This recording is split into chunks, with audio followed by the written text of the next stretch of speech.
fan on there. That was an awesome chat, dude. Thanks. Yeah, I figured once Mike comes back, I'll let him have the whole, what do you call it, like panel. I just wanted I think it sometimes goes better with just, only one person like that, especially when,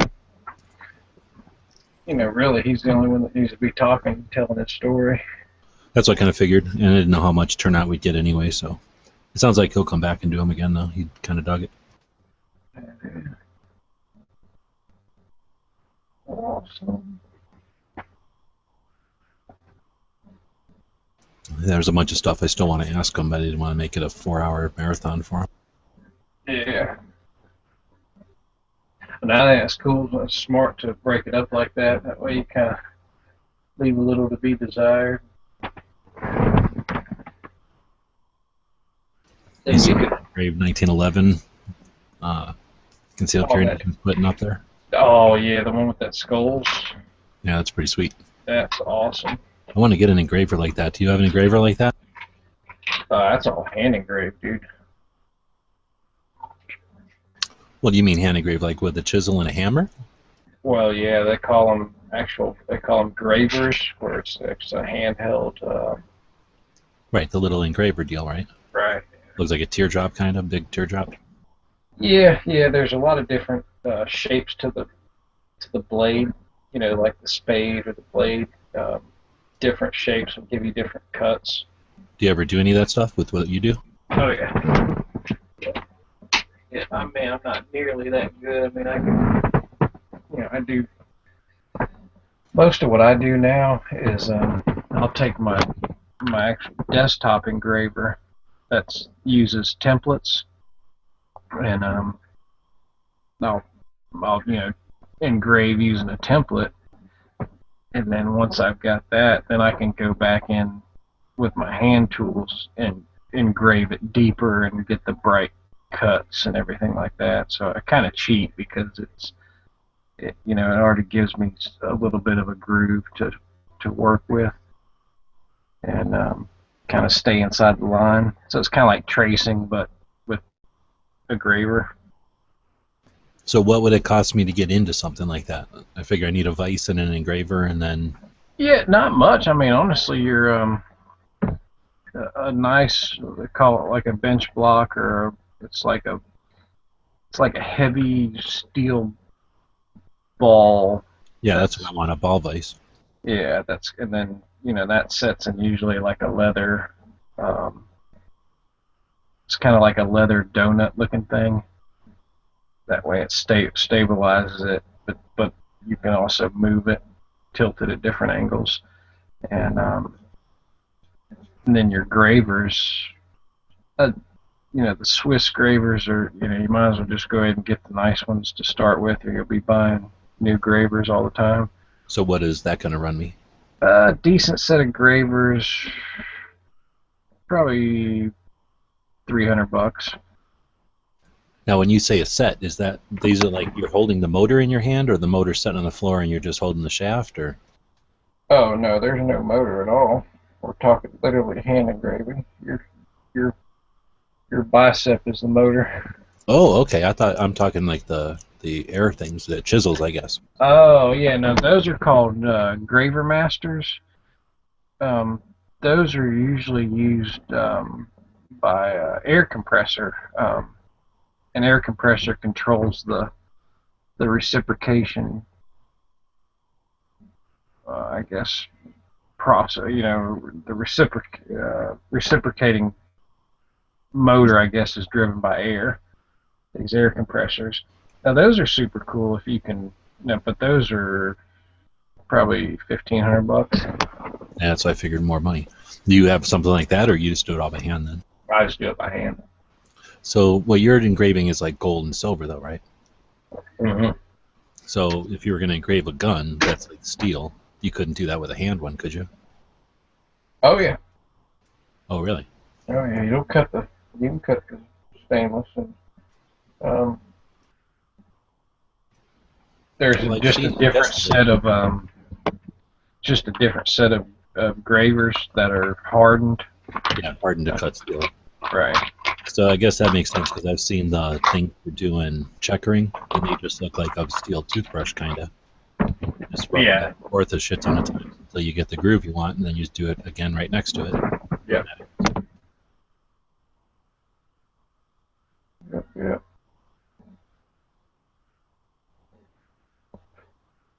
But now that you say that, honestly, for something as hard as steel, probably would be, definitely easier on your hands and your arm to have some kind of motorized graver just to help with the depth.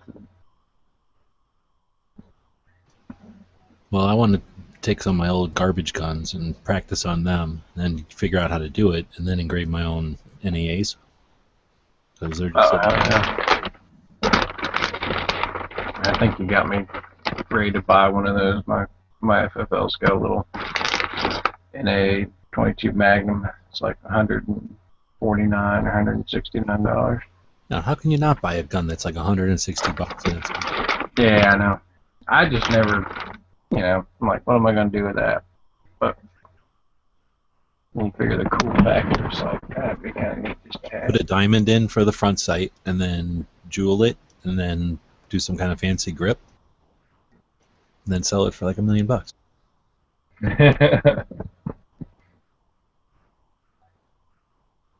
I figure they're small enough. You see them jeweled all the time, so they must be small enough that it doesn't cost an arm and a leg to put the precious stones and stuff on them, or the good metals. Yeah, probably not.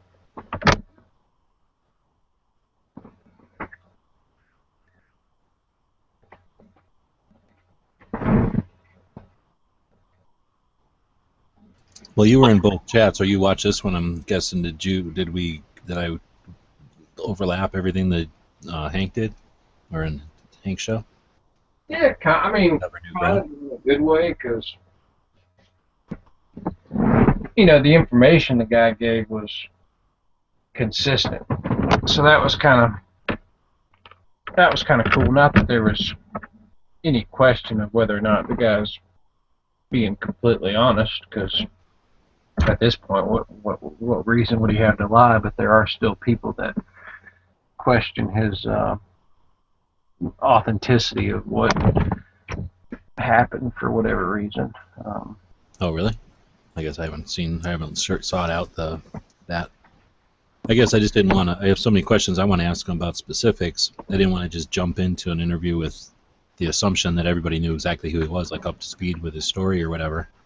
Right. So we covered a little bit of the overall story, but I think it'll be neat if I can get him back. It sounds like he'll come back to talk about FFL stuff because, like I say, he was a pretty major FFL, just in general, let alone here in Arizona, and then in gun shows. So I think he just got a neat perspective on it. There's a lot of shit that people don't think about that gets overlooked because FFLs don't talk about it. They don't have any interest in burdening people with all the crap they have to deal with. But I think if people knew all the crap they have to deal with, especially on the border states, that it might be a little eye-opening. Might be interesting for people to find out about some of the crap they have to deal with. Yeah, and the I guess what I didn't realize before, doing the first chat with him was, how I guess how many guns were being sold.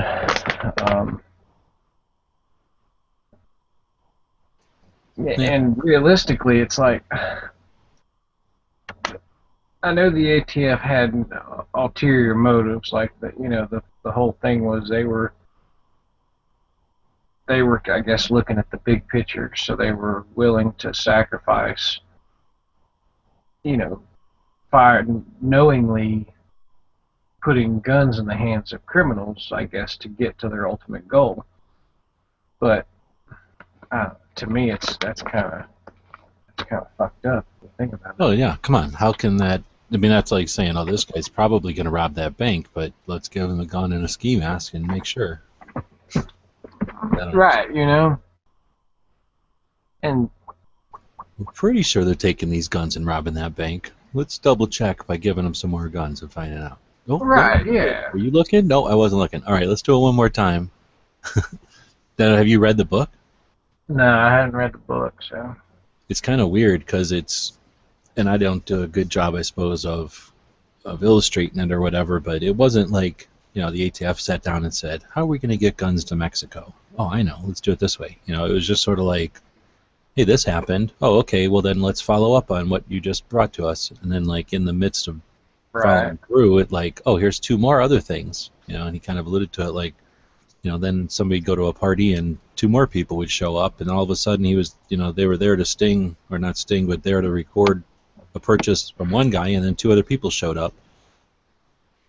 yeah. So all of a sudden they had like multiple things happening, and it kind of caught them all off guard. But again, what the fuck? We can't just sit there and go, well, that happened, shrug our shoulders and go, things happen, government's big, oh well. Because honestly, what the hell? The reason we're paying these people good money, they go to college and stuff to learn how to be better cops, right? At a federal level or whatever. And they learn all the damn laws so that they know what the laws are and everything. And then, they get into a situation where they're above their head or the water's rising too fast or something, then what the hell? You just, we're not paying them to let it all go to shit. You're supposed to do whatever they need to do. There should be a procedure in place that allows them to bring more resources to bear so that they can continue to delve into it or put an end to it. But yeah, the way it was handled was just uh, Well, especially when he told 2020 me that. hindsight, like they say. But Yeah, absolutely. Well, and when he told me the sentencing, I think the the longest sentence that any one person got was only like 18 months. 3 years, 36 months, yeah, months, Oh, okay, yeah, crazy. But that's like the it's nuts because they say that, oh, this is such a horrible scourge and blah blah blah, like it's such a bad thing, and free people shouldn't own guns because this can happen. Okay, well, if you believe that that's such, we don't. I'm not acknowledging it's a horrible thing, but if you suggest it's a horrible thing, then how do you sentence someone who's convicted of something horrible like that, and you slap them on the wrist? So it's ridiculous that they were uh, suggesting that it was such a big deal, and then they just slapped the people on the wrist. But then it's also a good thing that they just slapped him on the wrist, because otherwise they'd have reason to go after Mike personally. Like, okay, if you send so and so to prison for the rest of his life, we're going to kill you now. Instead it was like, okay, you inconvenienced him for a few years. It's not worth killing you. I suspect if Mike were to walk over the border, he wouldn't have a long and healthy trip.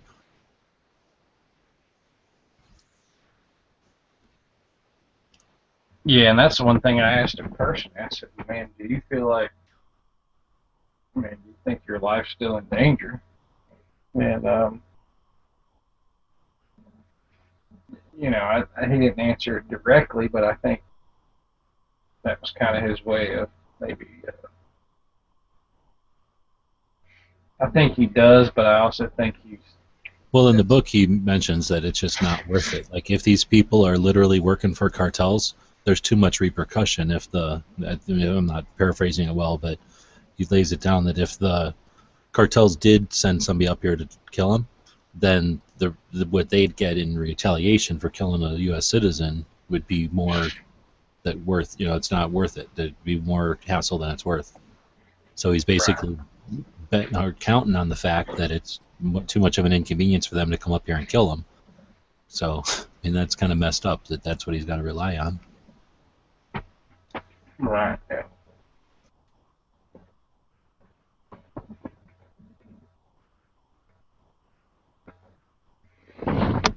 But hey, that's tell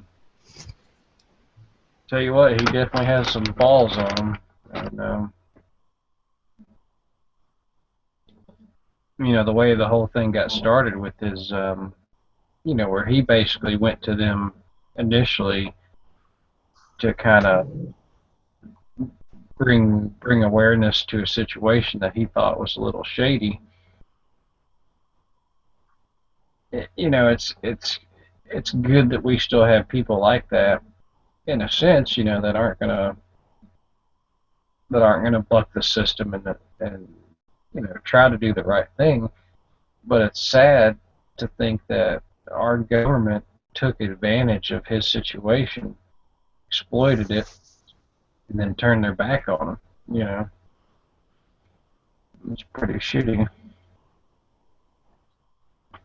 I mean, I hear about it. What I draw similar, a few parallels to is basically going back to the 1970s in New York City and Serpico. I've seen the movie. That's a real thing, though. That like really happened. Yeah. Yeah. Granted, it wasn't a guy on the outside, but it was somebody trying to do the right thing by going, in this case, undercover in New York City, and then seeing all this corruption throughout the entire department.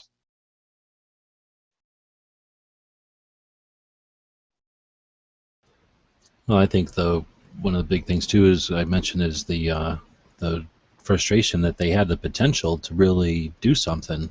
Figure out a new way to work with FFLs or something, or put some sort of preventative measure in place. Come up with a way that, okay, if we see that if they're sniffing around here, I guess how am I trying to say? They could have come up with a more creative solution than to just simply go with what they did, which seems to be like the least thought out route to go. Just to simply let them buy the guns. You know what I mean? They could have done some of the other things. I'm trying to remember when he I don't think he addresses like their options or anything. So I don't know if they sat around deliberating options or not. But it seems like, again, getting it relayed to us from Mike's point of view, that they just sort of took the path of least resistance, like the easiest thing to do, and then after it all kind of fell to shit, after it piled up, they all just kind of looked at it like, oh crap, we should have known, or like we never would have thought. When again, I kind of say, hey, what the hell? Aren't they kind of getting paid to think ahead, to know what might happen? I mean, they sit around brainstorming all kinds of weird things that may or may not ever really happen in the world. You'd think that they'd come up with an idea of maybe a cartel guy will come up here and try to buy a gun. He mentioned tonight that what he was told from the beginning was the goal was to bring down a cartel or maybe even a couple. In another interview over on Hank's channel, he had mentioned, which was his opinion, which was there was a whole nother agenda right from the start, and it wasn't what he was told. Yeah, I don't know. Did he say right from the start? Because I know he mentions that there has to be when you look at the bigger picture, there wasn't much thought to this. It seems like they had a different motive in mind, but I don't know if I got the impression, at least from the book or from talking to him, that was so much from the get-go, like the first time they talked to him. Or no, I don't mean. Okay. I don't mean from that very beginning.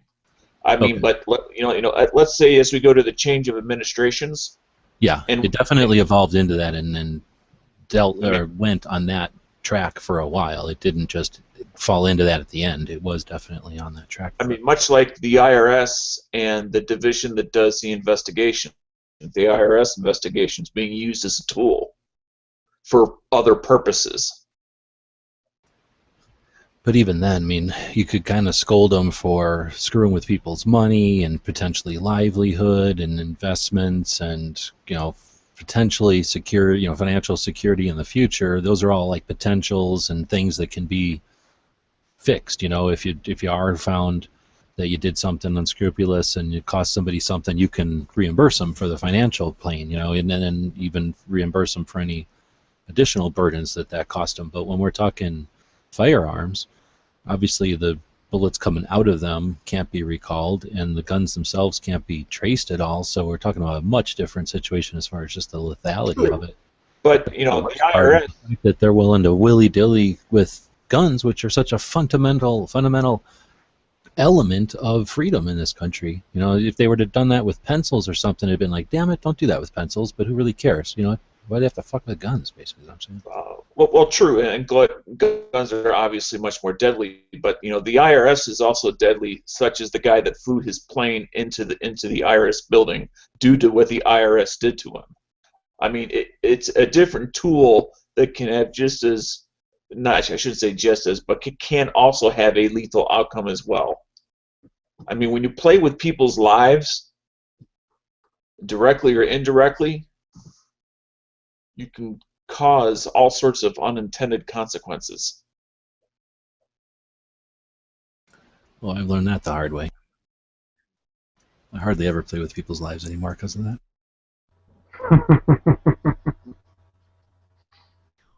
Yeah, well.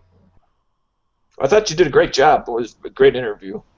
Thanks. Nick say I knew that Hank's was his first time doing it. He said that Hank showed him how to do the connecting or whatever, but so I didn't want to just turn it into a chaotic chat, I guess. So I figured doing it as more of a standard interview or whatever would help him kind of transition in, and he seemed real comfortable with it. So I'm thinking, I don't know, in a week or so, maybe a couple weeks, give him time to get back from NRA, and I want to really do one that's just talking about the FFLs because I seriously think that'll be interesting.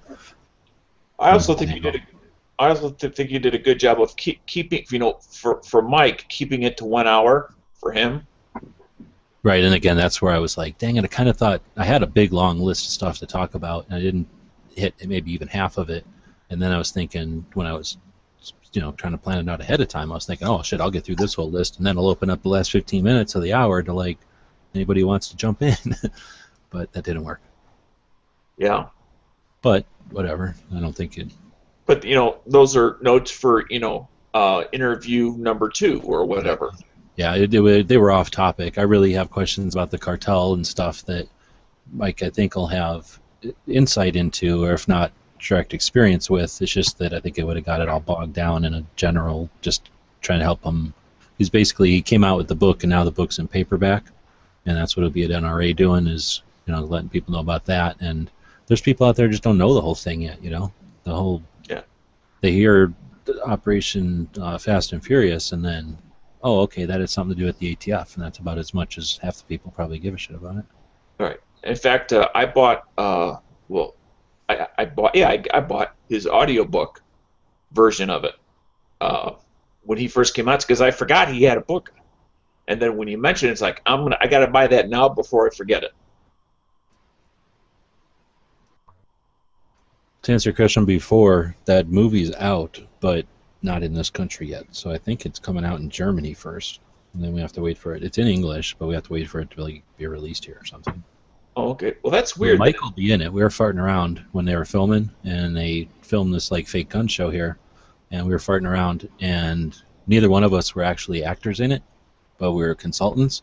So that just meant we could stay in the room while they were filming, and we were just playing around. So there's 14 times where basically as soon as I don't know if you've ever seen them make a movie before, but they do the same thing 100 times to because they do it wrong, or I don't know why they do it, but they do it 100 times, and we figured that pattern out or whatever, and then we just kind of did it so that basically we're pointing at his book in the background of every single scene. I don't know if the editor will probably figure that out and cut us out because it'll look weird, but we had fun screwing with them while we were watching them film. So anyway, we're both curious to see what it's going to look like when they actually edit it or whatever. I mean, didn't they have just, I forget what you call them, but, people that just kind of mosey around from table to table like you would have at any gun show? Well, yeah, it's actually really good. It was crazy. I've never experienced that before, but they just put an ad out in the paper, I guess, or whatever you call, there's some paper for people that are actors, and they put a thing out there for extras, yeah. And I was there as a tech, or whatever you call it, props, technical advisor or whatever, and then I think that was it was about Mike's book, so I'm sure he was there for the same purpose. So we didn't have to act or nothing, but we got to talk to all those people, and they show up really early in the morning, and we got there first because we have stuff, so we bring it, and then the actors show up and everything's staged the way they want it, and then basically they walk them through it, sort of, and then they're kind of given their roles, so they all have their own little thing to do so that it looks random, and then they just proceed to do that a billion times all day long. And like I say, it's not complicated brain surgery. It makes sense when it's nothing too complicated. It's just that seeing a whole gun shows rooms worth of people on cue walk around randomly, it's on choreographed randomness. It's just really interesting to see that many people intent on making a product or whatever. It's just weird. And I mean, you kind of see it when you go to a football game or something, and they'll do something in the crowd to in unison, but it's always like half-assed. Like it's weird to just see everybody on cue, like I go from quiet, dead silence to like murmur to like dead silence again, and then, like I say, walking around in a chaotic, choreographed fashion. It's really weird. Right. So, since you were a technical advisor, will you be given what I'll call some variation of a courtesy copy of the I doubt it. product? No, you mean the movie? I doubt it. They Well, don't I have mean, or just so anything. you can see how it turned out yourself. Well, that's what I'm saying. No, I don't. I don't think so. They're not. We didn't even know it was came out. Me and Mike were talking about it before when we were off air, and it's not like, I don't know. When they make movies, they don't tell every single person involved with the movie about it. They just assume you're going to go find out if you care. And I'm sure people that do movies for a living probably don't care. Once they've gotten paid, they're on to the next project. But anyway, I don't know where the movie is. It's in Germany right now, so we have to. I don't know. We have to wait, I guess, until it comes out on Netflix or something. Do you know the at least the German name for the movie? No, it's an English name, 600 Miles. Oh, okay. It's a Mexican movie, but it came out in Germany, so I have no idea how that works. Do you know if it's 600 or if it's spelled out 600? Now the numbers numerically, Okay. because I want to just be in wondered, but IMDb. Because I want to be in IMDb. No, wait, yeah, IMDb for I don't know, whatever it's called when you bring guns to a movie. That'd be cool as shit. Then I'm being some kind of cool gun movie union thing or something. Oh, and there'll be an Every Second Matters patch in the movie. Pretty sure, because they did this one part where they zoom in on like the guy, one of the actors looking at some pictures at this one guy's table at the gun show, and I had the table next to him, sort of. So I put all my Every Second Matters patches right on the edge of the table. So for like at least 30 of the takes, there's an Every Second Matters patch in the take. Hopefully they. Oh, nice. Yeah. That's the old black and white ones. And the gun websites patch. I don't know if they'll. in the side, that's not the one you're referring to, are you? A Mexican Yeah. drama film? Yeah. It's just that I don't know how to find out where to get the damn thing. Oh, you didn't even think about it. You should send me a bunch of those gun channel patches to bomb on the NRA. I would, except that I buy them now, and they're way more expensive than we're throwing around for free. That's for damn sure. But no, I agree with you. That would have been neat. We'll eventually get to NRA. Do you have any gun channels patches right now? Yeah, I've got a couple. Well, do you mean wear Enough to them? bomb. Bring it with Yeah, you. oh yeah, But definitely. yeah, I wasn't thinking. I probably should have sent somebody something. I'm not going to overnight them by now, though. Take too long. Or cost too much, I should say. Will won the Best First Feature Award at the 65th Berlin International Film Festival.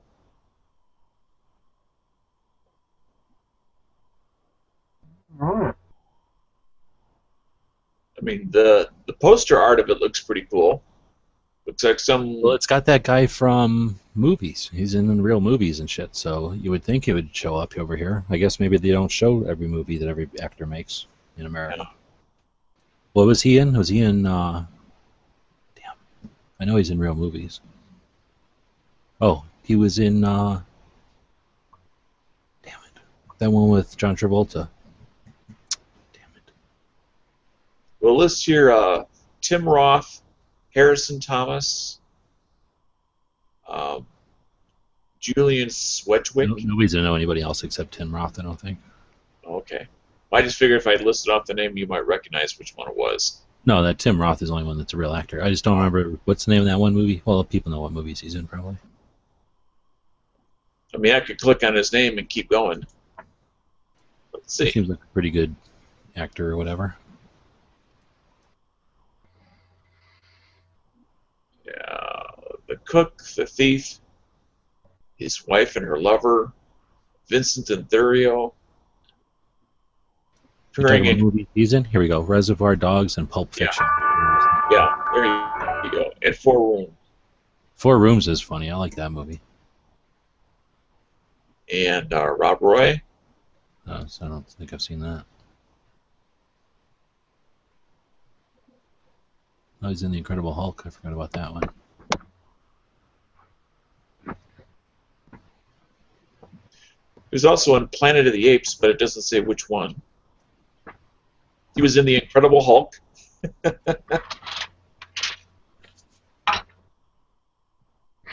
Yeah, the picture they have of him on Wikipedia, he's got his sunglasses on, so it's kind of hard to see his.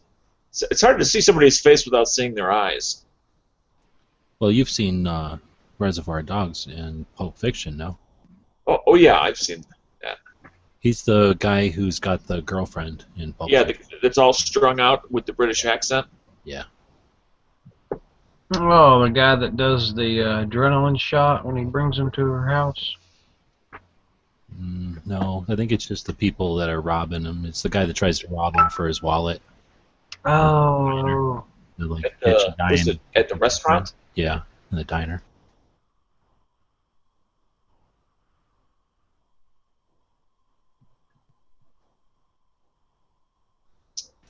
So we got both people that asked questions. Did you guys like his answers? Like maybe I didn't ask the questions great. Well, No, I did. But basically, what he said was, don't if you're doing it voluntarily, never become an official informant. Just hand it over to them and then let it be. For that specifically, for sure, yeah. my question was more like not the cartel guys that are buying from him, but I mean every year when they release those numbers of how many American guns went across the border, how many of those were bought by cartel people, and how many are black market for the general population. So Yeah, that's another what black I'm market for thinking. The way guns. I said it to him, he took it as how many of the guns that he sold to cartel members got into those hands. But I think what you were asking is just how many U.S. guns in general. Mm-hmm. Because when I was in Huachuca and I was in MI, the black market trade of guns going across and being sold to private citizens was easily as big as the cartel traffic. But that's the other frustrating part is that, like he was saying, that I mean, I've never found good info about what's happening on the other side of the damn border. So you'll get the people that are, bleeding hearts or whatever, tugging at emotions, and they'll say, oh, they have these huge numbers of the number of people that are hurt or damaged or killed or whatever on that side of the border, and then you get the people that are advocates of like not making people walk across, and they'll give you these really big numbers of people that die, and then you watch government numbers and they're totally different, usually in the middle somewhere, and then you get obviously there's people with an agenda trying to make it dumb it down so it's not a problem, and they act like nope, nobody gets really hurt. Well, that's just like here and gun crimes and how they're artificially inflated by including suicides. I mean, it's the agenda that drives the numbers sometimes. And we got to watch our But over there, you can't get it's not like there's solid numbers that you just have to scrutinize. It's like there's just 1,000 sets of numbers. guesses, their best guesses. And that we have to watch too on our side though that we don't, not. I don't want to say de-emphasize, but I don't want to make it look like we flippantly pass things off, because when we say, because like when people like him come out and say, yeah, these cartel people send people up to troll gun shows and they get a lot of their guns that way. That's a reality. So we have to admit, okay, if it was illegal to do private sales at gun show, that stream of guns would stop. But here's the reality: you have to go beyond that, and you have to also say that doesn't mean cartels wouldn't have guns now. That just means they'd have to travel further for them, because they'd have to go down south, etc. And put it this way: we could stop drunk driving deaths tomorrow if we made every single car have to give you a breathalyzer before you could start it. But would everybody go for that? Well, no, because it's too big of an infringement on people who aren't drunk driving. And it's not enough of a threat to everyone. I mean, even though drunk driving is a much bigger threat, you say, it's not but they still wouldn't go with that. Everybody has to blow into a tube to start their car because it's too big of an infringement on everybody that doesn't drive drunk. So the gun show loophole is the same thing. Yeah, it would stop the cartel people from buying at gun shows, but it's too large of an infringement on everybody else to make it worth it to stop something that doesn't have an effect on our country. I agree. That's one of the things that I had to stop myself from asking him, because I didn't want to make it too back and forth and get too involved in other things. I know he's trying to introduce the book at the NRA show and everything. So, but again, I keep saying that he's got this unique perspective because he did a lot of sales of firearms, and he didn't do it through a shop. He did it through the gun shows, which is a perfectly legitimate way of doing it. It's a smart way of doing it in a lot of ways because you don't have the brick and mortar issues, but it's not completely. I mean, again, like they say, if it was super easy, everyone would be doing it. If it was perfect, everyone would be doing it. So it's not without its issues or its things you have to deal with. But anyway, because he'd done that for so long, and because he's literally been to every single gun show in Arizona for years and years, and not just there, but for the most part, intimately aware of what's going on because he's there doing good business at them. I think I agree with what Yankee's saying, but the way I would look at it is, okay, so potentially a bad guy, cartel member, whatever, bad guy could go to a gun show, any gun show, and purchase a firearm without a background check, the same way that unlike if they went to a gun shop and had to do it through an FFL. But again, how many guns can that possibly be? I mean, just doing some numbers. Mike mentioned he had 10 tables at a gun show. That's incredibly large. That's a big vendor at a gun show. There's typically maybe one vendor like that, or two, depending on the size of the show. Maybe 3 or 4, but not very many of those scale of vendors. Most people are there with one 10 by 8 or 10 by 4 table, just a folding table with some stuff on it. So you can't purchase enough rifles from an actual dealer and then take them to a gun show, even if your intent was to straw purchase them to cartels. You know what I'm saying? You couldn't buy enough of them to not raise flags the same way that somebody raised flags trying to buy them directly from him. So I guess what I'm hoping to have them back on to throw some insight into is that even if they're suggesting this is a scourge, like, let's do some damn numbers on it, because there's only X amount of gun shows. Yeah, and you can look at it one way. There's only X amount of weekends. There's only X amount of gun shows on those weekends, and then there's only so many people that can show up at these gun shows to sell. So, and then divided by how many people can actually show up to buy. There's just not a way to supply a lot. There's no way to supply an army of people with that system. And then you also don't just want to know the number of people that bought guns illegally from Mexico, because you can say they bought 400 guns this month. Well, how many private shows between legal law-abiding citizens would have been infringed by that law? Oh, yeah, exactly. How many regular gun transactions took place? 400 sales to 4 million sales, and 400 out of 4 million doesn't justify, passing a law. If they really want to stop that flow, here's an idea: put some enforcement at the gun shows, and when people come out with 4 or 5 guns on their shoulders, and that is not a legal citizen, go confront them, stop them there. But they don't want to do that. They want the guns to get across the border and cause trouble. I don't think they want them to cause trouble, but they want them to be there so that they're accountable, and that they can go over there and say, look at how many the Mexican officials found. They were from here. They lie about the numbers. They're like, about 40, 50, 60% of all the guns, serialized guns found in Mexico, came from America. Well, yeah, the key word there was serialized, because the vast majority of guns that come into Mexico, like 95%, aren't going to have serial numbers because they're not from the U.S. So out of the 10% that had serial numbers, half of those were from us, so 5% of the guns that were there illegally were from us. But they make the numbers sound like half of all the bad guns in Mexico came from the U.S. No, they clearly add the word serialized. Of all the recovered serialized guns, about half came from the U.S. But most people aren't aware of the fact that if the guns come up from Argentina or Brazil, etc., they're not serialized. Oh, wait, now I didn't even know that. Does that meaning that the serial number's been filed off, or do those countries not even require? There? There might be a military arsenal number or something just to keep track of it, but probably not if they're selling it to, warlords or something. Well, I guess the factory and get shipped.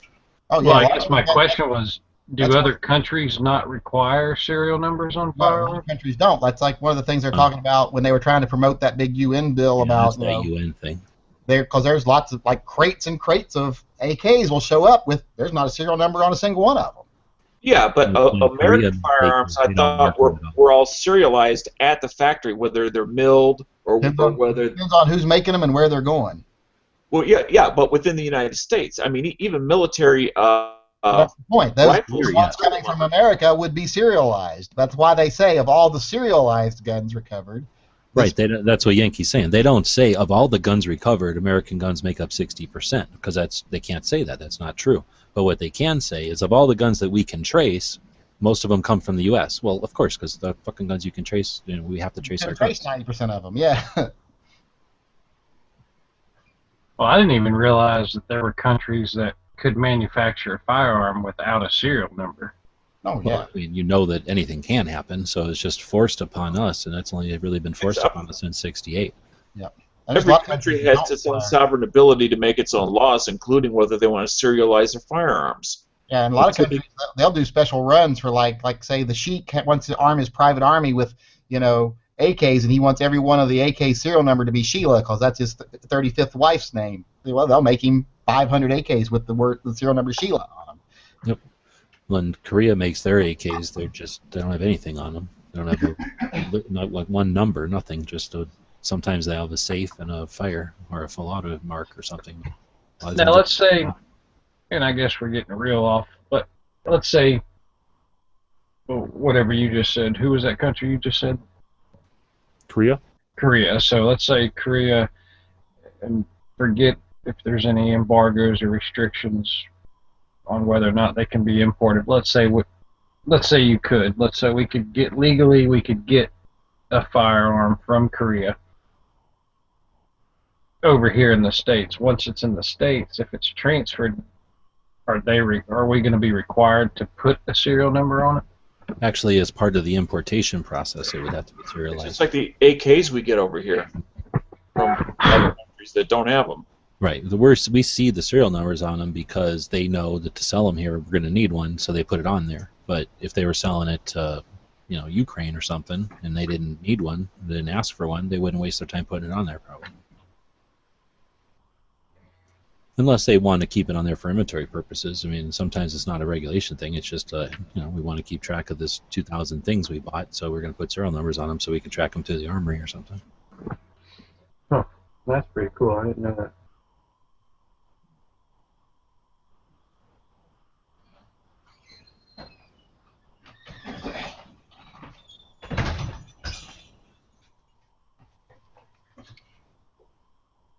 Is my chat screwing up again? No, we got you. Okay. Because it was quiet. The other night it would just keep going dead on me, and I couldn't hear anybody forever. Thinking. I'm wondering if the things are being used more, the systems are being used more, or if they've just devoted less resources to them. How YouTube is when they don't like a project anymore, they just sort of let it go, right? Just kind of. Talking about.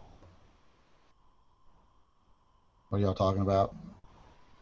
I'm just talking about the chat system. I'm wondering if they're not making any money off Hangouts, maybe they're just not devoting resources to it, letting it just sort of.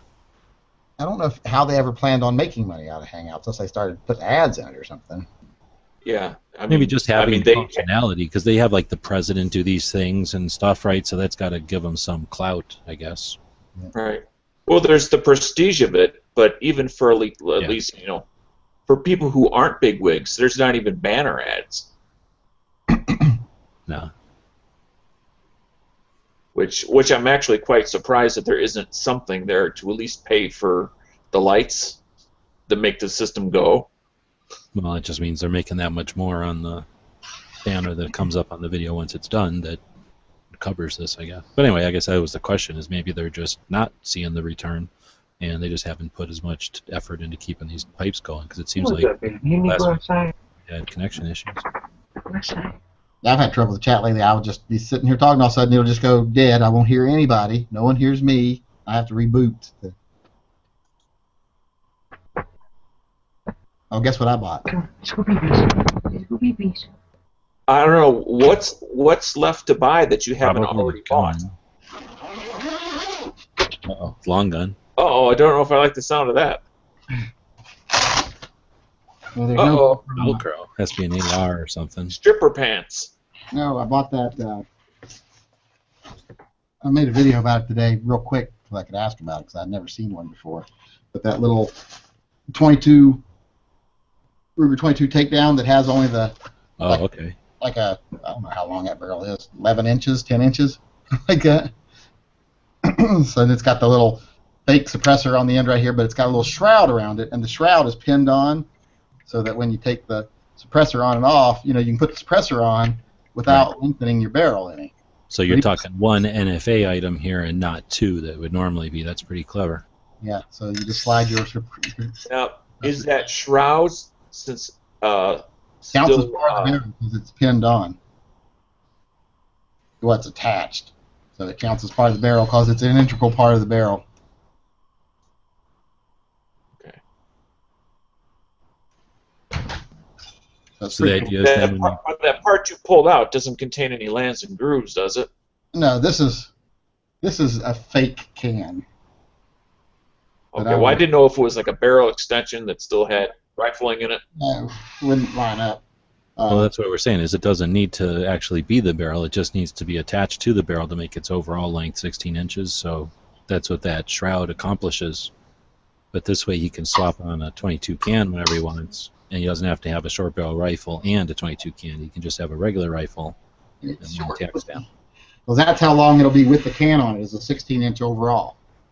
So It's pretty neat. I really like that gray laminate wood too. It's yeah, stainless, I'm silverwood. guessing. I like silverwood. It was a pretty penny, but I thought it was like 500. yeah, it's $500. Well, $450 I think for it. Because we have like 9% tax here, so he's like, $500 out the door. So it was like $455 I paid for it.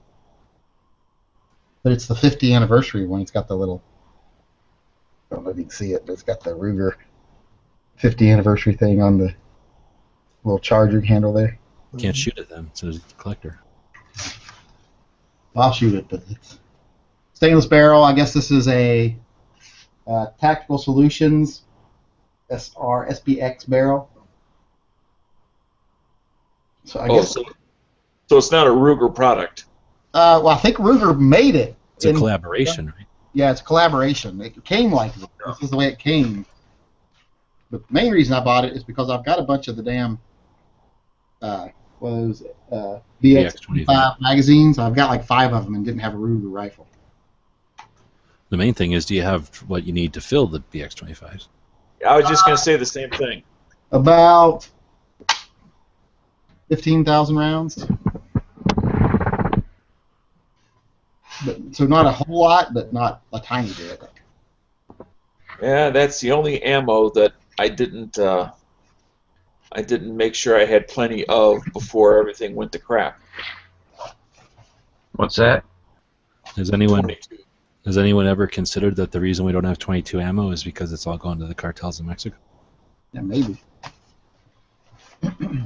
So they're getting MP15 22s. Yeah, seriously.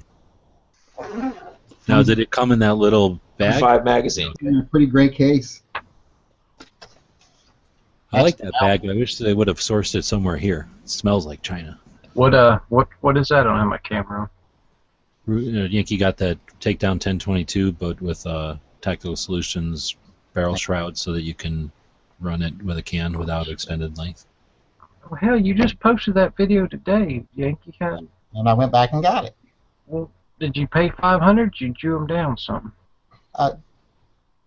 I negotiated them down. I didn't actually negotiate them down. The guy said, pay me $500 out the door, we'll call it even, because we have 9.5% sales tax here. So I gave like $455 for it, something like that.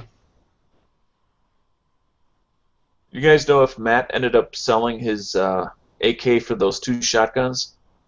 Not yet. The reason I decided to buy it is because people said it's a decent quality thing, and everybody loves that barrel. And when I went to do research on finding one online, I could not find one like this, period. One with the silver wood stocks and the stainless barrel, etc. It was just like it doesn't exist. So I'm like, well, if it's that hard to find, I might as well get it because I see it. Yeah, you won't be sitting on it if you don't like it and you want to sell it. Yeah, exactly. Although my youngest son has already claimed it. Speaking of that, though, I think I'm selling my Takedown. I don't really ever shoot it.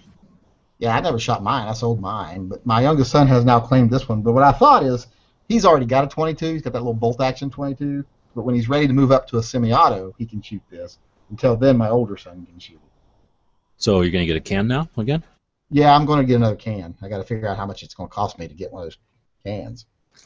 What about putting it under trust, and then that way it gets around your top secret bullshit? Yeah. I might do a trust. I even considered doing a trust the other day. Is get it any the, different? Like, I don't know if it's too personal or whatever, but is it any different when you have adopted kids No, they're as legally far as inheritance or whatever? no, they're legally my children, just as if I birthed them myself. Okay, good. No, that would be weird. that's I what's just thought maybe there's scary. some glitch that I never, nobody's ever really addressed it. Well, that ain't happening because I'm not ruining my figure.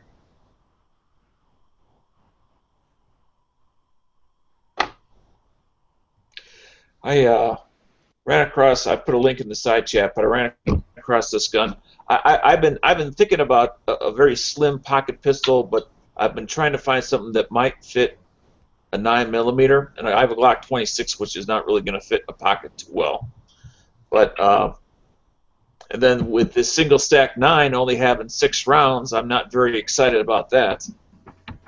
Since I can get a XDS that holds 7. What are you going to pay for that thing? The XDS I bought. No, this thing here. Well, they're looking for, and it includes shipping. It's $335. So you just have $335 plus whatever your transfer fee. Everyone I know that has one likes them. I mean, I'm not the biggest fan of Ruger polymer pistols, but everyone I know that has one likes it. Well, it's the Striker Fire, but it's the Pro, so there's no external safety. There's no magazine disconnect. That's what and that'd make it better. and it's a Striker Fire, so the trigger performs differently. It definitely looks better without the safety. And it doesn't have the erection. No, yeah, it looks a lot cleaner. I like the looks of it a lot better. So, and it's All right, and and get this thing in the side chat here. I put a link for your silencer. The Prodigy. Sorry. That's an expensive one. Why would I want to buy a $500 one for 22? Well, hell, well, I guess you could. About the cheapest you're gonna get is about 300. Yeah, you get a good one for 300. This one's 500. That's a $200 difference. Yep. That's one box of 22. I'm a big fan of those 100 towns. They seem pretty economical. Good theory behind them. Keeping the serialized parts in the back so you don't kill them. So I really like silencer goes too. do you just have one 22 rifle, G? Me? Yeah. I have one takedown. Well, I know you have a shitload of pistols that are 22. I'm talking about 22 rifles. No, I have a thing for bolt action 22 single shots, so I have a couple of those, and then I have some other ones, I suppose. Actually, I have a bunch of 22 rifles. Well, the 100 town one's inexpensive, isn't it? Yeah, they're very inexpensive, and I've shot them all. They're super quiet. I mean, they're as movie quiet as any other 1020 or as any other 22 can. $200. I've never even heard of it. Maybe I need to get that 100 one for my little. Huntertown is in Indiana, dude. They're really cool people. I met the guy. He comes out here to the SAR show, the Small Arms Review show in Phoenix. So I've met him a few times now.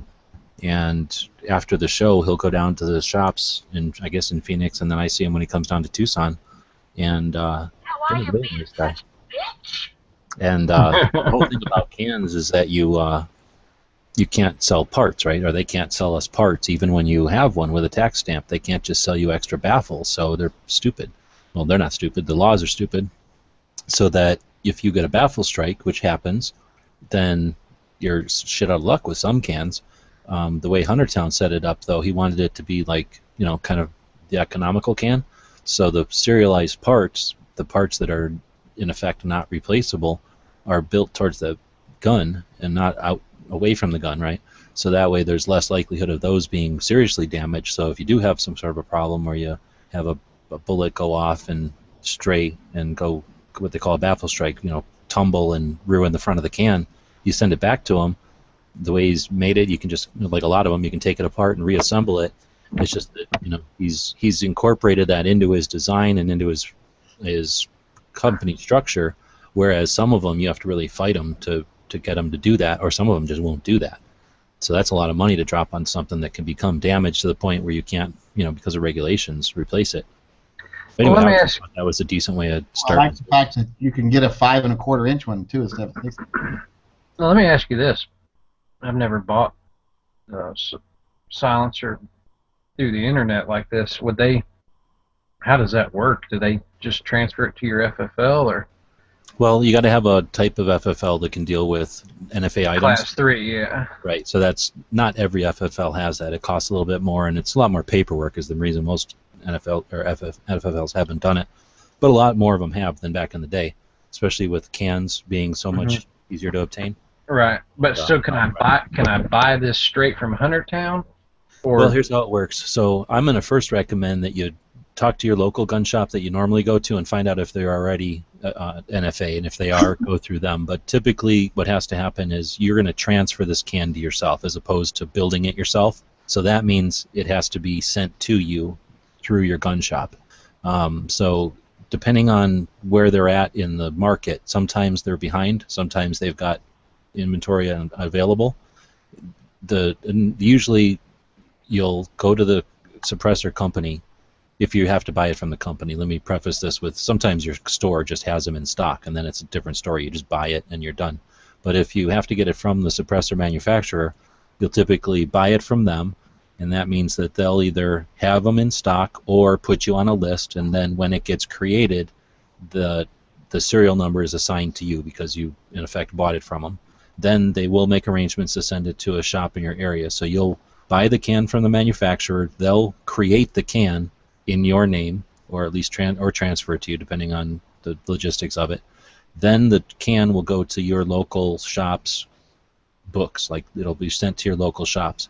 There you'll be able to look at it and fiddle with it, but you'll not be able to take possession of it. Then that shop will transfer possession to you on a Form 4. So you'll start the Form 4 once it gets to your shop. So you'll initiate the purchase with the manufacturer. Some amount of time later it'll show up at your gun shop, and then some amount of time later you'll get your tax stamp and you can take it home with you. You'll probably pay for it when you initiate it with the manufacturer, and then you'll pay a fee to the local shop, and then you'll pay a damn tax to the government, and it'll be a while. Now, all that can be a lot quicker if your local shop has them on hand, like if they have an inventory, because then they just right. Well, like my FFL is a Class 3 dealer, and they have silencers there, but they don't have Huntertown. There you go. So make sure that they'll work with them, because sometimes, just for whatever reasons, they do business with the companies they do business with. If they have no problem in transferring it in, I just don't know how Huntertown is. I know they're also building that takedown AR barrel thing, which I don't know what their system, what their logistics are there. I don't know if they turned off suppressor production to build those, or I don't know. So I don't know if they're busy or not right now. I just know that when I talked to them in the past, I just like their theory of building cans economically and in a way that can be repaired. And I've never heard anybody complain, except for the weight. They're a little heavier than some of the aluminum cans. I've never heard anybody complain about them that owns them. Yeah, but I'm putting this on a big stainless steel barreled short rifle, so I'm not even going to notice an extra ounce or two. Yeah, it makes more difference on a pistol than on a rifle. And like you say, the heavy barrel, it's not like you built that thing for ounces or whatever. But on the other hand, it's only got a 11-inch barrel, so it can't be that heavy. And you're going to put in a big empty can on the end, so it's not going to be front heavy or anything probably when it's all done. It'll be super quiet too. It's going to be neat.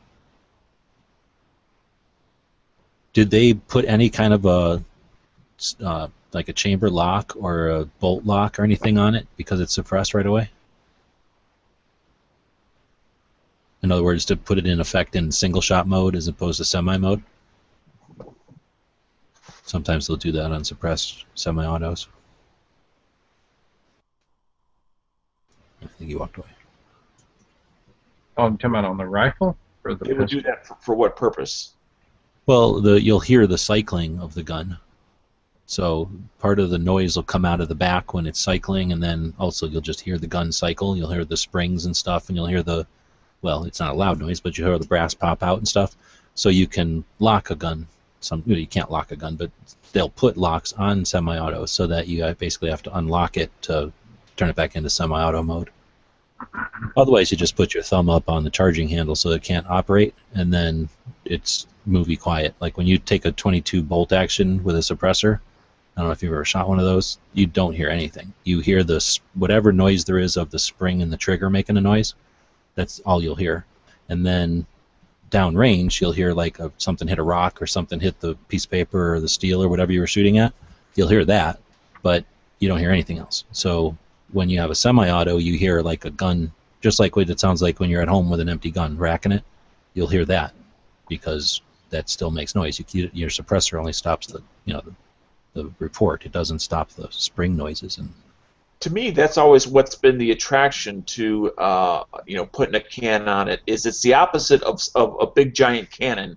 Is its wow factor is in its silence or its quietness. right, so make it as quiet as possible so that it's literally nothing. At least with a 22. Now with a bigger gun, you're just making it quieter, so it's no big deal. But with a 22, it's super fun. Like when we take 22 Glocks out, put a can on them, you got to stick your thumb up, like if you're the Fonz or whatever, like giving somebody a thumbs up, you stick your thumb up, which would normally hurt a lot if you did it on a regular gun, but on a 22, well, it doesn't hurt with a 9mm either, but you basically just hold the slide from cycling, and then that effectively makes a 22 Glock completely silent as well. Then, of course, you have to cycle it manually because you didn't, the recoil didn't. Right. But usually we're doing that at night, and it's just, that's the thrill, is making it completely quiet. It's really neat.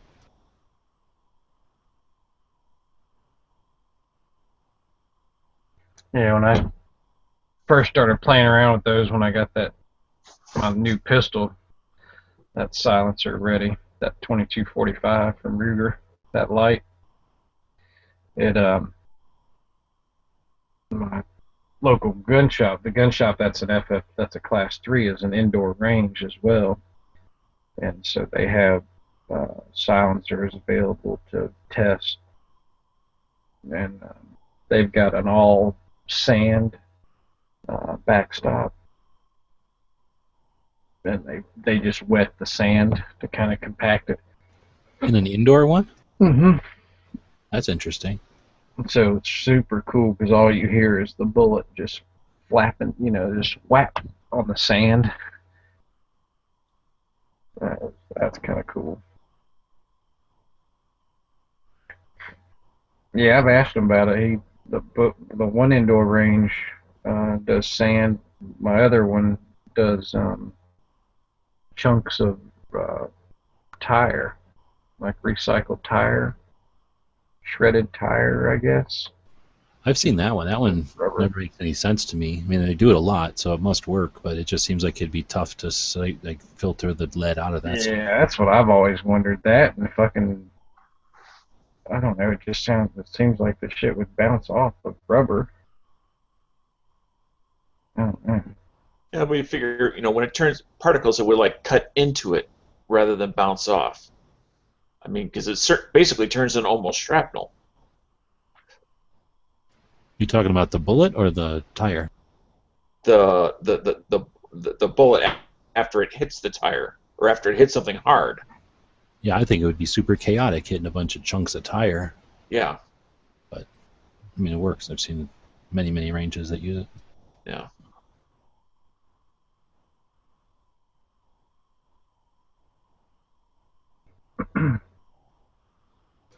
It's super quiet on Gun Channel side today. What's up with that? Yeah, not a lot of traffic. Oh shit! It's 12:30. That's why. No. Just if you're bad the Atlantic. When are you heading up to the NRA show? Is it just like an overnight trip, or are you going up there for the whole thing? I'm trying to decide whether I want to go Friday night, or but that'd be an extra night in the hotel, or just get up early Saturday and go Saturday and spend the night Saturday. And so I'm planning on going Saturday and Sunday. So. Well, I got a question for you. I had heard a rumor that Glock might be setting up outside the convention hall an area for people to try out the new G43. Do you hear anything about that, or is that just a rumor? That's got to be a rumor because you're going to be in downtown Nashville. I can't imagine them allowing them to discharge firearm.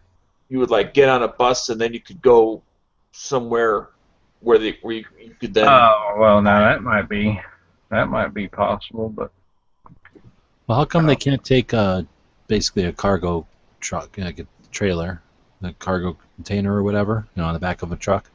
And how come they can't line that with armor or something, and then put a backstop on it, and then let you walk up to the back, and it's a lane or two of indoor range? that'd be You awesome. just get some kind of temporary permit to do it, and then that would. Yeah, how that fucking would work. cool would that be, though? Seriously. That'd be- I mean, I guess an engineer could do the math. Is that too much metal to put on the back of a truck or something? Or maybe you could do it in Kevlar or something lighter. It's not like it'd be out in the sun. You could put aluminum around it so it wouldn't kill the Kevlar. Even if you had to swap it out once in a while, there's got to be some way to do the math to make it worthwhile, especially for an event like that. Like Dan was saying, that would be completely different if you could pull a trigger on it. Especially when somebody's timing the release of a product at that exact show. So you're not driving down there, Dano? What is that, about 10 hours from you? Yeah, Is that what it is? probably. That's too far? Yeah. Well, I guess we'll question your dedication. Well, I'll tell you what. You go have a spinal operation, and then you come back and talk to me.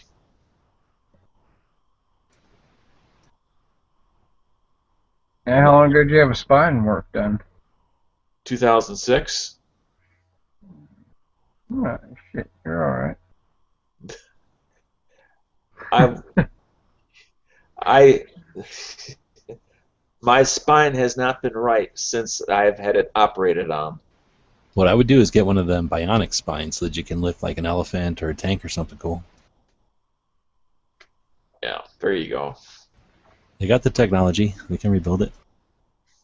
I was actually in. How does that work? Because Obama says you didn't build that, so maybe they don't have the technology.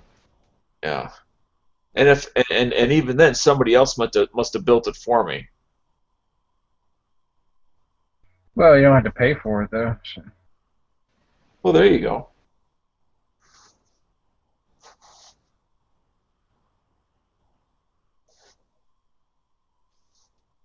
Anyone ever converted a drill press into a mill?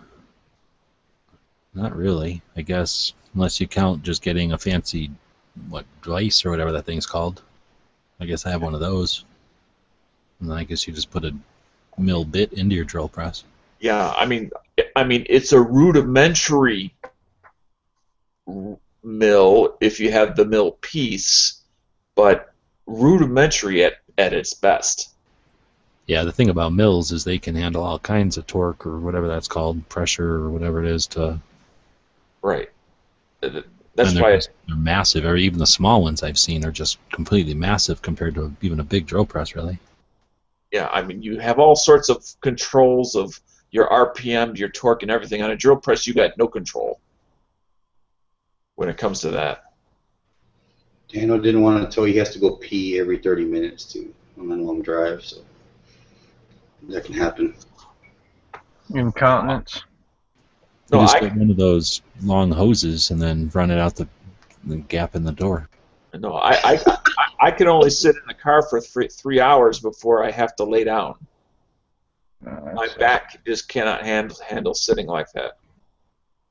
Who here can pee in a water bottle going 80 miles an hour down the interstate? A water bottle? Yeah. That's too much. Well, if it's one of those, big ass Mountain Dew with the big bottles. wide mouth on it. Yeah, I was gonna say I just wore them diapers like that lady did, that astronaut who went to go kill somebody in Florida. He was in Florida in 18 hours. Nice. You Nice. not just for driving, just whenever.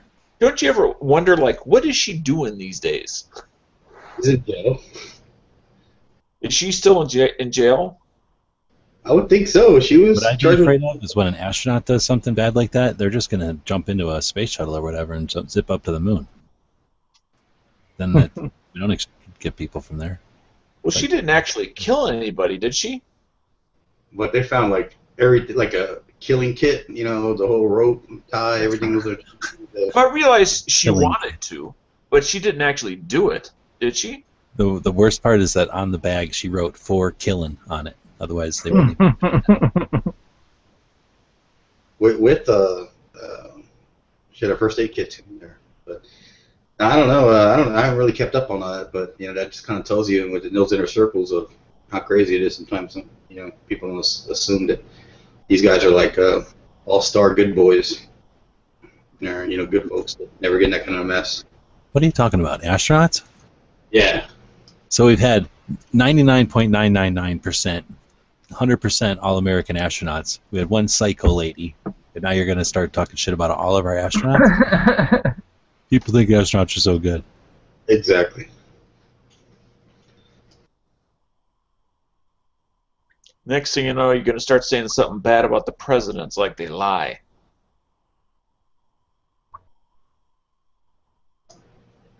No. The press secretaries do it.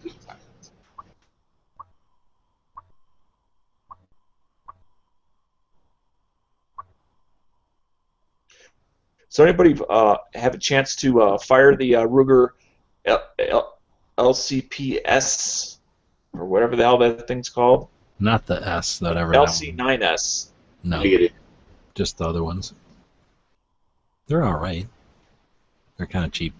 Well, the LC9s have a crappy trigger, really bad. I mean, very long. I mean, I don't know. I hear you, but it's also crappy compared to really nice triggers. I mean, there's more to a gun than just the trigger. I mean, unless you're buying a marksmanship gun or something that's designed for, competition accuracy or something. You know what I'm saying? There's more to the package than just the trigger. So I will overlook a trigger if it's not, I don't know, over the line. There is a line, I suppose, where the gun can then be out of the question because of the trigger. well, like the LC380, you have to bring, at least with my size hand, I have to bring the trigger so far back, my finger can't push the trigger that far back because the handle is so tiny.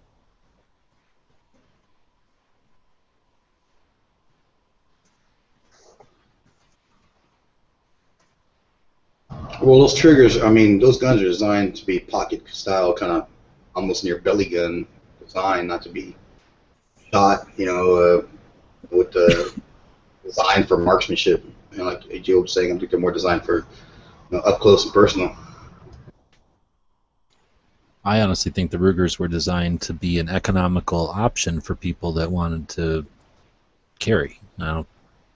I don't get the idea that Ruger sat down and said, okay, let's start with a clean chalkboard here and let's make the perfect gun, right? They just took their other guns or their 380 that they took from Caltech, which, I don't know if we're supposed to say that, but, the LCP or whatever it was, the Caltech,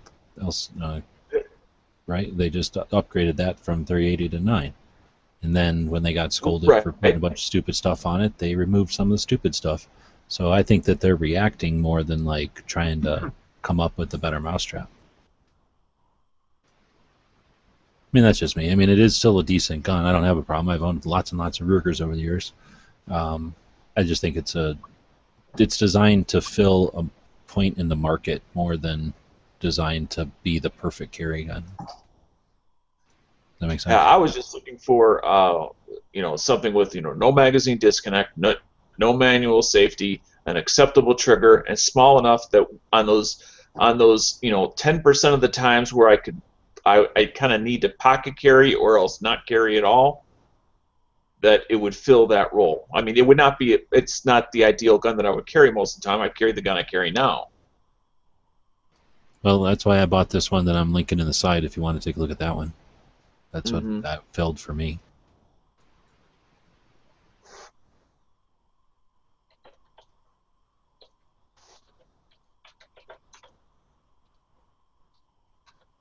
I think there's something appealing to having a single stack 9, but I don't know.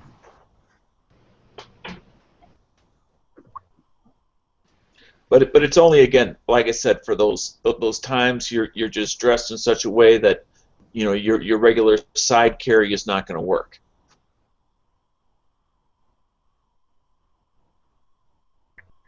or you're around people that are going to freak out, like my relatives who would freak out if, oh my God, he's carrying, where I can still do what I want to do, yet it's not going to freak them out, so everybody's happy. I hear you. That's kind of why I bought this SIG, and then I was thinking, in those situations, I'd be able to do everything you just said, but then I just don't get in those situations, so it's just sitting here doing nothing, waiting for something that never happens. But I agree with you. I think well, I don't think there's a perfect gun. This one, for me, was the one that I found that had the most set options towards that. I don't know. You don't like the idea of that new Glock, or you don't like the idea of the price of that new Glock? Oh, it's the physical size of it. What? It's slightly bigger, and it's a whole lot more money. Okay. I mean, Slightly bigger than the 380, you mean? Yes. I was expecting the 380 size, but 9mm.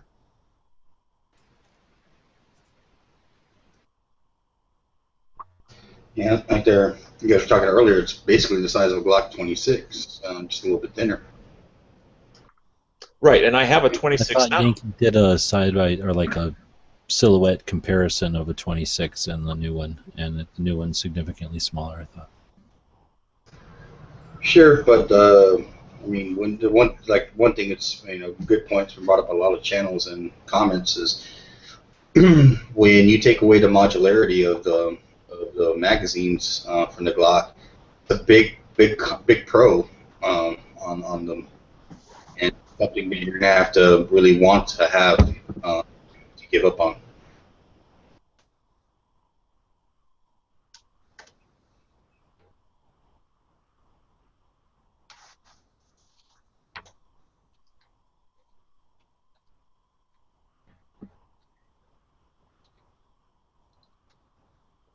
I don't see myself pocket carrying that particular gun. I mean, the 380 one, the Glock 42, is a little bigger than your average pocket carry 380. Shoots great, great shooter. But as far as dimensions, it's a little bit bigger than your average pocket profile 380 that are very popular. But on the other side, it's a great shooter. Why don't you go 380, Dana? I'm a little concerned on the ammo, lack of Performance energy. or availability? Yeah. Well, I mean, if you're talking about going to a 9, you're already taking a massive, decrease in percentage of stopping power, so you might as well go down to 380 for the size, I would think.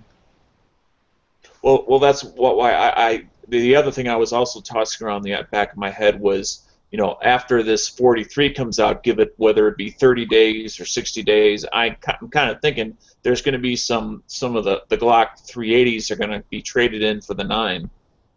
Now maybe I'm just fantasizing, but are the 380 Glocks any good? I thought Tony had issues with the magazine feeding and stuff. Has that all been worked out? See, the funny thing about that is that Murphy bought the first, if you will, the first gen before they refined them, and The 380? yeah, the 380 Glock 42, and he hasn't had any problems with it. He put new sights on it. He didn't have any of the problems. Some people were on it too. The comparisons between the two models after they reconfigured it, these internals, and he hasn't won one single issue, but other people have had many.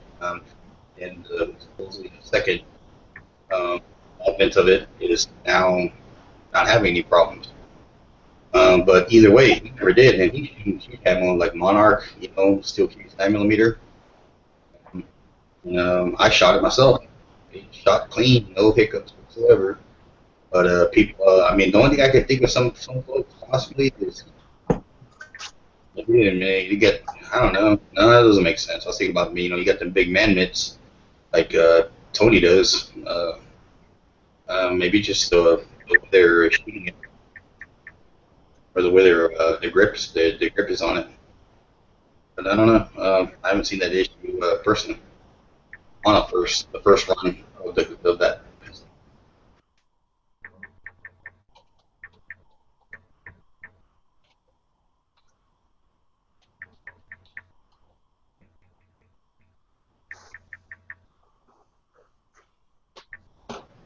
Did you shoot yours a lot Yankee before you sold it? Over there? Shoot what? Your Glock 42? I shot the first one more than I did the second one. So the second one was So did you get one to replace the first one, or you just bought one and then later on bought a second one? Well, I bought the first one, and I bought one of the early ones, and it never did fucking work right. So that's why I shot it a lot more, because I'm like, surely this thing's going to start working right. And it never started working right. And then I found out, there's a second model. So I got rid of that one and got the second model. And the second model worked fine, so I didn't shoot it hardly.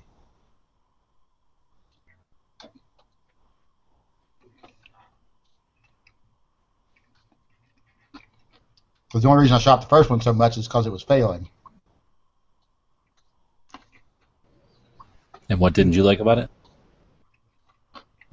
Nothing. Why didn't you keep it? I came to the conclusion that if you were looking for a larger 380 pistol, that's the caliber you wanted, and you wanted it in a decent, controllable size that was comfortable, it'd probably be the gun to buy, but that's not something I wanted.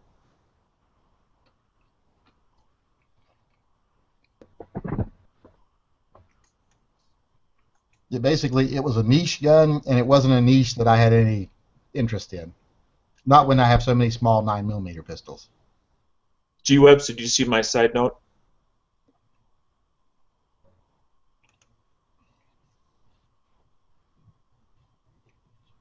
Or niche, as some people call it.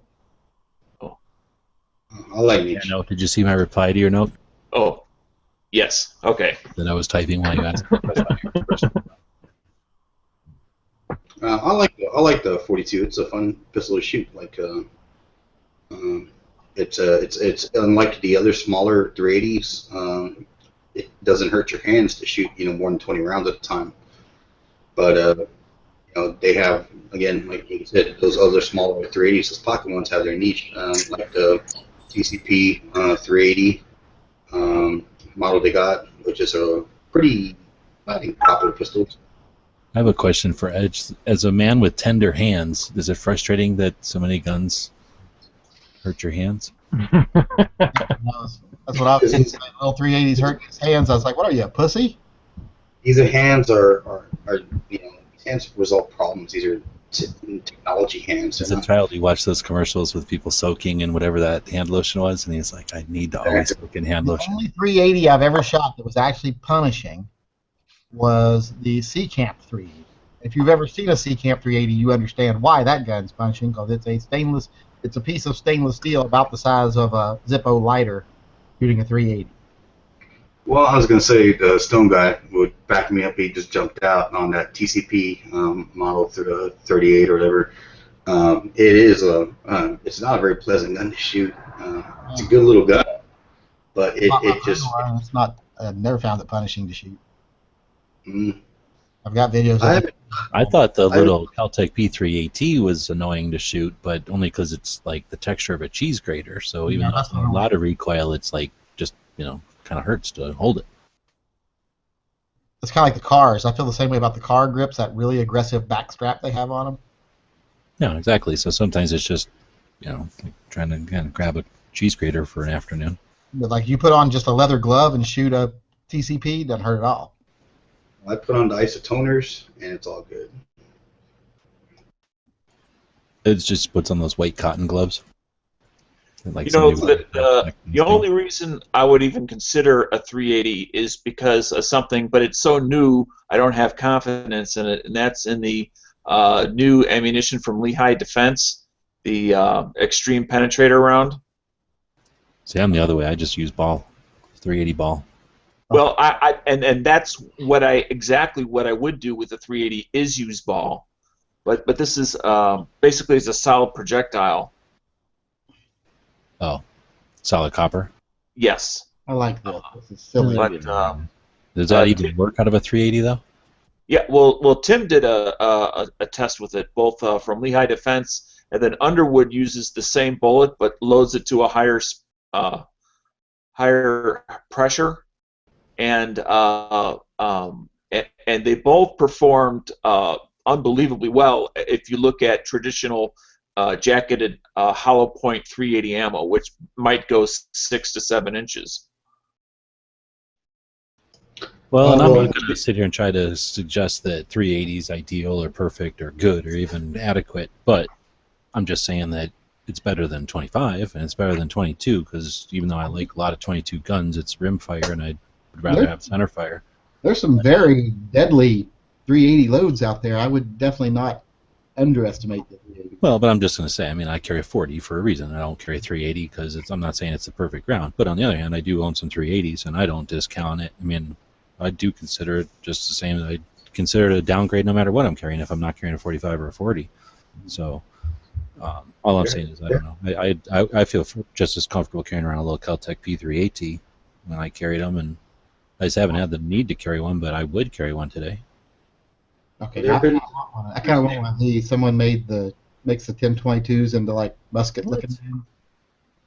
How much does that thing cost? I don't know. I just saw someone's picture of it. That looks What like is it? A pistol? They're making a 1022 into a pistol, into a like an old musket looking pistol. Damn, that thing's cool. And then you finish it yourself, or it's finished blonde like that? I guess you finish it yourself. It looks like this might be a in progress kind of thing, like he's doing it himself or something. That is awesome. What would you buy? A charger, I guess? I guess you could buy a charger and do that. Yeah. And chop it down? That is super neat. Doesn't that make it a short-barreled rifle? No, a charger is a 1022 pistol. Yeah, it's pistol. It doesn't have stock, so it's pistol. So it was built without a stock, so it's a pistol, and then you're just changing it into a different looking pistol, so you're good to go. Mm-hmm. Okay. But that is just neat. I really like that. Yeah, I do too. It's pretty cool. I saw it and I was like, that's silly, but I like it. It looks like the kind of things they used to have when they used to have those duos. Well, what do you call them? Duels? Duels. Yeah, duels. That is duos. Back when they used to have two of things. That's Back right. in the day, those duos, they never seemed to last. They would always get into a fight right away. Yeah. Well, it's funny, I was working. Somebody would have a difference of opinion or argument, and they're like, "Well, yeah, if you really want to settle our argument, all right, let's go out and pick these two muskets out, and then let's see who's really who's going to win this argument." We'll have a duo. Well, I'm glad I'm here for your entertainment. Somebody's got to be. Where did you find that thing at? Like on a forum or on a store? I just was looking at pictures trying to find this rifle that I bought, and that was one of the things that popped up. That is super neat. Yeah. I don't know why they insist on making new 22 guns that are awesome when we can't get the damn bullets for them. Yeah. I was trying to instigate this the other day when I was hanging out at this gun shop, that why aren't we getting more upset about this? Like, how can we just be sitting here calmly having a discussion about anything else really when little 22 ammos are still not available? Like, we should be wondering why and demanding that they're here, not to the government but to the companies. Like, come on, this is a damn capitalism, right? We shouldn't be waiting this long for something. What happened to supply and demand? Unless there's a law that says we can't have 22 short or 22 long rifle, I guess. Why aren't we having 22 long rifle? We all demand it.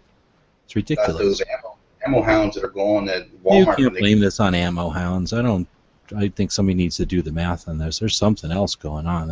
I mean, If it is something, if it's just literally a bunch of happenstance, then we ought to be getting our damn selves together and not allowing the happenstance to affect us for 2 years. Yeah, well, Remington and all them people, they all went online and said, hey, we're still making the same amount we made 5 years ago. But people are hoarding it. But they said that a long time ago. Yep, so I was like, well, start making more. It's been sustainable for a while now, so start making more. No, yeah, I agree with you there. Like, if they're going to continue to say that same, maintain that response, then yes.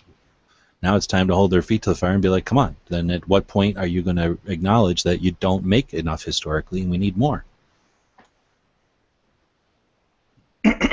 Driving me nuts.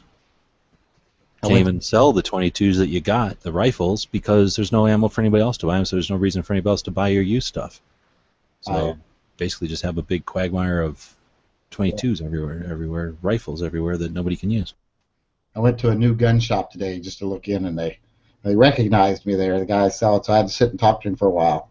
I don't know if this happens to anybody else, but every time someone recognizes me, like in a gun shop, the one question it eventually comes down to is, so who on YouTube is a huge dickhead?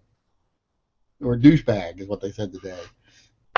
I'm like, yeah, I don't really know any huge douchebags. Well, of course, I always say, well, Stone Guy and G-Webs maybe, but most of them aren't that big of douchebags. Can't throw me a plug? What the fuck? I don't know. Today I spent about 15 minutes talking to a parole officer, and I introduced myself, and of course I was at the homeless shelter today, and I told him my name. I shook his hand, and I was asking him something about his boots or something, get a pair of boots for my son, and he says, "Do I know you from somewhere?" And of course I don't live in the town where I volunteer, and I never have. And he would have no reason to know me unless he actually worked at the shelter where I work at. So he was trying to pin it down where he knew me from. I said, well, unless I told him the town I live in. I said unless you've been in my town or something. I said we probably wouldn't have crossed paths at all. But it was driving him nuts, and I almost felt like I was being profiled after a while. It's like he's just trying to figure out a reason to throw the cuffs on me. Did you tell me to stint in CC? But what in the world are they going to profile middle-aged, heavy-set old white guy just in case unless maybe they're trying to figure out who in the room farted? Maybe that's the only reason I think they profiled. I don't know. You know those preppers. We're a domestic terrorist. Did somebody eat all the donuts, and that's what he was trying to figure out? It could have been. I like what Jim Gaffigan says. How he loves the stereotype about cops love donuts. Cops love donuts. He says, you know who else loves donuts? Every fucking body loves donuts. But what was really ironic is he's the first probation officer I've seen, and I see a lot of them, because of where I'm at. We're right across from a jail too, from a county jail. But he had armor plating on underneath his jacket, and I didn't say anything to him about it, but I'm thinking, where the hell are you going? Probably to the Krispy Kreme in a bad part of town. I mean, this is like 8 o'clock in the morning. I mean, he's a probation officer. He's not on the squad. What do you call it? Well, he might have been doing some kind of up training or the hut squad. Hut. Boy, YouTube people are pissy. I took a week off where I didn't make a video all for the last 5 days, and it's like people act like you didn't give us what you owed us. I unsubbed after like the third day. Yeah, I didn't do a video for like 5 days, and people are acting like I've somehow cheated them out of something. And I was like, all right, I'll give you back your subscription fee. Well, apparently they think they're on a paid channel. Yeah, I know. I don't get paid for my channel. Not by subscriptions or people. That's why I always tell people, you realize what you're watching is free, right? You're not paying me a nickel. Are you telling me I'm not getting paid for this chat?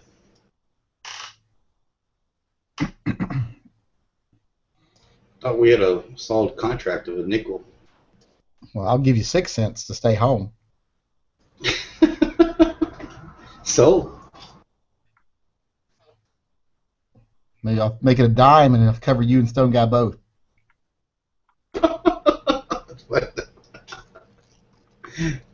That's your ace in the place. Your man should stay. Talking about.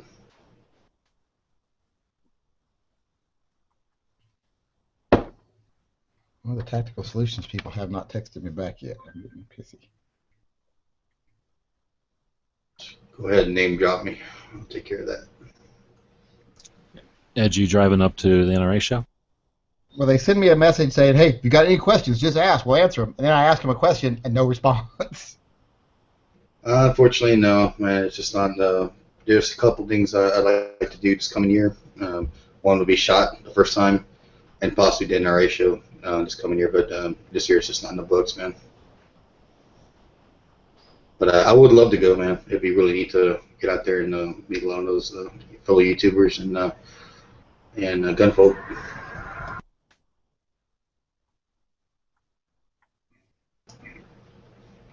Raise the roof on that motherfucker.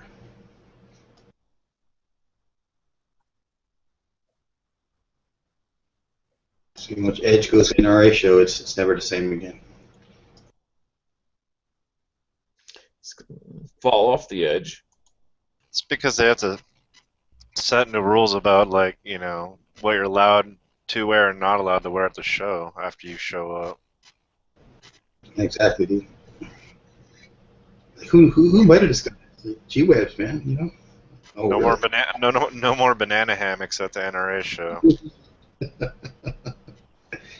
I know G-Webs, damn it. Yes, I'm getting kicked out. Walking around like that guy without a shirt off of the Trailer Park Boys. Nah, I can't do that. Oh, My pecs G-Webs, hurt. did you get my email on your Welcome to Gun Channels video? Yeah, that's all I can do though, so that's all that's going to happen. Okay, well, I wasn't sure if you were aware of that or not. That's all. Yeah, that was actually the best I could do.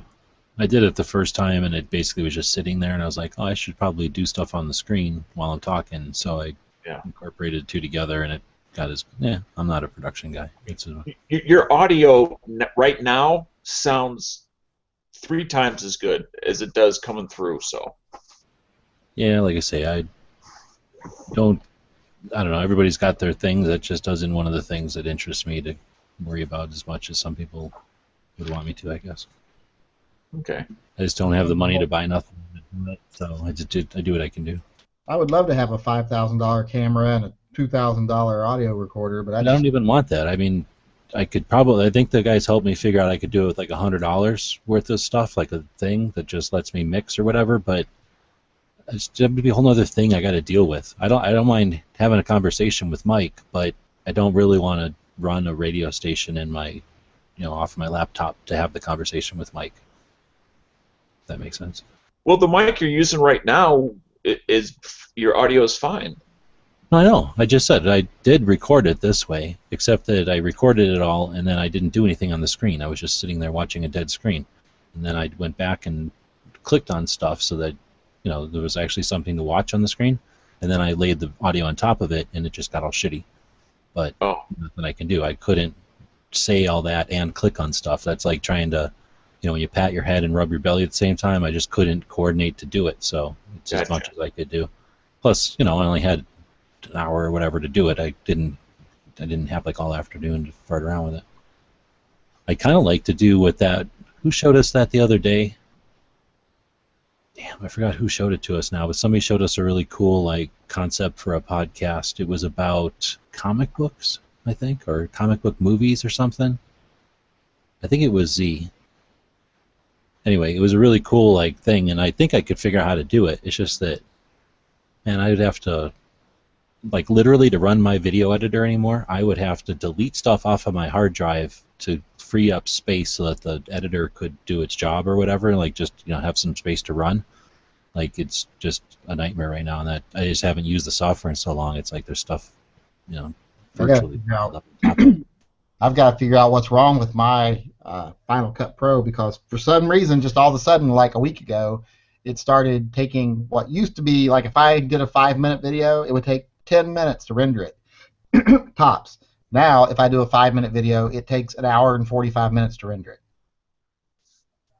Right, and that's the kind of thing we got to start bringing that stuff up in Gun Channels University, because that's the kind of stuff I hope I can offer people who want to do something like this, run a channel or do something like that, because there's all these little stupid pitfalls that you might not think about them now. Or how often do we talk to people who say, "Oh, I never saved all my videos"? Like, what? You never saved your videos? Yeah. Things get deleted all the time. So that's one of those things.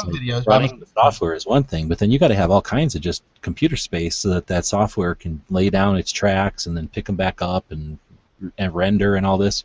Or like Yankee's saying, all of a sudden what used to take, when this computer was brand new, I can remember when this computer was brand new, it was my video computer, and I was doing everything else on the old computer, and this was literally just video, and it was fast. Although I was using Windows Movie Maker and dealing with little tiny video files. Now I'm using giant files that come off the phone, and I'm using fancier software, albeit not even as nice software or nothing. But again, it takes so much computer resources that I'd have to juggle things around on it to get it to even work. You Anyways, always that's gotta kind of keep hidden shit copies. that people don't see when they think about running a channel. And you always got to keep copies of your videos because I can't count the number of times that I've been doing like I'm going to make a playlist. Oops, I deleted that one. Or I'm going to move something to Facebook. And, oops, I deleted that video. Then I have to go back. The neat things now too is there's ways to have things upload to more than one place at the same time and stuff, so you can save things to the cloud and stuff like we never could before. I don't use any cloud space. I should. I get like all this free cloud space with all these things I buy, and I never use it. It's worth experimenting with once you've used it a little bit. If it works for you, it's a really neat tool to have, but it definitely took me a while to get comfortable with the idea. But I figured if it's redundant storage of stuff I'm putting online anyway, then why am I so worried about having it secure in a location that's a real life It's online location already anyway. when it's exactly, it's just copies of shit that's already online in case it ever gets deleted.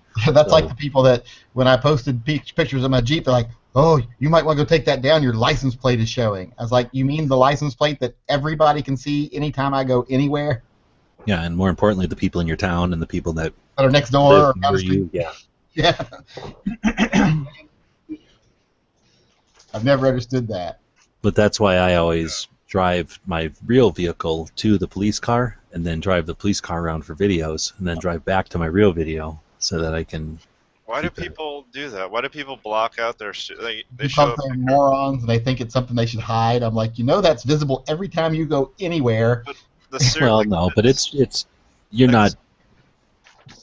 I was about to say like the serial number on a firearm. You see, you go to Gunbrook and you're looking at something and they got like it blanked out. So Well, they're under this impression that just anyone can report your gun stolen. I'm like, well, obviously you've never reported a stolen gun. Because to report a stolen gun, you got to go down, you got to prove your identity, you got to fill out this special stolen gun form. They take record of who you are, where you live, what your phone number is, etc., when you bought the gun, how you bought the gun, how it disappeared, etc. So if you did that falsely and then say you did that in Ohio, like, I'm going to teach that guy, and then in 6 weeks I go sell a gun and they go, this gun is stolen, and they go back and say, hey, this guy said he bought it in Ohio, you've got it in Oregon, and you've got a receipt from where you bought it from a FFL in Oregon, guess who's going to prison? Well, unfortunately, Yeah. as simple as the explanation is, there's just some dumbasses that just are that stupid. Let them. They'll go down to the police report. They'll call the police. The police will say, okay, we need you to come down to the precinct, bring picture ID, fill out this form, and sign this affidavit telling us you're telling the truth. And then if it ever comes up later, which it probably won't unless the person goes to sell their gun or something, they'll go to prison.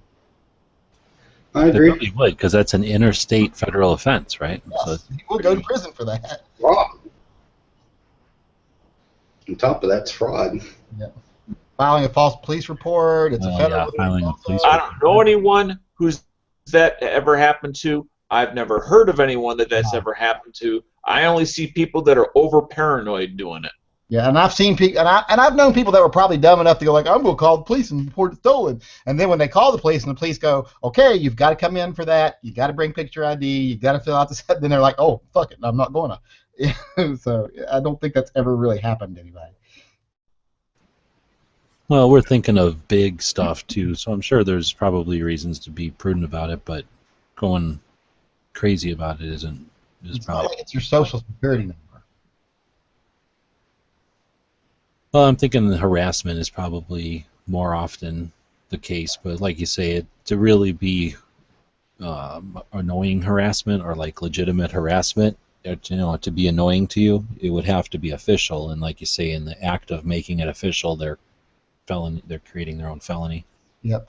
It's like people are like, oh, it's like when people say things like, oh my God, I can't believe you showed on the internet that you have guns. What if someone comes and tries to steal them? I was like, let me ask you a question. If you were a criminal and you were wanting to steal guns, what would you do first? Would you go on YouTube and start looking for people who had guns, or would you just go to the local gun shop and then follow somebody home? Well, I hear you there, but I definitely understand the other side that you might not necessarily be the target of a criminal with intent, but if you, like you say, if you're recognizable, you always walk around with that cowboy hat and stuff, and that big sign that says I'm Yankee Marshal. So if somebody just notices you, then you know what I'm saying, they might come onto your radar, whereas if you were more subtle about it, then there's just not that opportunity, or it's just not, you're not out there. I don't want to say broadcasting, but you're not out there. I don't know, creating the potential. I guess I'm just saying it's not as though everyone's always the focus of criminals. It's just Well, that I would put it as probably increases your criminals are chances opportunists. it increases Well, your chances of 0.001% being robbed to 0.0011. Yeah, I agree with you How there. does that relate to a serial number, though? No, we're talking showing guns on the internet. Just now. showing the fact Oh. that you're a gun owner or whatever. We've moved on. Yeah. It's like being worried about being struck by lightning because you're over a certain height. It's just kind of like it's probably not going to happen. Yeah. Don't worry about it. Like that video I made the other day, that if someone tells you you have to have this because of risk and they're not wearing a helmet and a cup, tell them you don't want to hear their opinion, because they're more likely to have their balls bitten off by a midget than they are having the problem that they're talking to you about.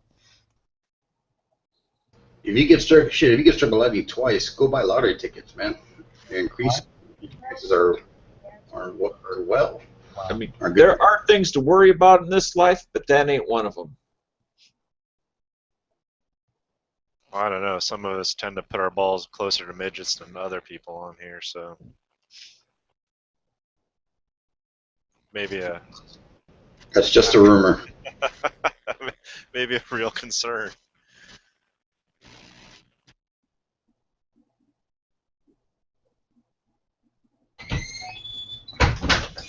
People make excellent sex slaves.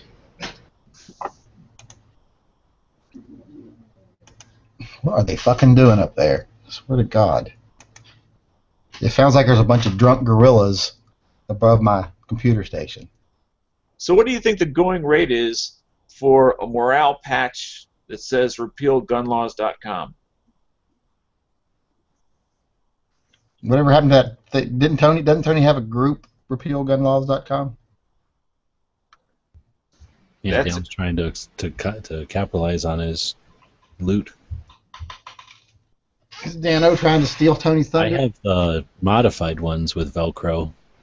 Did they ever make the real Velcro ones from the company, or did he stop that order?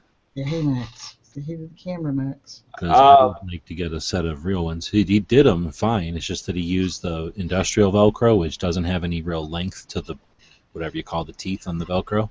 Right, he hand So it did doesn't some. stick very good. He did some by hand, Yeah, that's correcting what I them. have. Yeah. Isn't this a felony? I'm stroking 17-year-old pussy. But I think things were. He was about to do that when he decided to take the bat and ball and go home. You have consent, Yankee. That's what I mean. So you never followed through and got the second batch or whatever with the actual company's Velcro on it? No. And that was just a timing thing. Well, if I'd like to get my hands on a couple that have no Velcro, because I have the ones with his Velcro, but it's both like adhesive and sewn, so I can't really take it off. And I have Ooh. regular Velcro that I could sew onto a non-Velcroed patch. So if you've got And to enough, think that I've got 10 of them with no Velcro. yeah, well then we'll make some sort of trade or something. Let me know. Ooh. But yeah, Think I of the would like to get a historical couple. value. This could be an antique. Oh, they're going to be worth something for dang sure.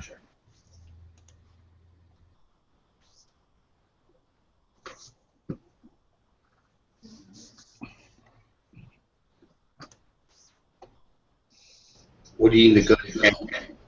What do you need the gun channels to work? Are you saying something?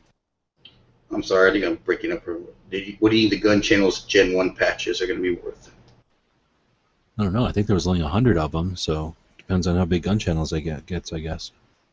I'm going to need to already do the third run sooner than later, so it'll probably be back to that company again, but I'll do them a little bit differently just so that they're different. I wasn't super impressed with this last set. I wasn't dissatisfied, but I kind of wung it on the gray, and it didn't seem that. I mean, I kind of assumed it'd be a little bit more difference in color than what it is.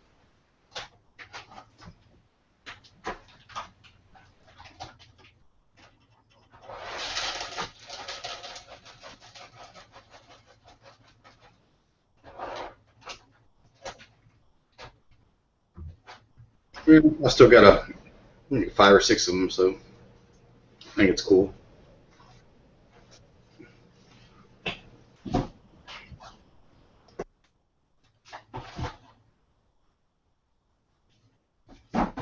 We'll need to try to figure out who's got extra brace this patches somehow, because there's people that want more of those and they don't exist anymore. So whoever's got extras of those will be able to make some people happy. Yeah, I never did get that one. I want to get some of those Coyote Tan or Every Second Matters patches. One of those went out today. There's maybe 2 or 3 left, maybe 2.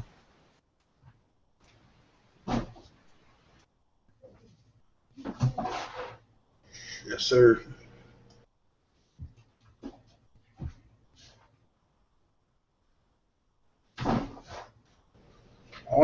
Hopefully this year, at the end of this year, I can maybe do a patch for the channel. I'm hoping to be able to do one with the logo. See how that works out. You could do the one that you got on the screen right now, where it's like the shield, it says Edge and shit on it, and then it's got the thing just in there. That would be easy enough. I got those gun channel patches in the mail the other day, the ones I put on Instagram. Uh-huh. And I was like, well, I didn't even order any patches. Someone must realize how important I am and sent me some for free.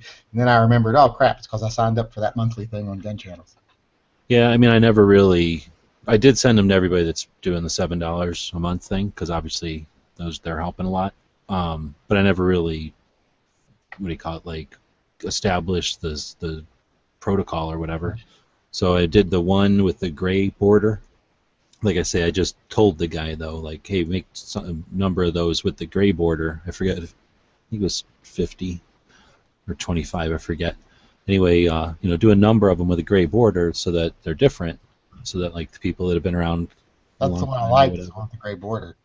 Yeah, exactly. It's just that it's so subtly different. I'm like, damn, dude, like seriously, it took me completely literally to make it like you have to almost have a light on them to be able to tell which ones are which. But there's also too much like black.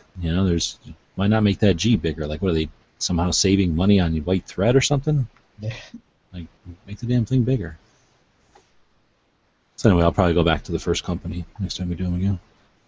I still need to get patches made. People bitch at me all the time about wanting patches. I need to get them done. Are you going to do the logo that's on the screen now, the guy with the cowboy hat?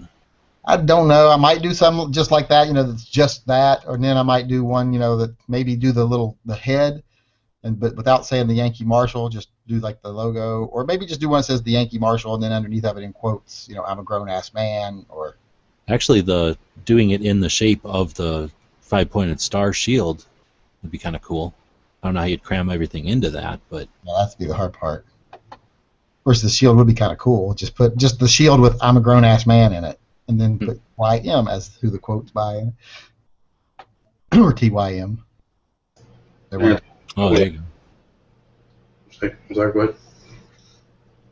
But your Kool-Aid dude would probably do well. Yeah, I would like to do one with the Kool-Aid dude. Yeah.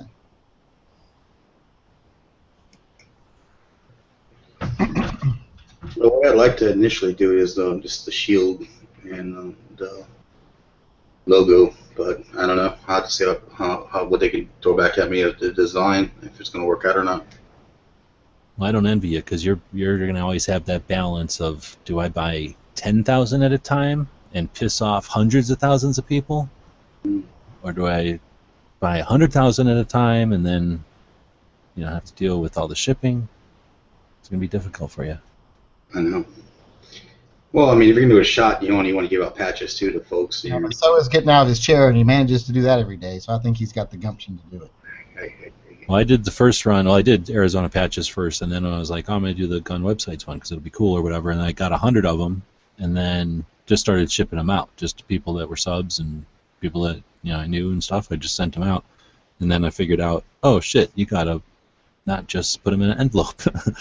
The little machines or whatever at the post office will squeeze them like a tube of toothpaste and pop all the patches out to one side on the floor somewhere. So like, good half the people that I sent them to didn't get nothing but a ripped open envelope.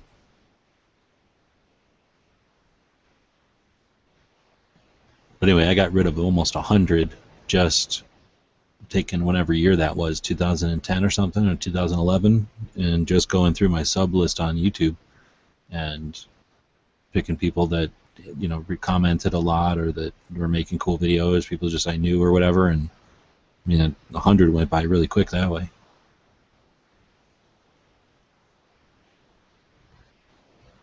Yeah, I like your patch. And honestly, like I noticed the other day you were talking about patches, and it does kind of have that Boy Scout, kind of ding to it. It's a little bit bigger, the merit patches, but it looks cool. I wasn't really thinking about it whenever I made them, but then when you look back, it's fairly obvious that, yeah. And I couldn't make them any smaller. I probably would have made them smaller because I'm cheap, and I like to say the first things I did is give them away. So I knew I was just giving them away, but I couldn't get it to. You couldn't read it if I made it any smaller.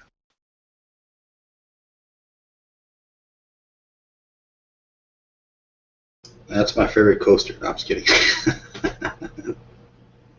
It's an awesome patch. A little bit too small for a coaster, but the Glocktober one to make a good coaster. Nah, that's a nice patch. I got 2 of those, and I'm gonna give one to my son once he gets his little bag together. I'm just going to buy him for his birthday. I'm gonna buy him a range bag. Big spender.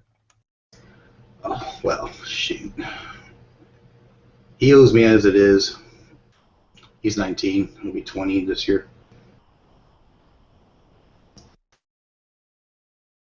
How many pistols does he have already then? He owns 1 rifle, the most, and he owns 1 pistol. That's pretty much how I bought for him. But he's always telling me, "Hey, Dad, I'll go in with you on a piece of this gun." I'm like, "Well, I want you to focus on college, my friend, and then we'll get into guns a little bit later."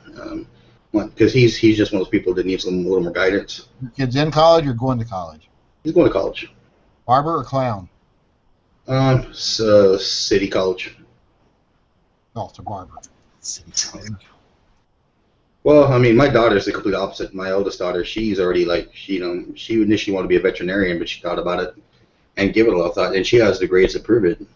She's in the top 10 percentile of her school, very challenging school, and she's like, "Nah, I want to help people. I want to be a doctor." And I was like, "Well, that's a long commitment, so you can." I mean, Are you sure she's yours? yes, because she has intelligence. So. Well, that's why I was I think asking. that anybody that wants to be a veterinarian should first have to enlist in some sort of the military so that it's less confusing for the rest of us. So when they get out and say they're a vet, we are clear that they're what they are. I think the third thing that threw off being a veterinarian is the whole stick up the dog's corn chute. What? That little thing where they measure them or the temperature on them or whatever. The thermometer? Yeah, that big ass stick they put up the. I don't know what they're doing to your dog, but the one they use at my vet is just the size of a normal thermometer. Yeah. No, The weirdest thing I've seen a vet ever do is the last time I took the dog in, because he's all old, I guess. They were like, "Oh, look," and they poked at his butt a few times and it squirted. And they're like, "Look at this," and I'm like, I don't need to know my dog's butt can do that. I went into another room and did something to him. I don't even think Edge has a dog if he's calling it a corn chute. No, dude, they brought me a little Chihuahua once because he has a problem with his anal glands getting swollen up.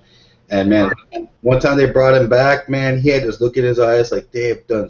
He had this look in his eyes like, "Please don't let him touch me again. Please don't let him touch me. They're doing so many weird things to me." I never see it look in his eyes. He's like, and they're. When you do that, because it hurts them until you express them. We have to express our bulldogs at least once a week. Yeah, well, that's what they do. Or you take it to a place that doesn't. No, we do it. We have to do it. Luckily, I have a nurse in the house, so I don't have to do it. But I don't. No, So I don't think I could. Yeah, there would be a whole different relationship with the dog if you're doing stuff like that. well, his ruptured once, and then they're like, "Well, at least the good point. The good part is that it probably won't happen for a while because they've stretched or whatever." And man, he came back with his look in his eye like, "Please don't touch me again." I don't know what God knows what he did to him. So I remember the lady, the vet was putting his finger up, God knows where. And she's like, and he started growling. He's like, "Look, little one, this is about the smallest thing that's going right there, right now, in the near future." And it took him out back, and he came back just a terror look in his eyes. Well, that's why they rub themselves on the carpet or whatever, right? Do it themselves. Yeah. So. I want to answer my question over there. Huh? No one answered my question I wrote over here. What's your question? What question were?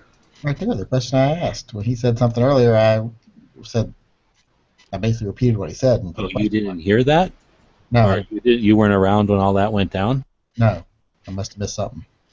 Basically got all upset that, oh man, how did that happen? It was like a typical meeting or whatever, and then it went sort of downhill, and then it went really downhill, and then it just went off track, like the worst drama that's ever happened in a chat, you could say. And then, and it was hard to watch because it was, I forgot exactly what started it anymore, but it was just self-feeding. So he started to question everybody and then accuse everybody and then answered his own questions and then confirmed his own suspicions and then basically shut the place down. And then everybody was just sort of sitting there stunned, like literally moments later, like stunned that it all just ended the way that it did. Like it was just like do normal day stroll out in the woods. There was an avalanche, everyone's dead, and now it's like, just different. Like what happened? I And can't then say it's surprising. posted like a bunch of like he took down the site and then posted a big like diatribe and then edited that down to a smaller thing and then basically started over himself. So in effect, I can't say it surprises me based on previous behavior, because they would come into chats, they would say outlandish things that were at best paranoia based, and then when you question them on it, well, I'm leaving. How dare you say things like that to me? I'm like, you just said crazy bullshit, and then someone even just says anything contradictory to you, and you act like it's an attack and run away. You're taking the high ground by dropping your little crazy bombs and then running away. I don't know when they started that new, like the resettable trigger, but mine is pre whenever that is. And I got it used, so I don't know when it was actually made. But mine is definitely the kind that has the dead trigger, because I prefer that. Which is, there's no point in a double strike on that kind of gun anyway. If the ammo's bad, it's bad. Right, that's the way I feel, so I don't want to. I don't know. I guess Masada Yub once time said that, his view on it is that there's the potential that in a situation that your wits aren't about you, you might get locked in the I don't know how to call it muscle memory, but just in the glitch, the mental glitch of pulling the trigger over and over, because you think the gun's going off and off and off, and you're making hits, but what's really happened is nothing, and your trigger is not dying, what we're talking about with a dead trigger. Yeah. When it dies, you have tactile response that you're not doing anything with your trigger, but if the trigger continues to reset itself, then you feel like you're making shots. So anyway, I guess that's the theory, is that I don't like the concept of that. Possible theory. Another thing I've actually seen happen with a gun that has double strike like that. I mean, I'm not opposed to double strike. I kind of like it in some guns, but range guns. But I have seen someone at the range, click, click, pull the trigger once, didn't cycle, so they did it again, didn't cycle. And because they were in the mindset of, well, I'm just going to keep pulling this trigger until it goes off, without actually doing what I should do and cycle the bad ammo out, they had a hang fire and about shot themselves in the foot. Whereas if they had just cleared the round out immediately, they wouldn't have had the hang fire.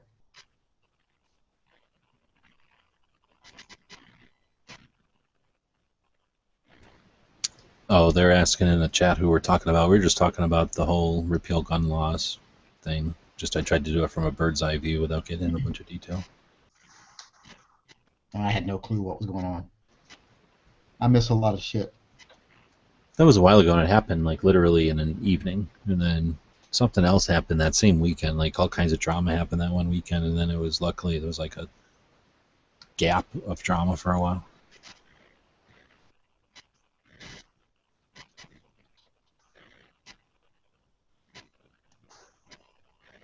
Ouch.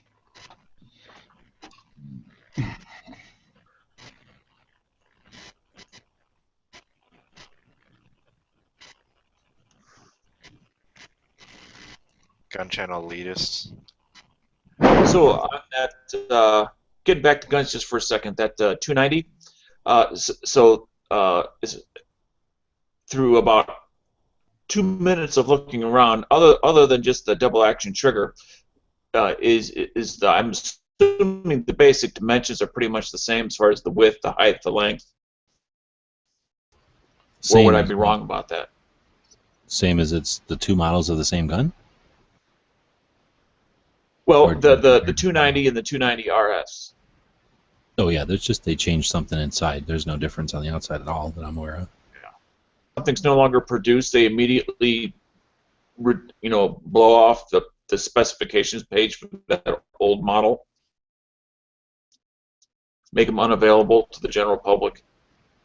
I don't know about that because the model still exists and stuff, but I just don't think there's any difference. Well, yeah, but you have to get it through an archived, like. Oh yeah, they might take it off their site, yeah, or put it in the discontinued section or something. I heard a landslide. Assuming no more chats in OSO. What is that? What is OSO? Or is that typo? That's a new one on me.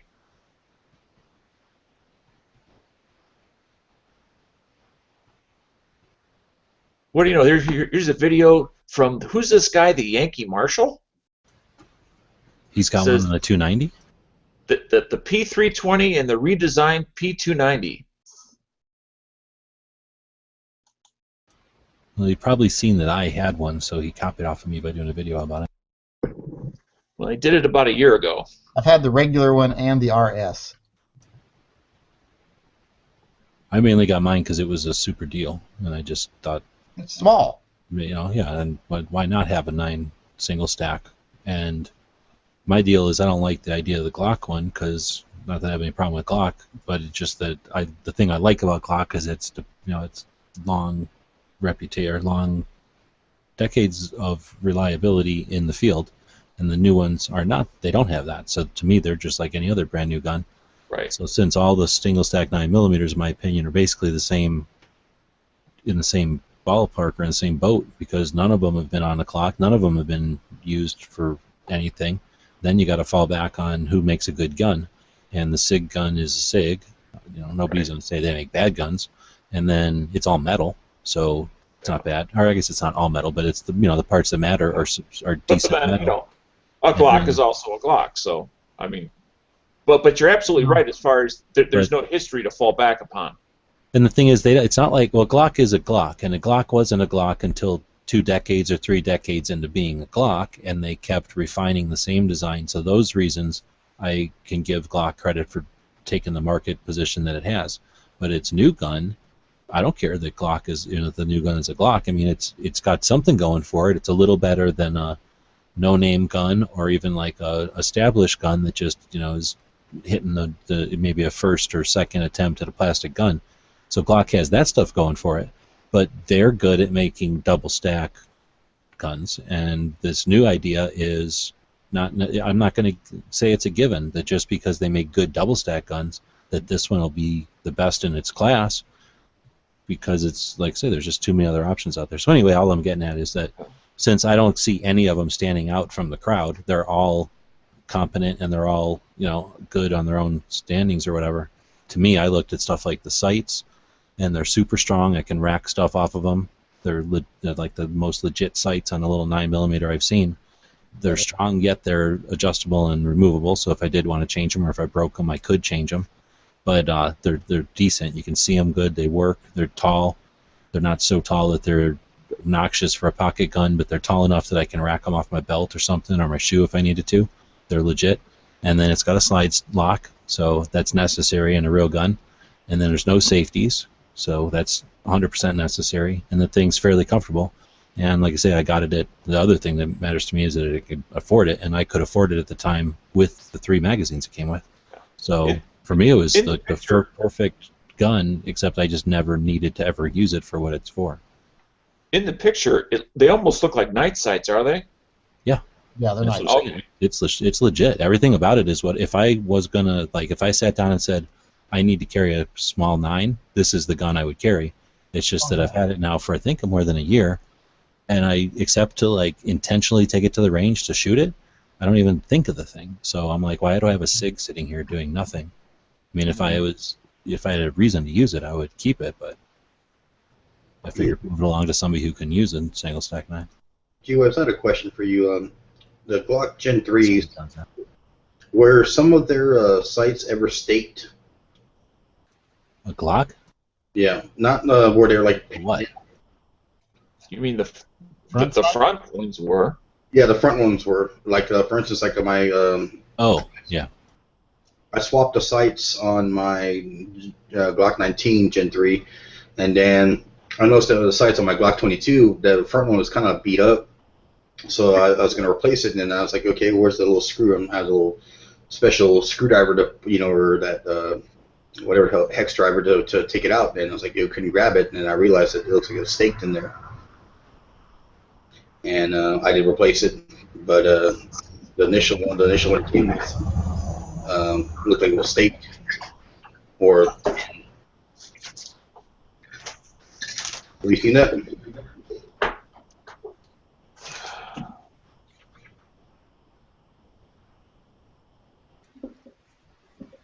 Well, yeah, the front states were just like poked in there.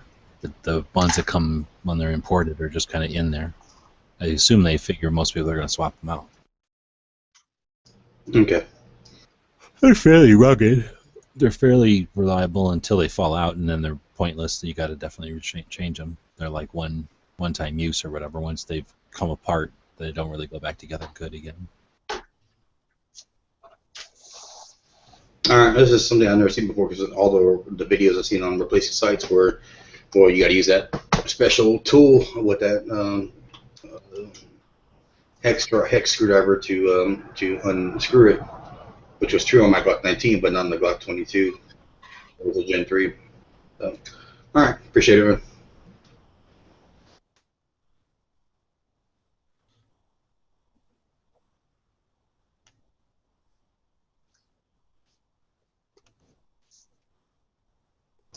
That sight pusher I got for eBay is really good, man. It's only $50. I think that's what I paid for it, and that thing worked like a champ. It's amazing what having the right tool for the right job will do. Well, yeah, I mean, because there's some really nice ones out there that are $100+, but this one on eBay, if you follow instructions on it, it's universal, does well with Glocks and other. I plan to replace the sights on my 1911 eventually, my full size, and it makes it very simple. It works well too.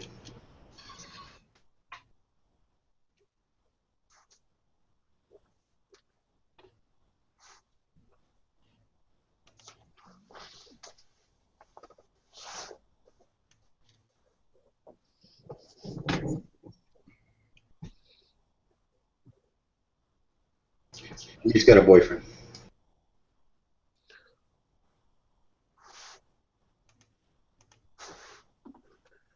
I think with him, it'd be more likely he touched a stripper and he's in jail. I told you not to touch the ladies.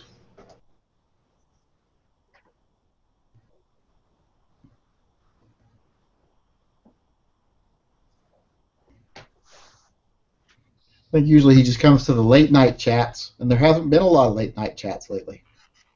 Maybe that coyote's family got revenge. Maybe. Because I'll come in, like, I miss most of the chats, but I'll come in like at midnight sometimes and see if there's a chat going on. And used to be there was always a midnight chat going on. Now lately, the last couple weeks, it's like maybe 1 out of every 5 nights there's a chat going on. Yeah, especially the late ones. Yeah. We need to get a new set of hosts or something, because for a while there we had a bunch of people that were down for just hanging and letting the chat, like the lobby, go. Well, everybody's just procrastinating, whatever. If you're a third shifter or whatever it is, or not third shifter, but a second shifter, you can do one, jump on it. It could also be just that, spring is, for those of us up north here anyway, spring is coming, so a lot of people get busy doing other things. Are you trying to tell us it's your mating season, Dano? No.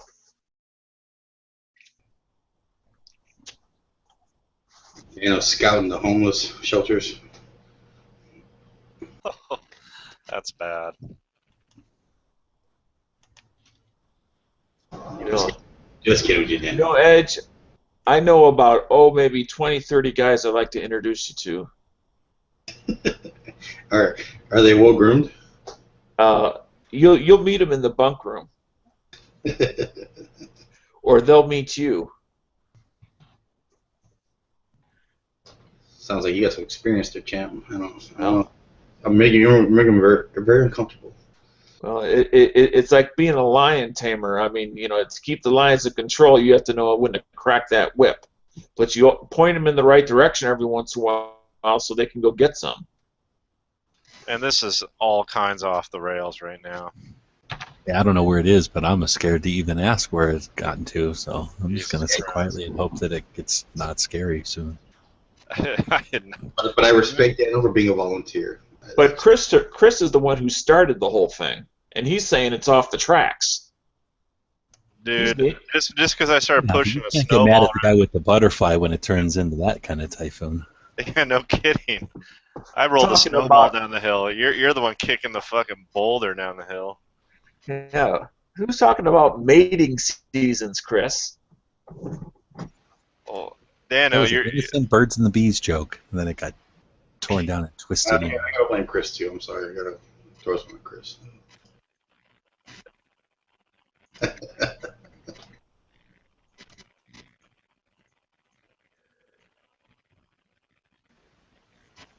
So I wanted to do something for, do a series or whatever, do something interesting and different or whatever, something that I found interesting. So I pulled out a bunch of guns and was going to start doing, I wanted to do like a live chat, but I need to get like a shittier webcam, I think.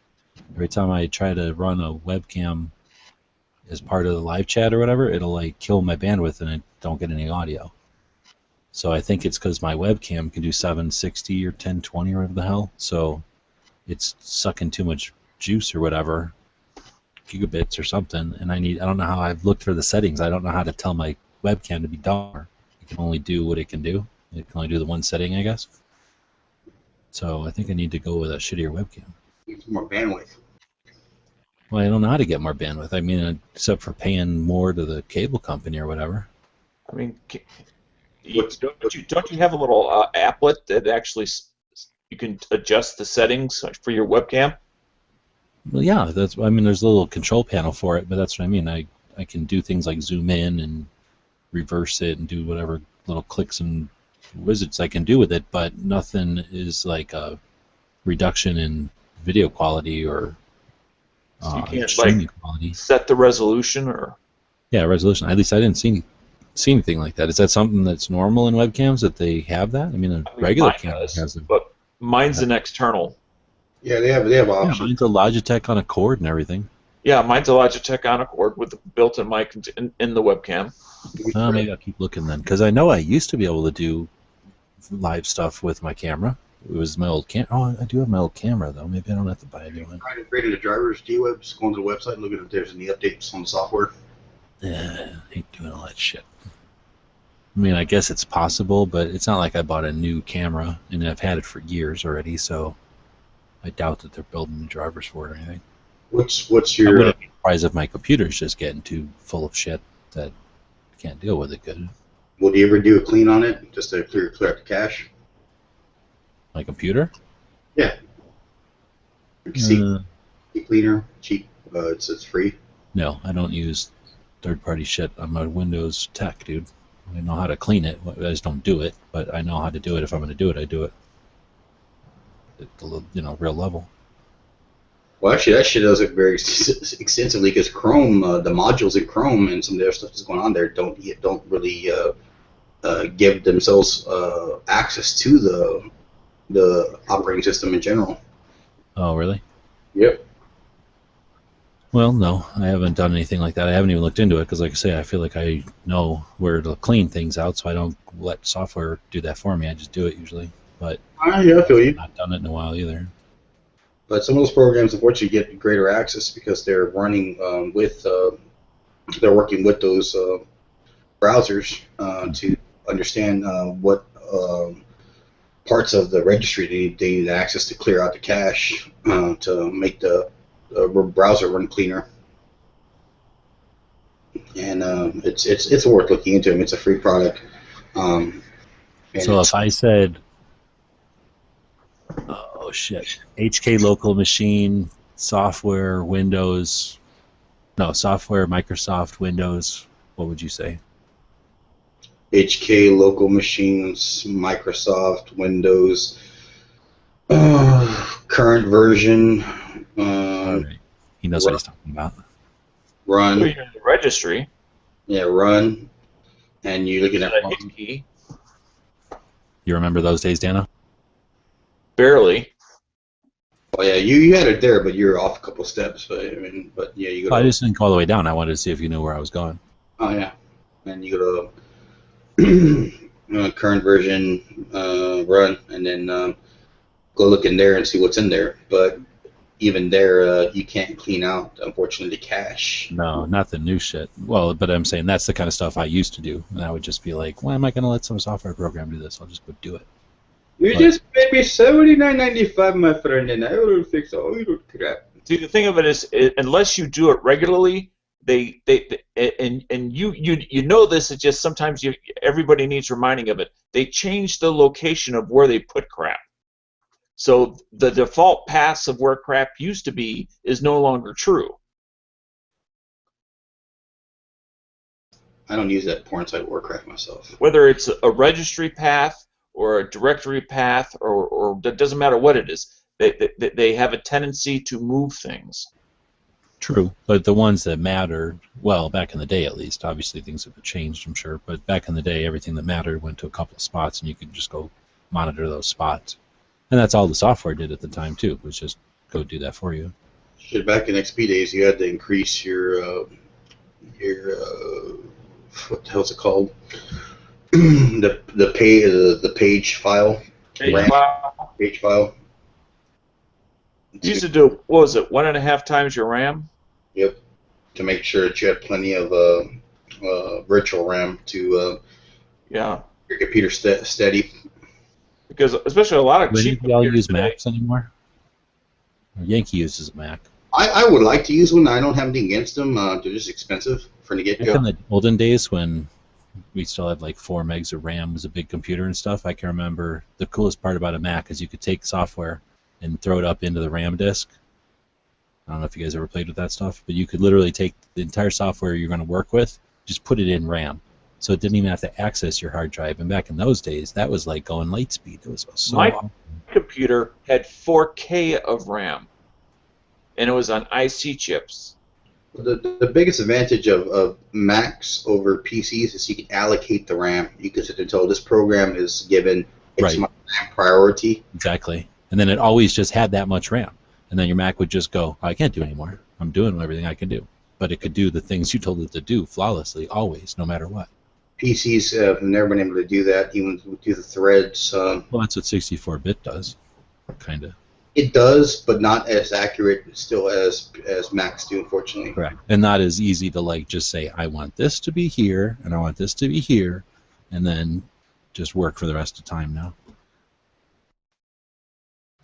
Yeah, on a IT level server-based workstation, you have to have a program that's distributed to all your computers to access that kind of level of orientation.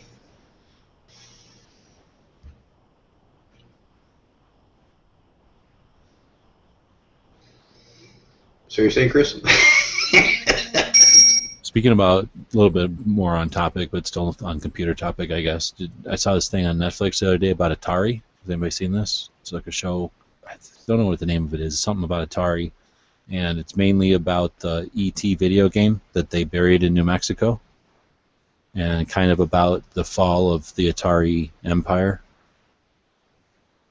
Anybody seen that one? I haven't seen it, but I know what you're talking about. Nope. Well, dude, I remember. Did my you buddy- see those Pirates of Silicon Valley? Yeah, that was a great movie. That was a great You movie. like that movie?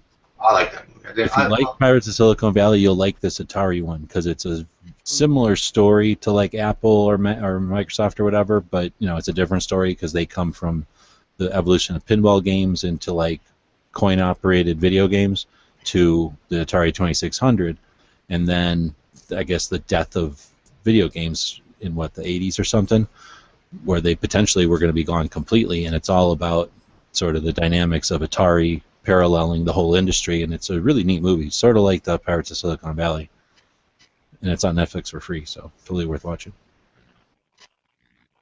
I don't have a Netflix account. I need to get one again, but yeah, that was a cool movie. And then they made several others after that, as far as Steve Jobs and Apple. I'm going to take off. See you guys later. All right. All right. I've liked all the Apple ones except for, I don't know. I like the story. It's just I've never really dug any of the movies about the story. I like the story, though, and I'm down for watching more adaptations of it. I'm just looking for one that isn't trying to be like an Apple commercial.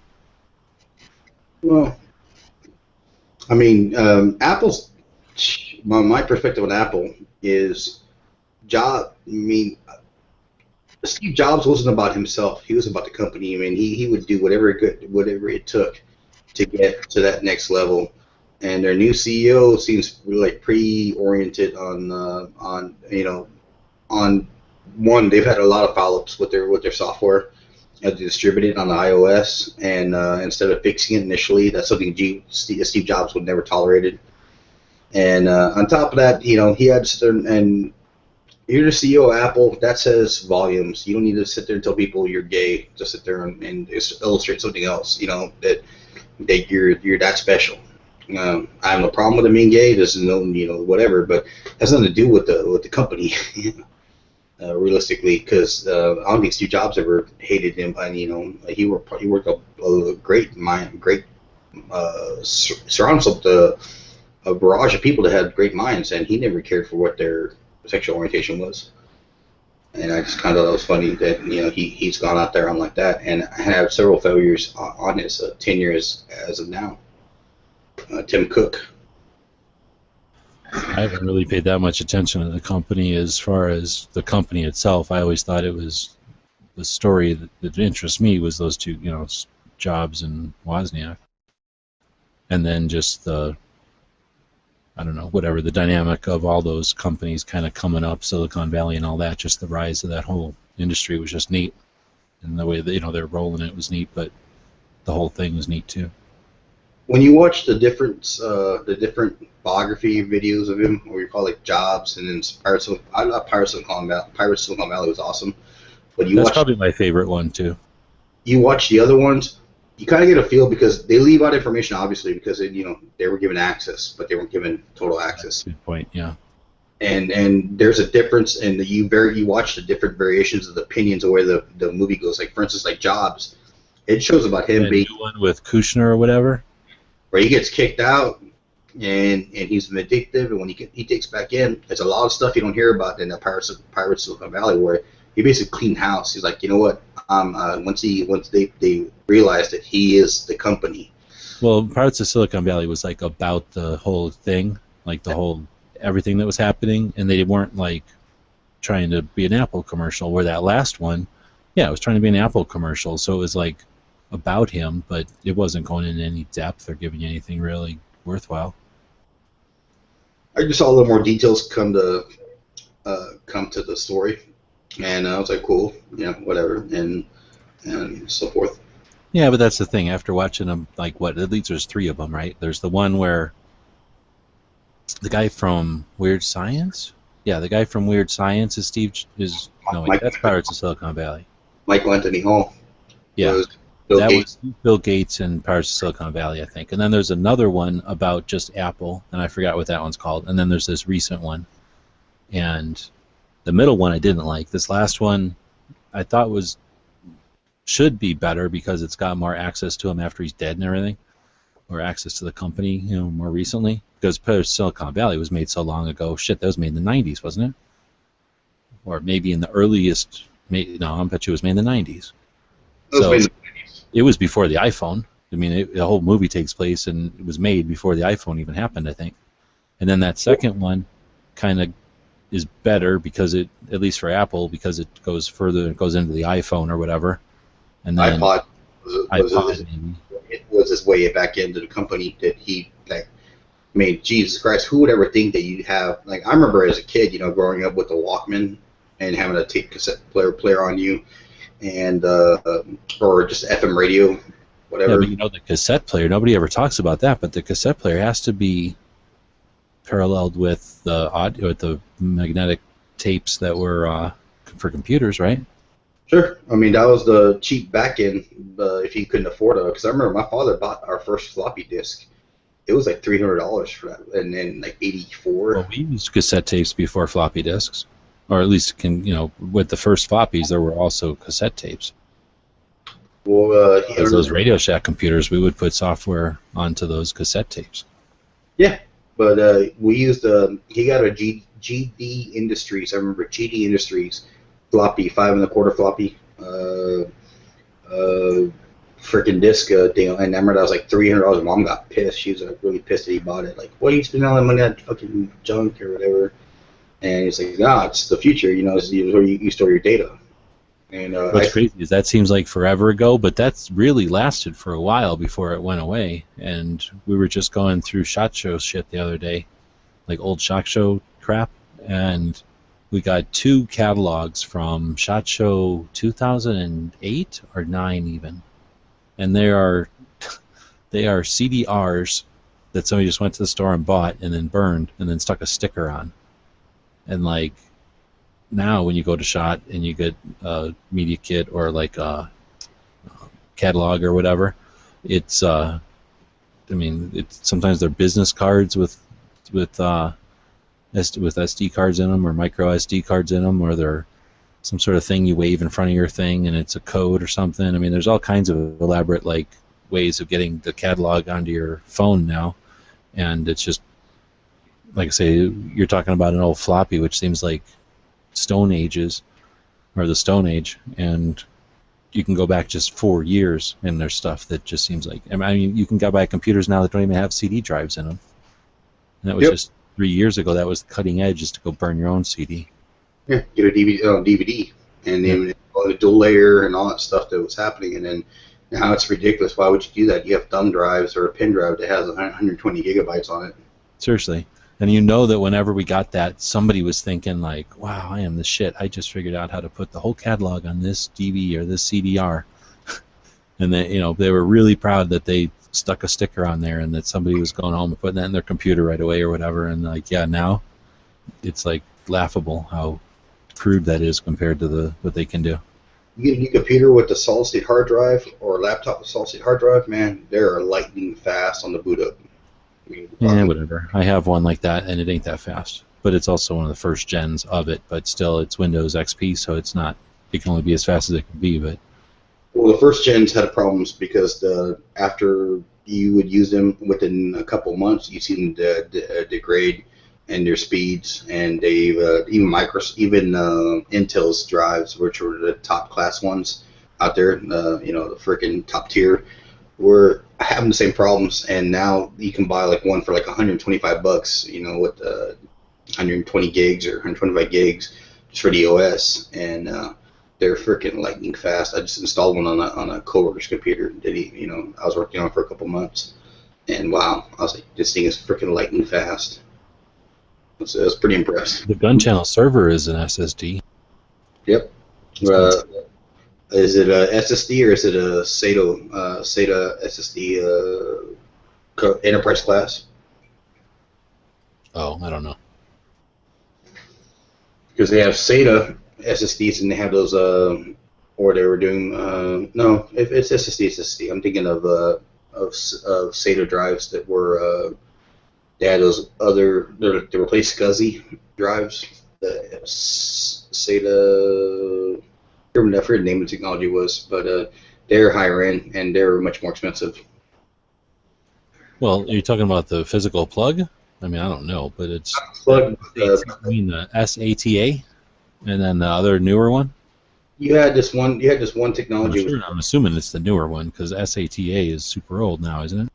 Yeah, well, it's been around since 2003, but they have this enterprise class called drive. I forget it's called. It's like SCSI SATA.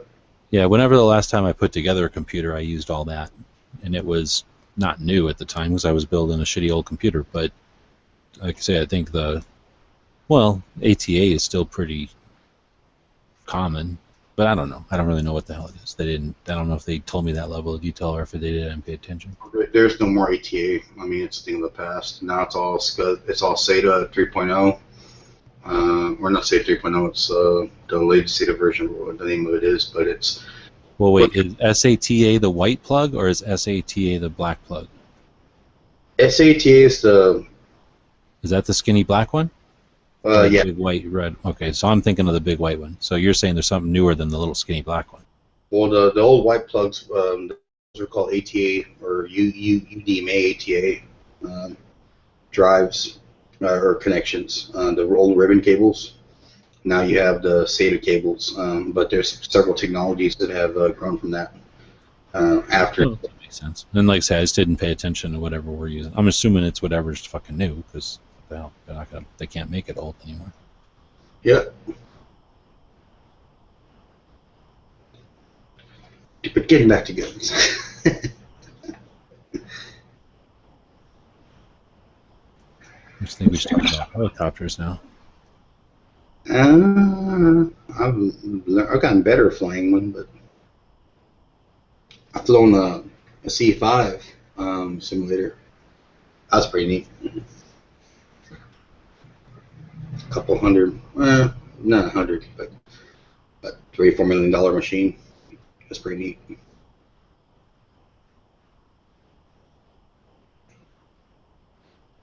So, so what do you think about a Scorpion? The 9mm new one? Yeah, that Moon Food bought one. I don't mind the gun. I have a problem with them calling it a Scorpion because it doesn't remind me anything of a Scorpion, but it's pretty neat and it's pretty solid. I'm glad I'm not the only person that thought that. I was just keeping that to myself, but I thought the exact same thing about the name. Yeah, I don't know where they come up with that. I mean, it's not even minutely similar, really. Or at least call it the Scorpion 2 or some shit. Yeah, or whatever the bigger version of a Scorpion is, call it that. And then they put that stock on it that looks like a Scar stock. Like, what? At least put like or at least give you the option of overfolding wire stock, and then at least I can understand why they call it a Scorpion again.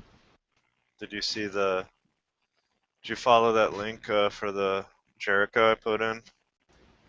No, I've been over here doing I put it in way earlier today, but if you follow it and you go to the weapons part or what are products or whatever it is, apparently the way it looks like on their website is they're importing whatever the newest generation of the micro Uzi semi-auto only pistol, and then they have a one with a full side folding SIG brace thing. Oh yeah. So it's weird. It's got like. Are you talking the 9mm Uzi pistol or the 22? 9mm. Yeah, it looks a little weird. It ain't an Uzi, but it is an Uzi because it's made by them. I would totally want one. It's got if a I had money it's like a polymer frame. They have like the whole bottom of it looks different than it used to. Right, but I did look at it. I forget when, a few years ago at SHOT Show. Whenever the last time we went to the media shoot was, a couple years ago, I think, and I didn't want to like it because I didn't want to spend money on it or nothing. But I kind of like it. It's sort of like I'll give it the benefit of the doubt, saying that it's the progression of the Uzi because if they were going to continue to make an Uzi, at some point it's going to go polymer. Just makes sense. It's a heavy fucking gun. It's going to go polymer.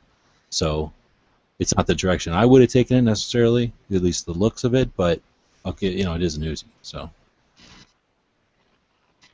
like I say, I would definitely own one if I had the money just to buy extra guns again. Yeah. It's weird. With that being said, I'd probably buy it after, if I had that kind of money, just buy a gun like that on a whim, I would buy it after a regular Uzi. I never asked your opinion. Maybe you displayed in the past, but when do you get divorced, UWIPs? What? When do you get divorced? I'm not I swear to sure. God, When did I get divorced? That's what I thought he said too. I'm like, I'm sorry. I What never about even knew he was Tavor? married. Tabor. What about it? You're asking about a Tavor, right? Yeah. What's your opinion of a Tavor? Oh, what's my opinion? I forgot about- what the fuck you had said before the word Tavor. I'm I don't sorry. know. I picked one up a long time ago. I thought it was shitty, and I picked one up the other day, and it seemed less shitty, but I don't understand it for sure. Definitely. I mean, I understand the appeal conceptually of a bullpup, but not being able to sight in your gun or requiring that the sights are way the fuck up in the air like they are, just because of the way our necks and heads work with a bullpup, I just don't see that part. I don't go. I mean, think like an AUG. I really like the AUG and everything. It's neat. It's solid. It's neat. But the damn sight has to be up in the freaking air like that, and it's just can't get it right. Can't deal with that as much. I know some people really like them, and I can understand why. But I'm not into them, so I don't overlook all the weird parts about it just for the cool parts about it. Did you read that article I posted about the G36? I think that's the HK. I saw it, but I didn't read it. Holy crap, dude! Like, you know, it's funny, like reading, like like looking at the history of the M16 and all its like phases it went through, and it's weird to see that happen. The ins and outs and ups and downs of the M16 platform. It's weird to see that happening again. From a outside perspective, it's because it's their rifle, they're in their country. It's weird to see it happening all over again with the issues that firearm is having and their government like coming down on HK pretty hard, trying to like sort it out. They even talking about dropping the weapon system altogether. And they have some pictures where they cut a G36 up so you can see the problem, and it's pretty amazing. It's an interesting article.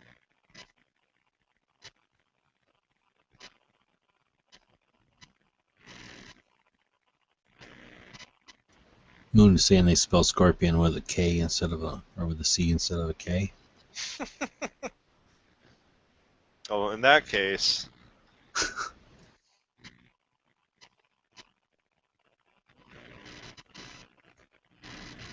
It looks to me like they made it to be a little SBR looking thing, or a PDW, but then because of our stupid laws, they had to take the stock off, so it became a really big pistol. Doesn't look like they said, hey, let's make a modern version of the Scorpion. It looks like they made that PDW gun and then said, what are we going to call it? Oh, I know, let's call it Scorpion.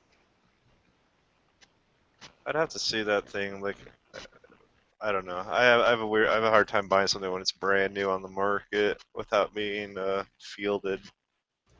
I hear that, but it is CZ, so they are fairly good reputation. I mean, oh, absolutely, I totally people agree. don't like them, but they usually don't like them because of their build quality. They don't like them because of the look or whatever.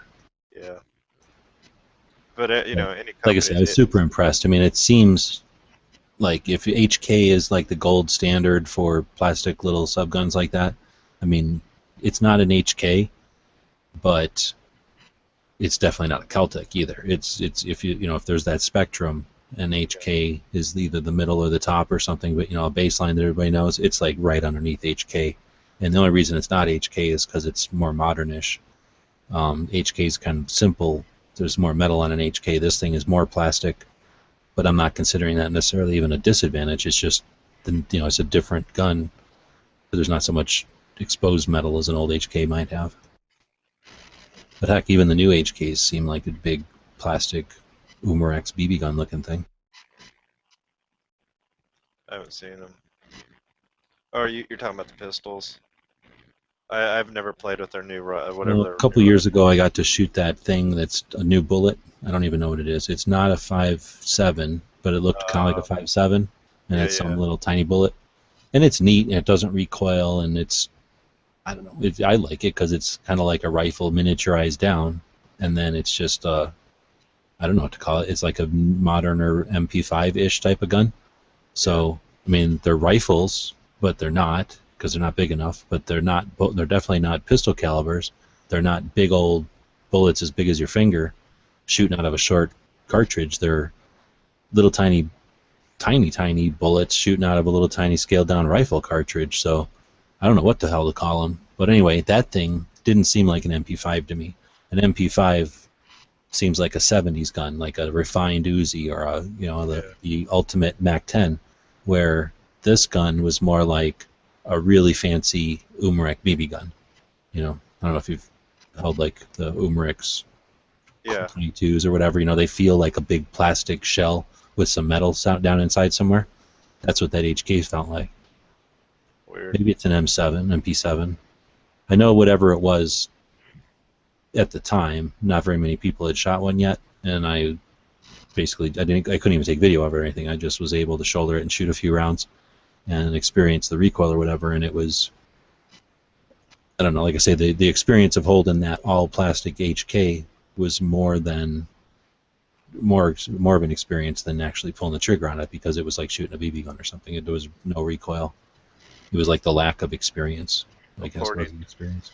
According to the German government, that's the problem. Is HK's polymer is not where it mates with the barrel is not holding up under heat. That's causing some I don't know if it's I can't remember if it said it's causing malfunctions, but it's causing a pretty serious wandering zero.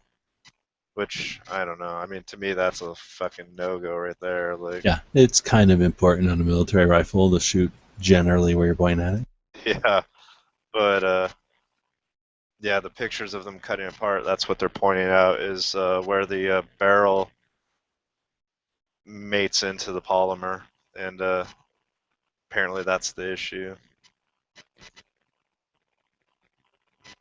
It's pretty weird. I wouldn't, it's one of those things you wouldn't think about happening from a company like HK, but then again, that G36 was a complete departure from everything they've been doing, so who knows. One gun from them. Shut up. One gun I want to get from them is that HK45. I love that. I've shot that gun. It's an awesome gun. I've shot a few different HKs, they've always been great, but I haven't shot any modern. I think the most modern HK I ever fired, it'd either be a coin toss between the USP 45 I shot or the MP5 I shot. But I think the MP5 came first, if I remember correctly. I've shot a clone MP5, and I did appreciate it. As far as the pistols, I'd like to get one of those squeeze cockers for the collection. That's one I think it's kind of neat. It's it's dated, right? But I think those are cool. I mean, dated or not, that is a cool freaking gun. That's one I haven't shot that I've always wanted to.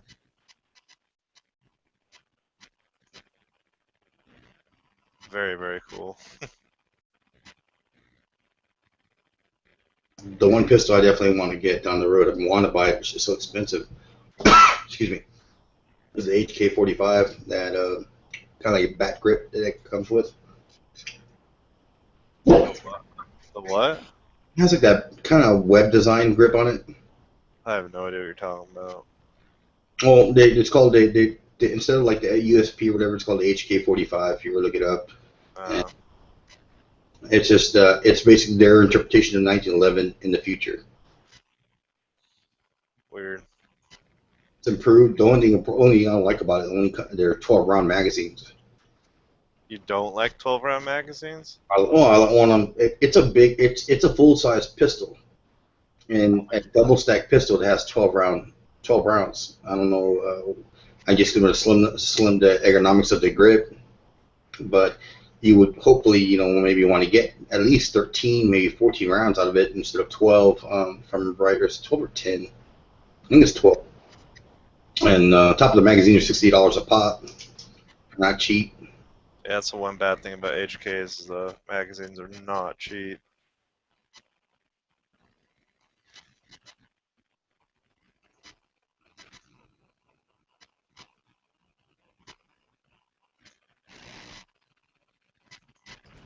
USP is the next one on the chopping block, I think. Okay. Yeah. It's a neat gun and everything. I like it, but I don't even remember the last time I shot it. What caliber? 45. Yeah. I've had a couple people tell me those are very pleasant guns for them. They liked them, but they ended up getting rid of them eventually. Yeah, if I didn't hate guns, I'd keep it. It is just super solid. It's like a big, I don't know, Dodge truck or a big deuce and a half or something. It's nice to have around, but we got the new Glock, so. The only thing about HKs is their rail systems are proprietary until recent. I think they started going to Picatinny rails. Is that correct? No, it's true. It's the first one, so it's got that HK proprietary rail. That was a bigger deal back in the day when you couldn't get stuff for it, but now you can get an adapter that takes it from HK rail to normal rail that everybody uses. So Yeah. you can do that, or just get a device that, or a light or whatever that is made for the HK rail, because you can't get those. And sometimes you can get them cheaper nowadays because people figured out they don't need them. So it's a buyer's market for those things. But for that kind of gun, shit, half the time we talk about this stuff, people don't like putting lights on their guns anyway. So for me, it was an issue, potentially. And then for some people, it wouldn't even have ever been an issue. They wouldn't care at all if it was in rail or not. Well, I should be getting another sight for Streamlight to test, or their light, the new G with the green laser. But the thing is that I'm still trying to figure out, its compatibility, because I'm going to put it on my Glock 19, obviously, but I don't think I'm going to go buy a couple holsters, to Which light? The new TLR2 HL G, which is a green laser with. Will it be the same dimensions as like their red laser, or will it be a whole new thing? Oh, it's same dimensions. So holster manufacturers, you can still get them to play ball with you. But as far as a carry gun, which is the G19 is a carry gun, I don't know if I'm going to carry a gun with the light. I'm going to look into that when I test it. The green lasers are pretty neat, though. I mean, they're very bright in the daylight. Viridian has a really good laser I've seen that they make. Well, if they have a green laser, I'll agree with that far. There's another. I've had less experience with them working than I've had with them not working. The red laser one I have for TLR2 HL. I'm talking about the Viridian. Okay, the Viridian. I haven't had a chance to play with those yet. Do you own, or have you just? Yeah, we've had them, and well, we didn't. We took a pistol one and put it on a rifle, and it fell apart. But it was using it for something it wasn't intended for. But then again, not every brand will fall apart when you use them for what they're not intended for. Does Surefire do a green laser yet? What? Does Surefire do a green laser yet? Surefire has the only true green laser according to them. Really? So yeah, there is no such thing as a green laser. You have to, that there's light is light, so you have to make it the color or whatever. So most green lasers are infrared lasers with a green crystal in front of them, and that's a problem because the mount or whatever is the weak link and can break, and that's why sometimes typically green lasers will break, and then they're not working. Well, they are working. It's just that the little crystal fell out of the way. At least that's the way it was explained to me.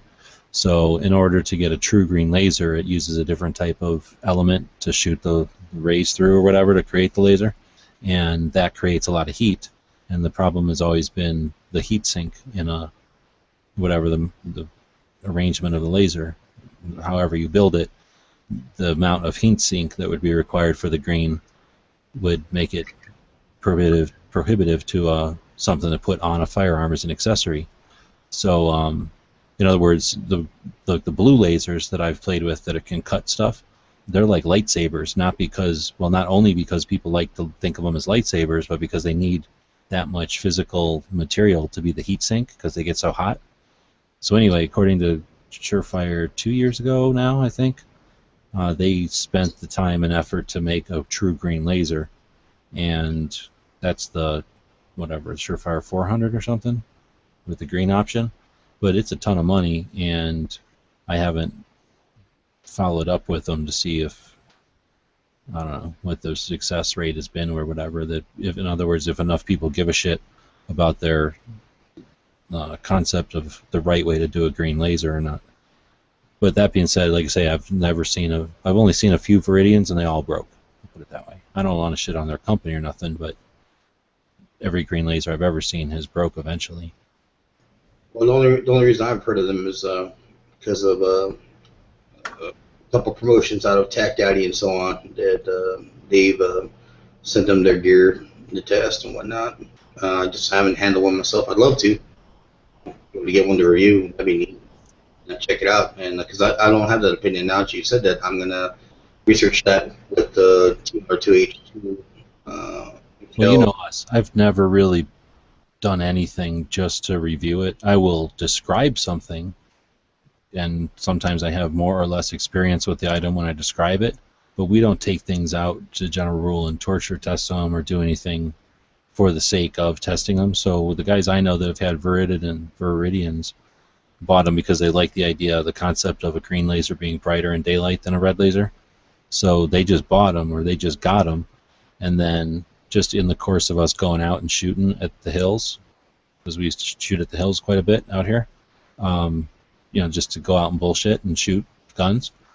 Just in that kind of bullshitting, not even like going out to train or to even shoot targets. We were literally just going out to pull triggers and bullshit.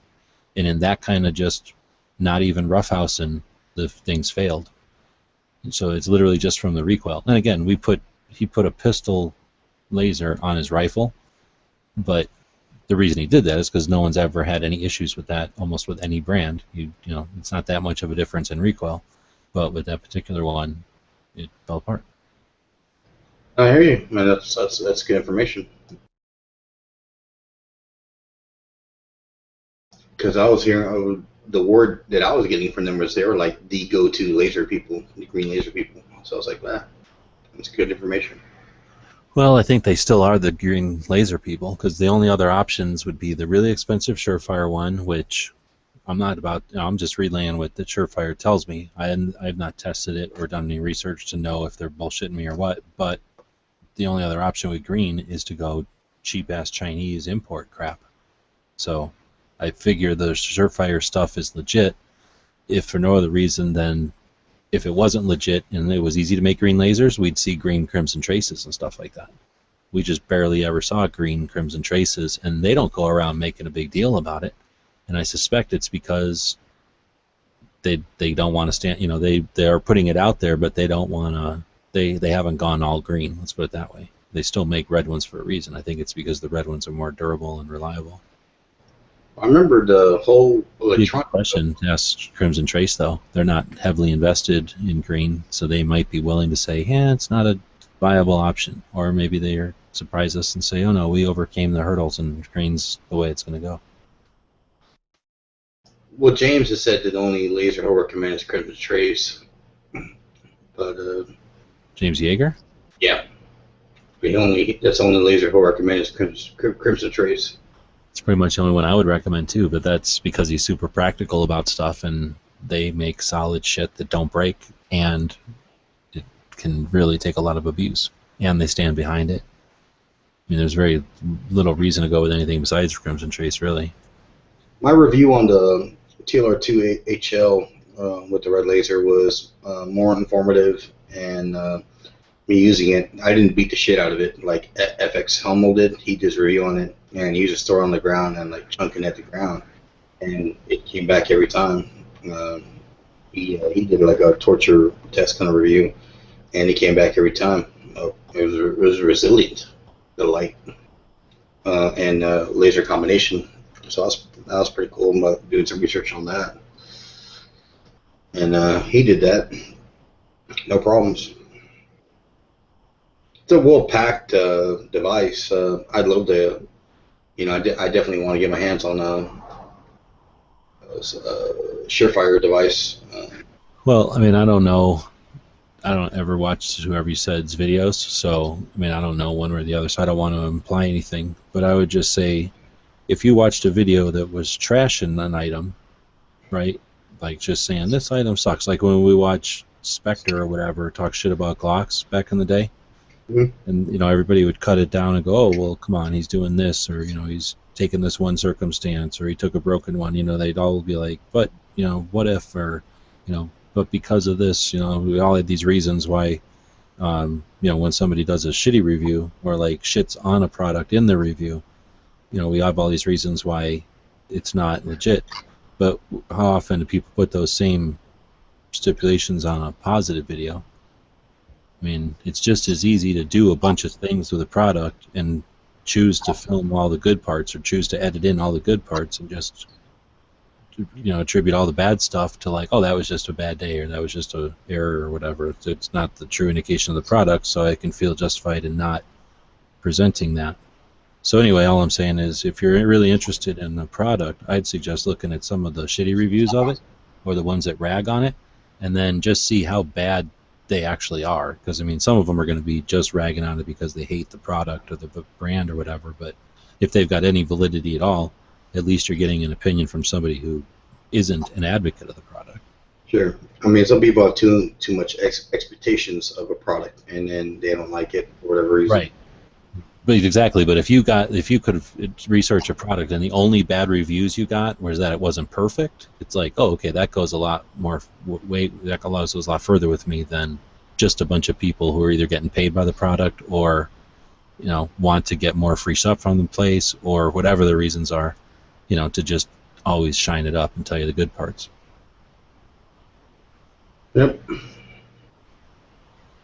But anyway, and that's the other thing is I don't see for something like a laser. I mean, I guess it's interesting to have somebody beat up on it, step on it and shit.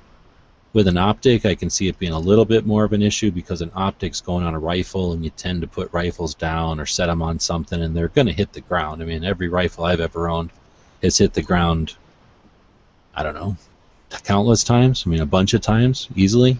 I try not to let stuff with optics on it hit the ground, but it'll still happen. And I just want to make sure an optic can deal with that, right? I mean, because even if it happens on accident once in its lifetime, it better not break that one time. But something like a light, I mean, they don't really, I mean, I guess you do want to see that take some amount of abuse, but if it's a green laser that you're putting on a target gun that goes to the range and sits in a range bag and then sits in your safe and then sits on the shooting bench and then gets shot and then lives in those four, ways of existence, then it's never going to actually see any actual physical abuse, and who really cares if it can handle a bunch of physical abuse? Exactly what you're talking about. Last time I went to the range, I had my son put the two rifles on the edge of the bumper facing the trunk of the car, and then it wasn't but a second later they all tilt over, and my AR with my optic on it. But luckily it didn't lose its sight as far as it being locked in. Didn't lose its zero. Yeah, didn't lose its zero, and I was like, wow, because it took a pretty hard spill, and that's that Vortex optic, the Spark 1, and yeah, it kept it zero. Speaking of optics, we were out shooting the other day, and I shot what the fuck is it? A Trijicon VCOG. Mm-hmm. You ever seen one? Yeah, I've shot one. It's $2,000 optic. So yeah. Yeah, so you know what I'm talking about. That thing is sweet. I really like that thing. It's fucking awesome if you got 2 Gs. Super strong. I don't care about how much stuff costs. Give me one of them for free. No, but that thing is super strong, and that that 4 power or whatever the power is when you zoom it in that reticle, man, that just seems just really nice optic. Yeah, it's Murphy has one of those on his military Marine rifle setup that he has mocked up, and it's fucking nice. Wow. I bet. So it's on a 308. No, it's a standard. What they offer basically like a mock-up of the Marine AR M16. I guess they offer the Marines, and it's M16A4. Yeah, with the Knight's armament front rails on the front, handrails, and with a solid stock on the back. unadjustable stock, and he has that set up on it, and it's really nice, man. You can't mess with that sucker. You can, but it's hard to.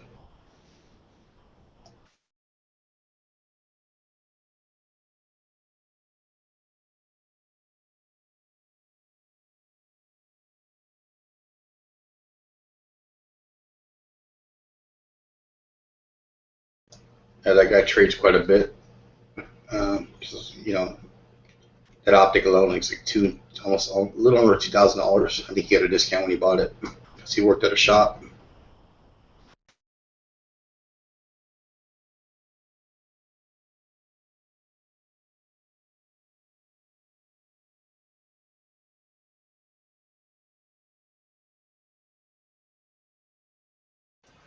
So I'm looking at that article there that about the Crimson Trace saying that they're power hungry. So I suspect that might be similar situation where if they're taking more power, then battery has to be bigger and or maybe different or whatever for the green. Yeah, I mean, it does consume more light or more light, which equals more power. And they are bigger. Like the diodes are bigger, even when when you look at them on the inside of a Crimson Trace, the little lump is bigger than it would be on a red one. Then I'm sure the people that complain about fractions of an inch on the gun are going to complain even more about size differences on their accessories. You carry a light on your everyday carry. Yeah. Not an idiot. Oh, I'm just asking. I feel it's a necessity, and I carry a light also.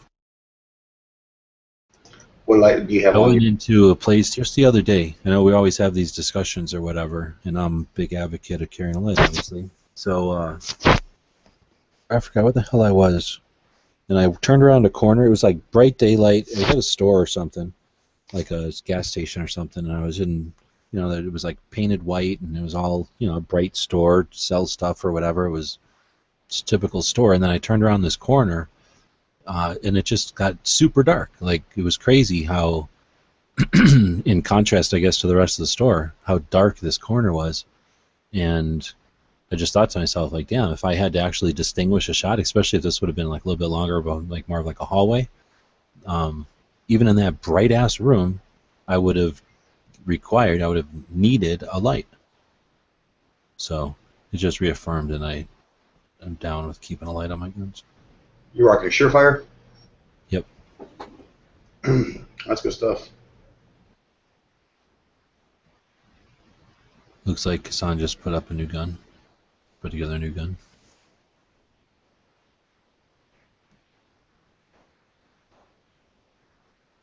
Got time to IG that shit, but not to come on the gun channels to talk about it. What kind of holster are you using on that? Dude, what the hell? Don't you look at my shit? My EDC has been like the same literally since I started on YouTube, I think. You got like 10 EDCs. That same black tag. 97, EDC 98. Show pictures of other people's and like hypothetical ones, but mine has always been that Glock 35 and the blade tech. Okay. Surefire. That's my same gun as I've always carried. Although I just carried around 23 today, just because I found a holster that's kind of cool. So what do you carry to protect yourself from chainsaw wielding Canadians? Chainsaw wielding who? What? Look at the link.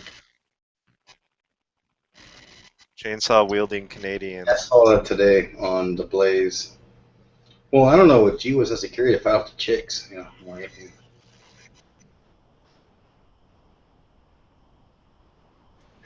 I don't know. Chainsaw. Glock 23 is going to cut it, fight off the Super chicks. easy.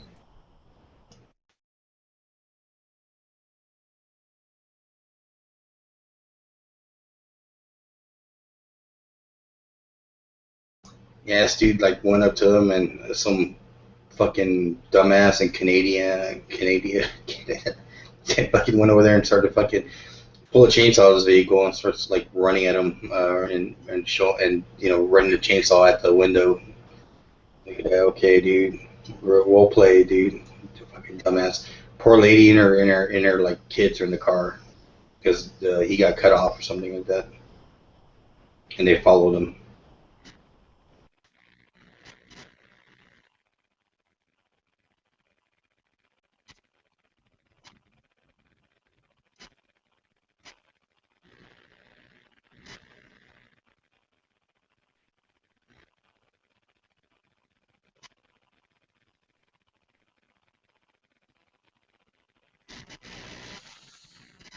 Shit's crazy. Fucking Canadians, man. Thank God they don't have real guns. They're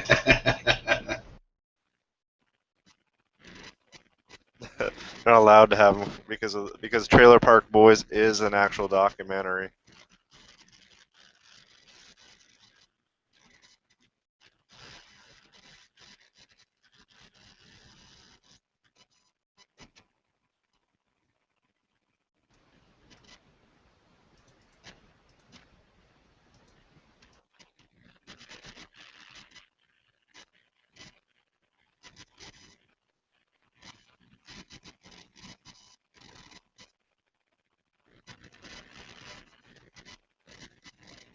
What's that weird like link to a virus that DB put in here?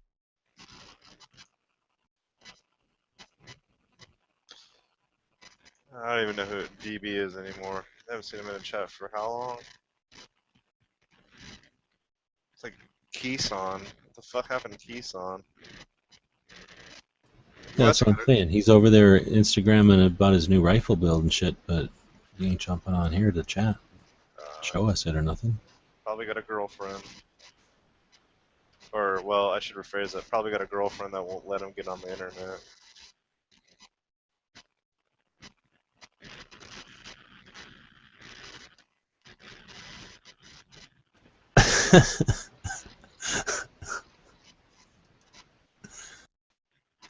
Are you all on the Instagram?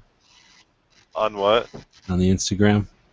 No, I was reading Tap Her Light put in gun channels. On my Instagram. You need to check out Weddle's new picture here. Hold on. At bitch. Is Yankee awake? I don't know if Yankee remembers that guy, but he might.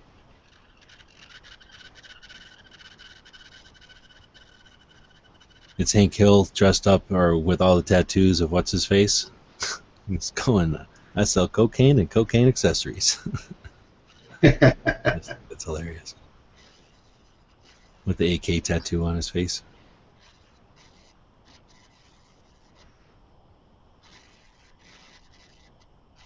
I'm looking at this picture that DB put in of,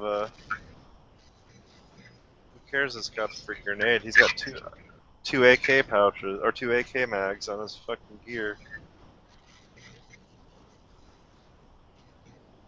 Max has got an AK. What is this supposed to be? A video game character? It's Mad Max. Oh, this is the new Mad Max? Yeah. So what's he got? Some sort of like mag carrier next to his face with the bullets pointed towards him with the bullets up. Alright. And then he's got a different type of, I'm assuming that's a 9mm mag with the bullets up and forward. And then the next one is loaded the other way. So it's either one of those is downloaded one, because they're not loaded to the same number. And it's got ball ammo in it. And then he's got two AK mags that seem to be empty. They're both European. They got a whole bunch of corroded gook on them. One's got rounds in it. The one closest to his body, you can see the round. Oh, yeah, that could be a round. You're right. I don't know. Yeah, definitely. It's a primer and everything. But it still looks kind of corroded looking. And then it says grenade launcher ammo. Like, yeah, that's probably a round, but it's weird to have a primer just sitting there exposed up in the air. Kind of sucks when a 40mm goes off on your hip, That's down at your butt. That's the way you carry them. With just an open primer like that? Well, I haven't seen one like that, but I mean, the vests that we had just had. I mean, you literally had just grenades sitting on her chest. Oh, I figured they were up or something, but at least I never carried anything like that or nothing. I think whenever we shot them, they were chalk, and I don't remember if we picked them up out of a box or if we put them in our pocket or something. I think we only had one at a time. But anyway, I've seen little flaps over them, so I just figured it'd be covered. Oh yeah, well, I think they they're usually doing have. this so you can see it though. And then what's he got, like a otter box or something up front there next to the AK mags? And then some kind of rope, I guess, maybe a tourniquet on the shoulder. I I always know. like that aspect about it though. He just like gathers up shit that might come in useful. You Well, know, that's true. Yeah. in the movies, I remember in the Mel Gibson one, he had like a couple like wrenches hanging off his belt. You know, you never know when you'll need a wrench, and he had a big old knife and all kinds of shit hanging off his. Well, it kind of makes sense too because he's a gearhead, and if he came across something like a couple of times, he came across like something that got shot and it was leaking gas. He'd want to be able to quickly do something to open up a valve and collect the oil or the gas or something. And I guess I could see having a couple of tools handy like that. Although pliers probably be faster in real life. Trying to find a picture. We had this bandolier thing for 40 millimeter grenades that just held. It was like one of those shotgun bandoliers, but like oversized. But I can't find a picture of it. But they basically just hung out there. But most of the one, I was never a 203 gunner, but we had something like this that you just literally threw on over the gear that you already wore, which so it made it like really cumbersome. I mean, you'd literally throw this on over your LBV or load bearing vest. I always wanted to get one of them because they're not that expensive usually when you see them at Yeah. stores and stuff, but I never knew what the fuck to do with it. But You can't it's really like do much it's like because it's those aren't. perfect for something though. But see, the problem is those aren't pockets. Those are Right, they're like, just like little loops that yeah, are tapered a little bit. But that's what I'm saying. It's like, I don't know, there's some perfect use for that, like a whole shit ton of little bottles that all have to like leak into some hoses to do something. you just have a bunch of salt and pepper shakers. Or maybe a shit ton of batteries for something. You could hold a whole bunch of baby chicks or mice or something, babies. I still have one A whole bunch kicking of around eggs. somewhere.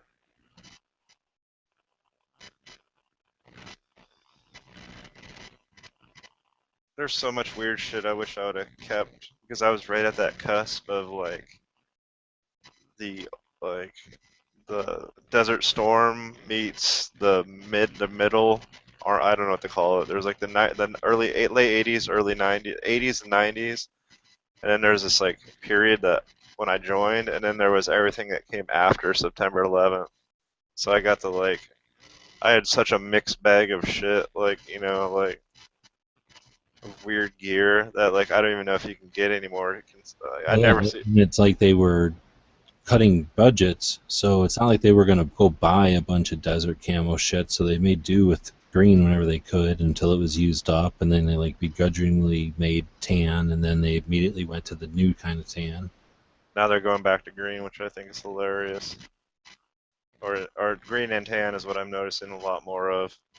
And there's companies like was it High Speed? They're starting to make woodland stuff again, which is really fucking cool. Like there's a couple companies that are bringing woodland back because let's face it, like I mean, only part of the country is arid. If you're just using Here? it, yeah, in the Yeah, United seriously, States, and the parts that are here, woodland works everywhere here pretty much. yeah. And there's like a couple of places in New Mexico and Nevada maybe that, and still you could just go to a hole or something and you'd be fine with woodland. It's cool to Where with see. tan, it almost works nowhere. It's cool to see. It's cool to see them bringing it back though. Like making the modern style taco whatever pouches and whatever, but in woodland, so you can mix it together with stuff that you can get easily at like a military surplus store. Oh I shit, feel like edge multi-cam better though. I don't like multicam, or not It's multicam. Excuse me. No, no. I meant I don't like whatever the fucking. Sorry, it's late. I can't think right now. I don't like the digital stuff. I don't like it, but I don't hate it either. I think it's neat, but I don't know. I guess what I like about it is when they can do massive sheets that don't repeat because it's just a math equation or whatever. Yeah. That part's neat when they have to print out big pieces of it, but it needs to be. They should make like a digital multicam. I'd like it better. Like it needs more color.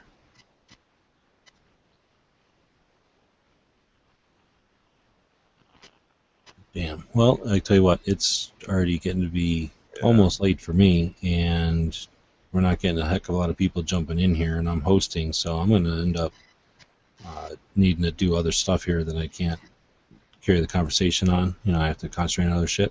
So if you're going to stick around, I will leave the thing open. I guess I'm really talking to the people out there, like DB and who not. You know, see DB's jumping in. So if you guys want to keep talking, feel free. It's just that I can't hold the conversation or keep the conversation going myself. I have to No worries. do some shit here. So I'll leave it open though, since people are jumping in. Get in here, guys. And then, yeah, like Yankee was saying, you know, we've been lacking in the late night chats. I mean, some of the late night ones were the best ones. So hopefully that's not a trend. That's just a recent thing that'll correct itself. It might just be people are busy. Well, we're getting so many new people. I don't want them to think that, you know, I don't want them to get accustomed to not having stuff here. Because anyway, Edge left, man. you know what they say: when Edge leaves, that's when it really starts getting good. Oh yeah. It's just the women say that. I mean, so much misinformation in one fucking hour it could take, you know. Telling you, man, Mad Max, dude, this shit might be the best movie of the fucking summer, man. I can't wait for this shit. I'm excited for Avengers too. I can't deny that. Yeah, it's all next month, man. Yeah, but I might wait till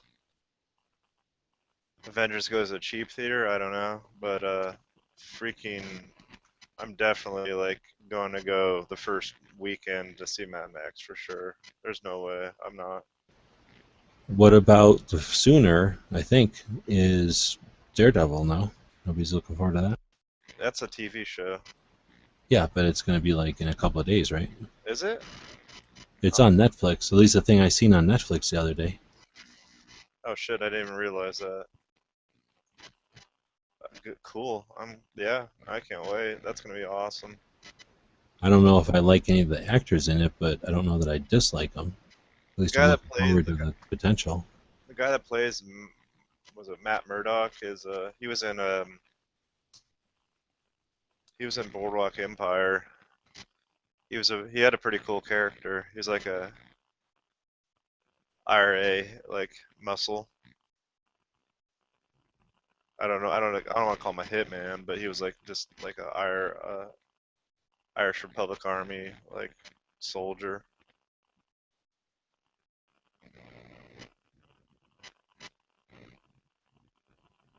Yeah, man. I got a dentist appointment in the morning, and I can't sleep because I'm like too scared they're gonna tell me I need to get dentures or some shit. Yeah, get your dentures on. Oh boy, I'm sure it'll be okay. Hopefully. That was a good chat tonight, dude. I'm gonna watch that. With Mike? Yeah, that guy's got balls of steel. Oh hell yeah, that was awesome. By the way, I was really enjoying that to hear that perspective. I've watched videos. Well, Mike's cool, and now that he's got I didn't want to do like a big, you know, thing because it's only a second chat or whatever. So, sounds like he's down for doing more. So I'm assuming that we'll do another one with some more people again, like a normal thing, and then hopefully if he's digging it, he'll just jump into more of these because he seems like down for chatting or whatever, just bullshitting about stuff. Pretty 'Cause, pretty intense situation he got into. Jesus. I I mean, commend his I don't know. I mean that's honestly, I mean I honestly that would not I mean not the not I guess the whole thing, yeah, from beginning to end. I mean that really says a lot about like guts, man. Gut level. that's like, yeah, no country for old men Yeah. kind of drama, right? I mean, like we had nowhere to turn. Like good guys are fucking with him, the bad guys are fucking with him. Then at the end, where he's like, "Yeah, I'm still in the same house, like where I had these people over." Like, gee whiz, man, holy shit. well, it's hard to explain, I guess. I mean, I don't know if you're down with reading books. I think Daniel said he got it on audiobook though, so you can listen to it if you're down with that. I'll But end up reading in the it. book, you don't when you finish reading the book, you don't walk away with like a sense of like, oh no, that's like a story that's still left to be told. Like, what's going to happen? He basically sums it up to such a way that he doesn't. I mean, I don't think he expressed it in the show or nothing. He doesn't live like in fear or anything. I mean, it is an actual element to his life that it's he probably can't step foot in Mexico, and he kind of mentions that or whatever. But the way that he sums it up in the book, I guess he he doesn't leave it hanging, and that's why I guess I don't know, I'm bringing it up that it's not like he's in fear of this because again it's all about how it just went down where even though he basically narked on all these people or whatever you call it when you participate in them going to jail or allow them to continue to do crimes right in front of you and you're facilitating the government to track all that. It's just that since nobody ever really got hard punishments, there's just no incentive for them to start shit up again with him. I mean, Yeah, they're pissed and lying on the it's 44/7. not worth Yeah. killing him over it. That was the charge for those people, lying on their forms. That's what it was bartered down to or whatever they call Oh, that. okay. But yeah, that's how weak it is. And like I was saying, then really that's going to be used against us in the future. They're going to say, oh, well, see how important background checks are? Because look at these times in Arizona where the background checks are the only things that save these guns from going to Mexico. I mean, they could literally sit there with a straight face and just think, interpret how things went down to that summary, when in fact it's completely fucked. They created a situation, and everything about the way that the situation went down, they can use against us. Sort of guys, certain jobs you should have to take like a personality test before you can do that job or something. It's like you just wonder like how do how does somebody that like thinks that that's a good idea gets into that position, that level of power. Somebody that's like, hey, I got a great idea. Let's just like, or even if it's for nefarious reasons, how the fuck did that person get there and nobody's been like, hey, this guy's kind of effed up. He's got some effed up ideas. Did you hear him say they were throwing parties when the guns were used in crimes? Yeah. They were celebrating. Man, the whole thing is just a fucking nightmare, man. You mean Like, the holy ATF fuck. was celebrating or the Yeah. cartels? No, he said they had parties, like dinner party, like celebrations at the guy's house. One of the guys, and I forgot what he called it. In your chat, he said it. Yeah, I Having heard that too. violent celebrations or something. Like whenever one of those guns were used, then they would have a fucking little party. Oh I mean, shit, I that's must have missed that when I'm doing the whole thing, I guess. Doing the flipping switches and reading shit or whatever. I must have missed him when he said that. That's fucked up. yeah. But like I was saying, I guess that's one of the reasons I'm glad that he's down with doing these, because he is right here, and whenever he's around, I mean, we literally live miles from each other. I'm sure we can get him into more of these, and then that way I can bring you guys in, and we can go into these little pieces of it. Cause I'm sure one of the things that makes it, I don't want to say safe, but one of the things that makes, I mean, by him telling his story, writing that book, getting out there out there in the news shows and everything, his name is known, and that's probably protecting him more than if he Oh yeah. had done nothing at all after this all ordeal. Oh yeah, no, like strange car accident, bad fall, Yeah, something. somebody's Like gonna be it like, would be "What? so Okay." suspicious. Yeah, exactly. Somebody's gonna be like, "Okay, this is all effed up." Like, let's. Dude, he still got his license, dude. That was holy fuck, dude. I Speaking of mean, things it's we should be afraid of, holy fuck. here you go, man. This is. Well, that's the kind of thing we were talking about off air too. Like, say, I tried to keep it around an hour just so that if he wants to use it to show people, an interview, it doesn't turn into like 6 hours of me asking stupid details that nobody really cares about in the real world. But the thing that I thought was interesting because, like, say, his deal with being such a big distributor of guns or whatever, he must. I mean, the amount of guns that went to these cartels was probably like, I'm guessing, 10 to 25% of his guns. So, I mean, he's just got a lot of stuff going on or whatever in addition to all this cartel stuff. What was his total? Like I thought he said 600 or something like that. Jesus. Didn't he say 600 in 2 years? Yeah, I thought he said 4 or 6. I think it was 6. And then, And but that's like all of them together because, like he says, it was more than just one like little thing. So it was a bunch of different 30 court cases, 600 guns. I mean, it's That's a insane. whole bunch of little things. But then the Fast and Furious one. So I guess if I remember right from the book, some kid comes up to him and says, "Hey, can I get however many he was buying AR receivers or else AR lowers? I forget." But he's like, "How many of these AR lowers you got?" And he's like, 5 or something. He's like, "Okay, I'll buy all 5." And then he's like, "How many more can I get?" And he's like, "Well, I'm getting 50 next week." He's like, "Okay, I'll buy all 50." He's like, "Well, I didn't say I'm selling you 50. I said I'm getting 50. I can sell you 20." He's like, "All right, I'll buy all 20."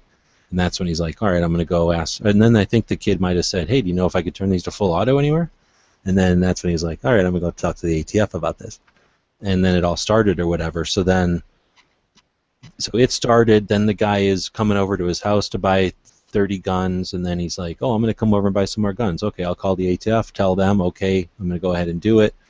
Fine, so go ahead and sell him the 20 guns or whatever. And then all of a sudden he shows up with like 3 other people, and it's like, oh, he wants to buy 20 and he wants to buy 20. So he's like, oh shit, all right. So all of a sudden it's like a quagmire, he's like in it. And then something happened with like a gun show in Phoenix, so somehow the Phoenix office got involved, and they came along and were like, oh hot damn, this is working for you guys, like I like this concept. So then they proceeded to do Fast and Furious. That's how Fast and Furious happened, is they caught wind of this happening through Tucson. Well, I'm not doing the story justice, but when whoever I was in Phoenix, and Mike does not like this person, you know who he's talking about when he talks about her, I think, because she's always talking shit about her. But I believe that she kind of caught wind of what was going on in Tucson, but didn't care enough or didn't pay enough attention to figure out he was a good witness instead of like a coerced witness who's trying to get out of jail time like they're used to. So she basically burned him in that one case where he's like, hey, hold on here, I'm in the midst of like multiple things and you just fucking brought it to light in a court case that I'm fucking your witness or whatever, that I'm working with the ATF, like that's gonna fuck me. And she's like, well, I don't give a fuck. Anyway, she proceeds to do Fast and the Furious, and whatever it was with Mike, like 600 guns or whatever it was, like theirs was thousands, right? Theirs was 2,500 or something. So theirs was much bigger scale. And from what I understood, like they just got wind of the gist of it, and they said, "Oh yeah, let's run with that. Like let's get some guns down to Mexico." So they just let them really go. I mean, it's so freaking shady. I can't even. Wrapping my mind around that is just. And then their excuse, oh yeah, we're gonna track them. Like how? the tracking devices that were never. I mean, I didn't read the book, but No, that's there just bullshit after the fact. Like somebody trying to sugarcoat I thought it. that's what they were telling him. Like, we're gonna put tracking devices in there. No, he talks about in the book putting some kind of a tracking device into the stock of an AR, like a solid stock rifle AR. And he's like, so anybody who knows, there is somehow a space in there, but this is not like movie little fingernail bullshit like that works from a satellite. It's a big complicated thing, so when you stick it in the stock of this rifle, it's all goofy and it doesn't weigh right and it's stupid and you can tell it's in there. So basically they put one in there, and I don't think they even used it because it was just so ridiculous, like you could tell immediately that it was there. And then in the chat the other day, he talked about hollowing out the stock of a Yugo, and again, I didn't want to get into like nerd level detail, but in the future shows, I'm going to get nerd level detail and find out, was he talking about a PAP rifle? Or, I mean, I'm assuming he was, but I want to get more into that detail. But anyway, it sounds like every time they thought about doing some kind of tracking, like it wasn't really practical. We don't have that space age shit that is, a fucking micro I mean, dot they're, that you they're stick too on. busy recording every single phone call in the United States. That's happened. I'm just fucking around, but you hear these NSA shits of the stories of the NSA and like Well, their but I imagine if it incredible was somebody trying data. to bug the president, they probably would pull out some microdot shit that works from satellite. It's just that in the Tucson office for like this rogue thing, all they had was, 1980s tube technology or whatever. I'm assuming. The guy's got balls of That's steel, why we man. need to talk to him more. Like if I was that guy, I would be hiding in my bathroom. You know what I mean? Just like all day, I'd get deliveries of coffee and bagels in my bathroom and sleeping with a shotgun, moving constantly, moving every month. I'm just, props to him. He seems like a real stand-up guy, man. And he just meant to do good. Let's say, hey, this guy's buying like 60 ARs or something. Something's up with this guy. I wonder how many FFLs are out there that just some shady dude does that, and they're like, hey, all right, no, I'm not selling you anything. Bye. No, And then fucking they, hell yeah, exactly. That's why I wanted to, again, I didn't want to continue this one to make it a huge like marathon for him, but that's the kind of shit we talked about off air when it was over, and he's down with talking about that because I think there's all kinds of facets there. Number one, they're going to use this, to try to put spin on it. The anti-gunners, the big government people, are going to go, oh yeah, this is just the tip of the iceberg, blah blah blah.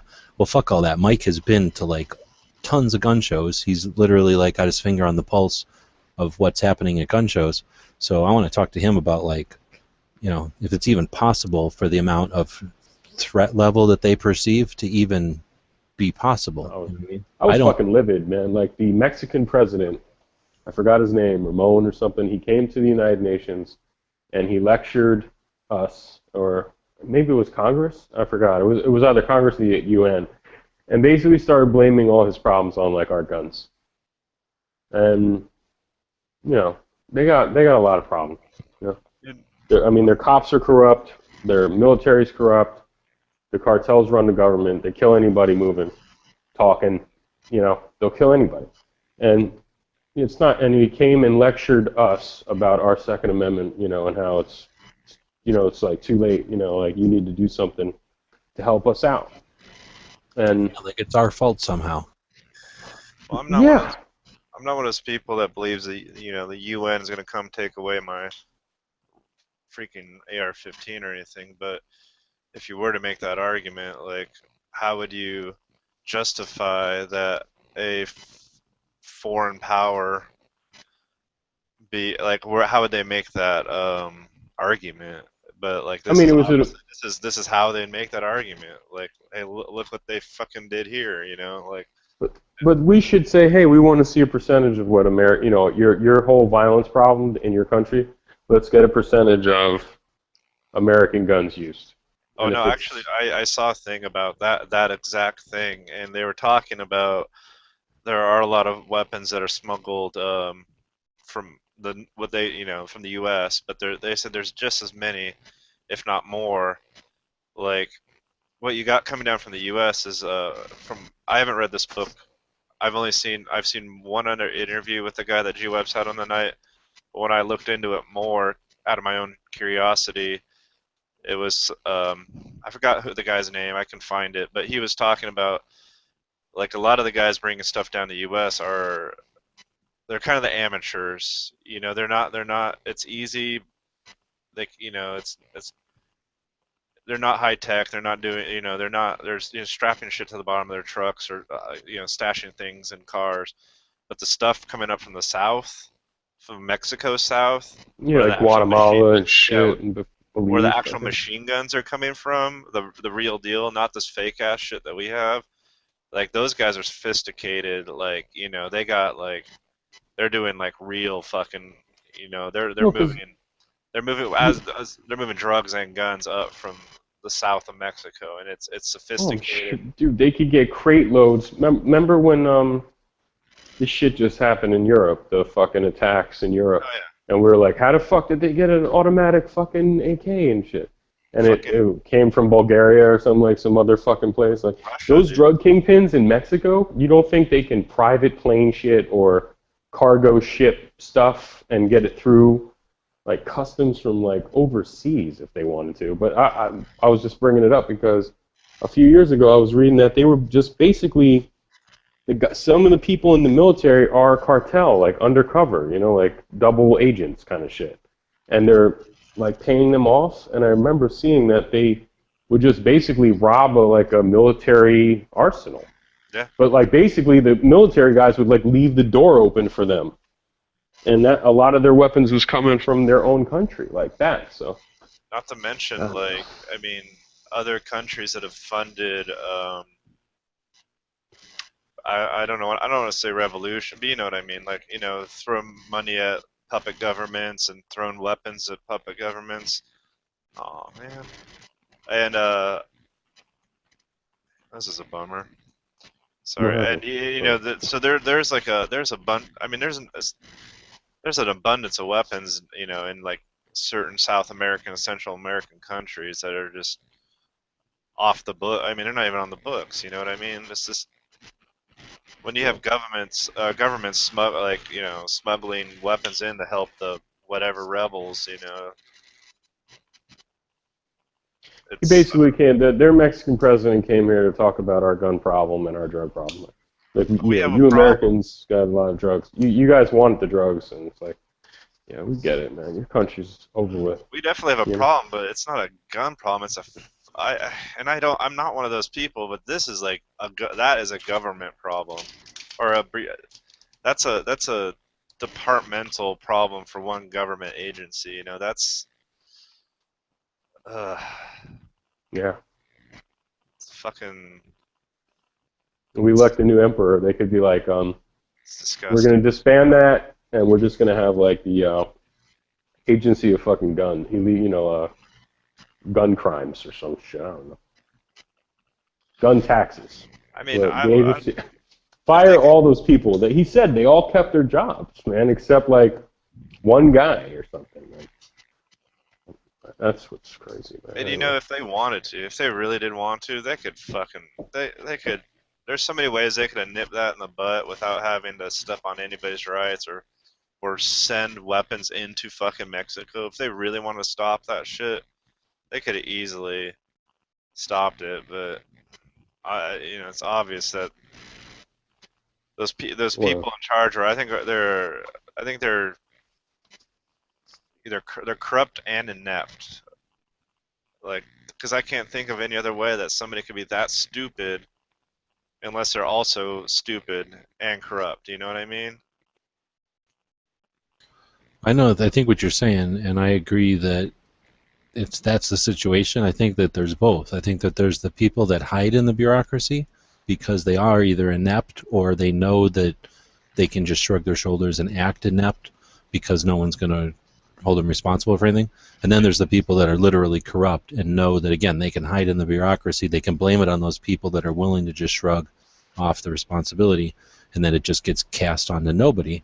And that's what I think is the problem. Is the real issue is that it's accountability, and since they are our employees, it's our ultimate job to get together and figure out a way to stop that shit, right? So I think that although this is a shitty situation, obviously I'm digging it, at least in the respects that we are in a free country where even though an abuse of the power has happened, it's being documented. It's not being, at least not, we're not allowing it to be stifled or swept under the rug. So we could do something about it. And, the whole idea of, I like to think that we're doing something, bringing this to light and make more people aware of it means that we can hold their feet to the fire, right? And then, again, if we get used to that, if we as a people get used to doing that, then fucking it's game on. They have to, we got them surrounded. There's a lot more of us than there are of them. Yeah. It's like They've had it so easy for so long, so fuck them. Let's get rid of the ones that are weak, and let's definitely get rid of the ones. Let's persecute the ones that are corrupt, and be Didn't left with the people that are willing to, either there for the right reasons, or willing to accept the job begrudgingly, because it's an obligation. I mean, this attorney general said something like on record, like on camera, saying stuff like, and his goal or our goal as a country should be one day people talking about firearms as a cancer or cigarettes or something like that. I forgot what he was saying, like it'll as a disease. Anyway, so these people, they hate it. They hate guns. I mean, they just hate them. So it's like if I hated cows and You should worked insert at the the First Amendment there, and like people can say, all this loose talk and just saying whatever they want. They never thought twice about it. They just instigated all kinds of violence. The violence is there. It's the words that bring it out. It's like if we hated cows and we're on record, like we're gonna one day, our goal is to make human beings stop eating cows, and we worked at the FDA, and our boss hated people eating cows, and we found out about a farm that had a whole bunch of fucking mad cows, right? And like they were gonna, people are gonna eat this beef, and it's gonna fucking kill them. And we were like, all right, well let them get out there, and people eat this cow, all these diseased cows, and then in a couple years we'll come up with legislation that says we shouldn't eat cows. I mean, it's fucking ridiculous, and it's like I wouldn't even call that corrupt, because I mean corruption implies that they doing it for affected some the kind cows of financial fucking gain or something. Like there's no money in this for them. They weren't, you know what I mean? Like there wasn't even money in it for Mike. I don't know. I mean, I'm sure they were, Maybe the gain wasn't financial. Maybe it was like a ladder, like climb up the ladder. Oh, this is going to be. I'm going to make. This is going to make my career. It's. I don't know. I don't care how I get there. I'll make these arrests, or I'll be famous for this, and then I'll get the next pay level or whatever. There were a lot of people, except for wasn't it one guy he said like that was like, wait a minute, this is a one guy was like, this is a terrible idea. What the fuck are you doing? One guy. All the rest of those guys were just like a part of the system. They're just like, yeah, we can fucking do anything we want. We're like fucking ATF cowboys, and if this all comes to shit, then we can just run and hide in the bureaucracy and like whatever. And the only guy that seems to get punished is the guy that blew the whistle. What would be neat is having a psychiatrist on who could go over the mental, I don't know, whatever it would be called, of like the kind of person who would want that job. Like that kind of, like if you were, what you just said, I don't disagree with you. If that was a job, if you were trying to give a job description for that job, that would be like completely unappealing to me, right? Yeah. But there's somebody out there, we know there's a whole cadre of people out there, whatever that's called, of like, that people were totally down with that job description, and in fact they are in those jobs getting pensions and shit. So you know what I'm saying? There's got to be a certain type of mentality that makes you want to go do that job. When you're watching The Untouchables and you're 10 years old and you're like, oh fuck, I want to be like Elliot I want Ness. to be all powerful. I want the whole power of government like behind me. No, I'm just like the good guys in movies, like Cops and Robbers, Kevin Costner and Untouchable. Like they're going after Al Capone. That was like the beginnings of the ATF.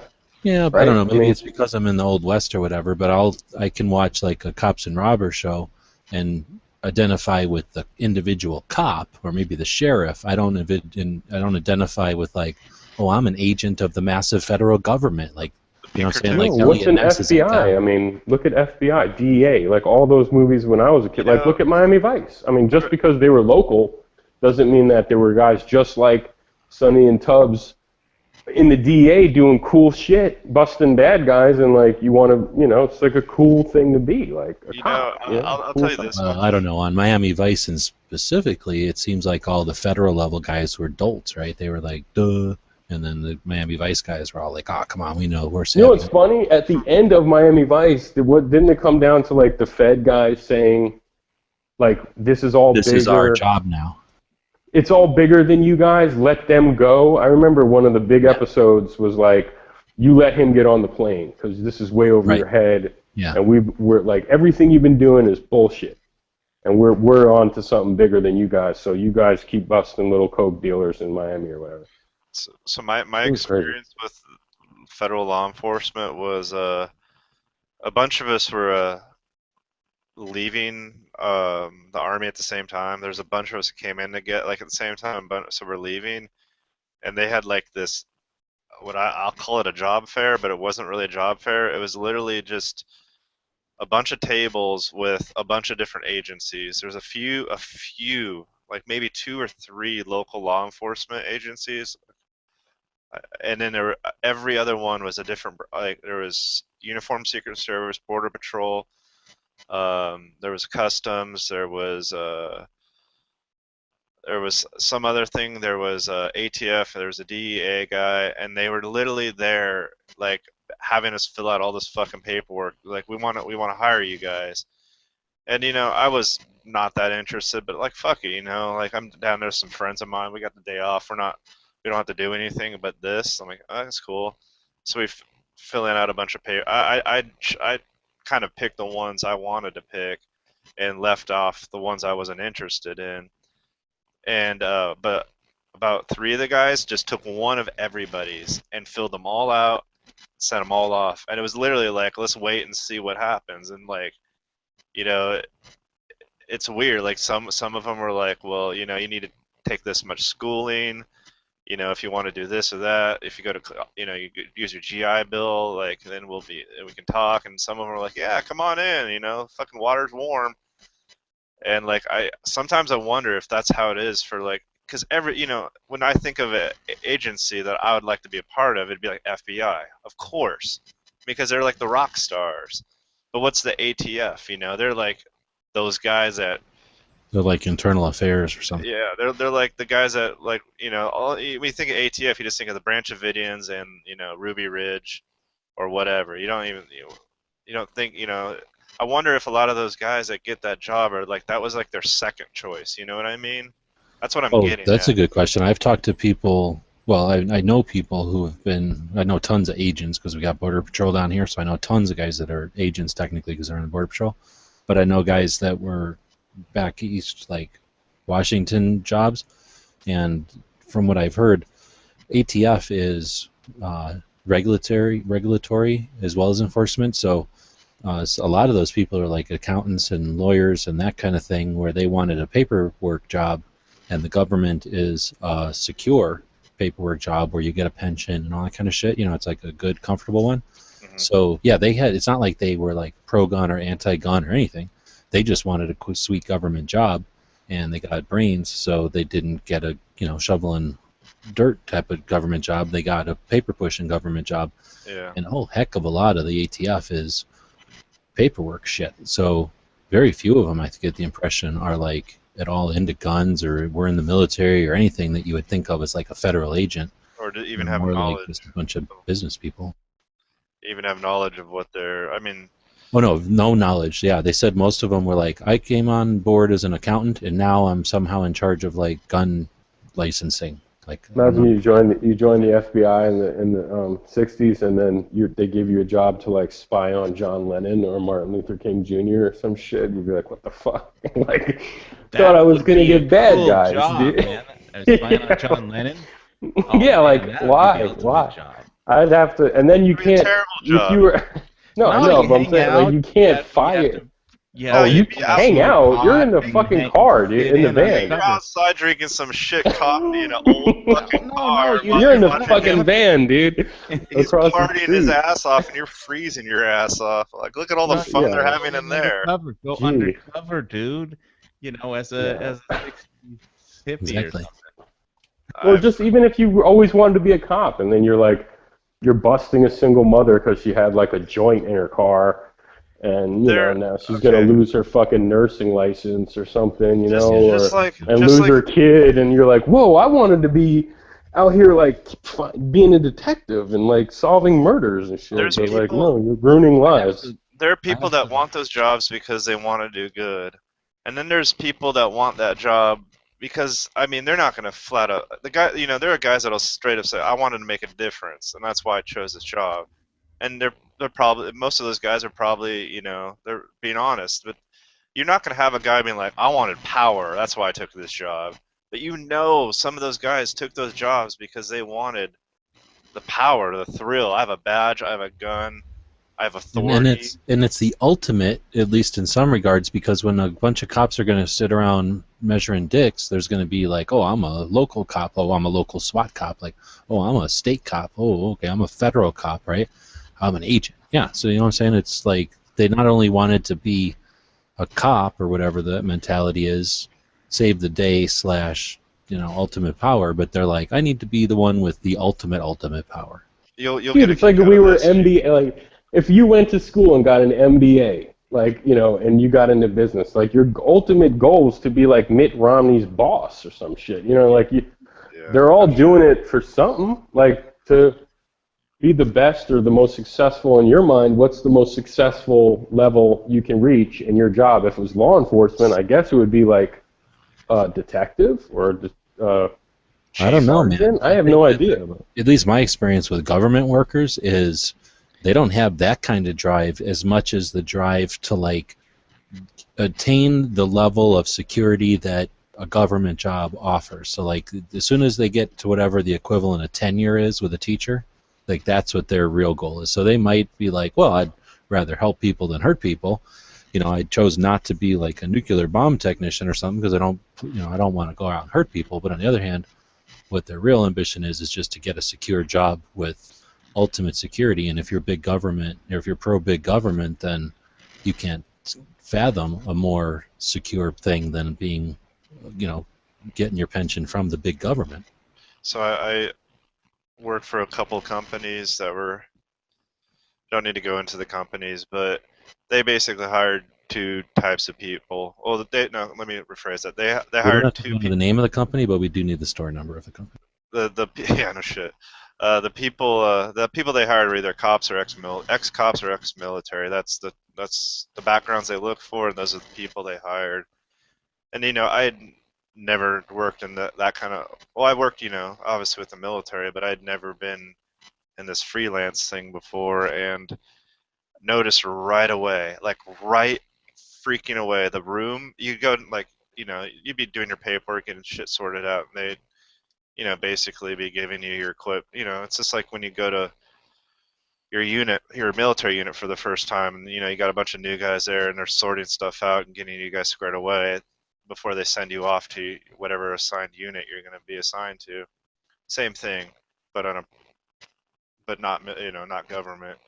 But since they hired ex-cops, they would I would notice like every time like there would be a bunch of us together, within maybe an hour or two, people would separate out, and it would be all the ex-cops would be hanging out and talking to each other, and all the ex-military guys would be hanging out and talking to each other, and they did not. I mean, there are people that would cross. There was guys that, of course, that were ex-military and ex-cops, but the guys that were just cops were usually such fucking dicks, and such like their mentality was so much different than the ex-military guys that like it wasn't fun to hang out with them. It wasn't fun to talk to them. They usually had a major stick way up their ass, and like they're weird. I don't know how to like. They had like a authority thing going on where all the ex-military guys were like really laid back. Just like, yeah, fuck it, whatever. Because I've seen it all. I don't care. It was a really weird experience seeing. So what you're saying is vets are from Venus and cops are from Mars. Yes, that's what I'm saying. Well, yeah, but when you think about it, you join the military to serve and to do, whatever your real motives are, whatever you're doing it to serve. Where a cop does it to serve, I suppose. But in the military, who's like really your enemy? The enemy, but not the population. Where with cops, because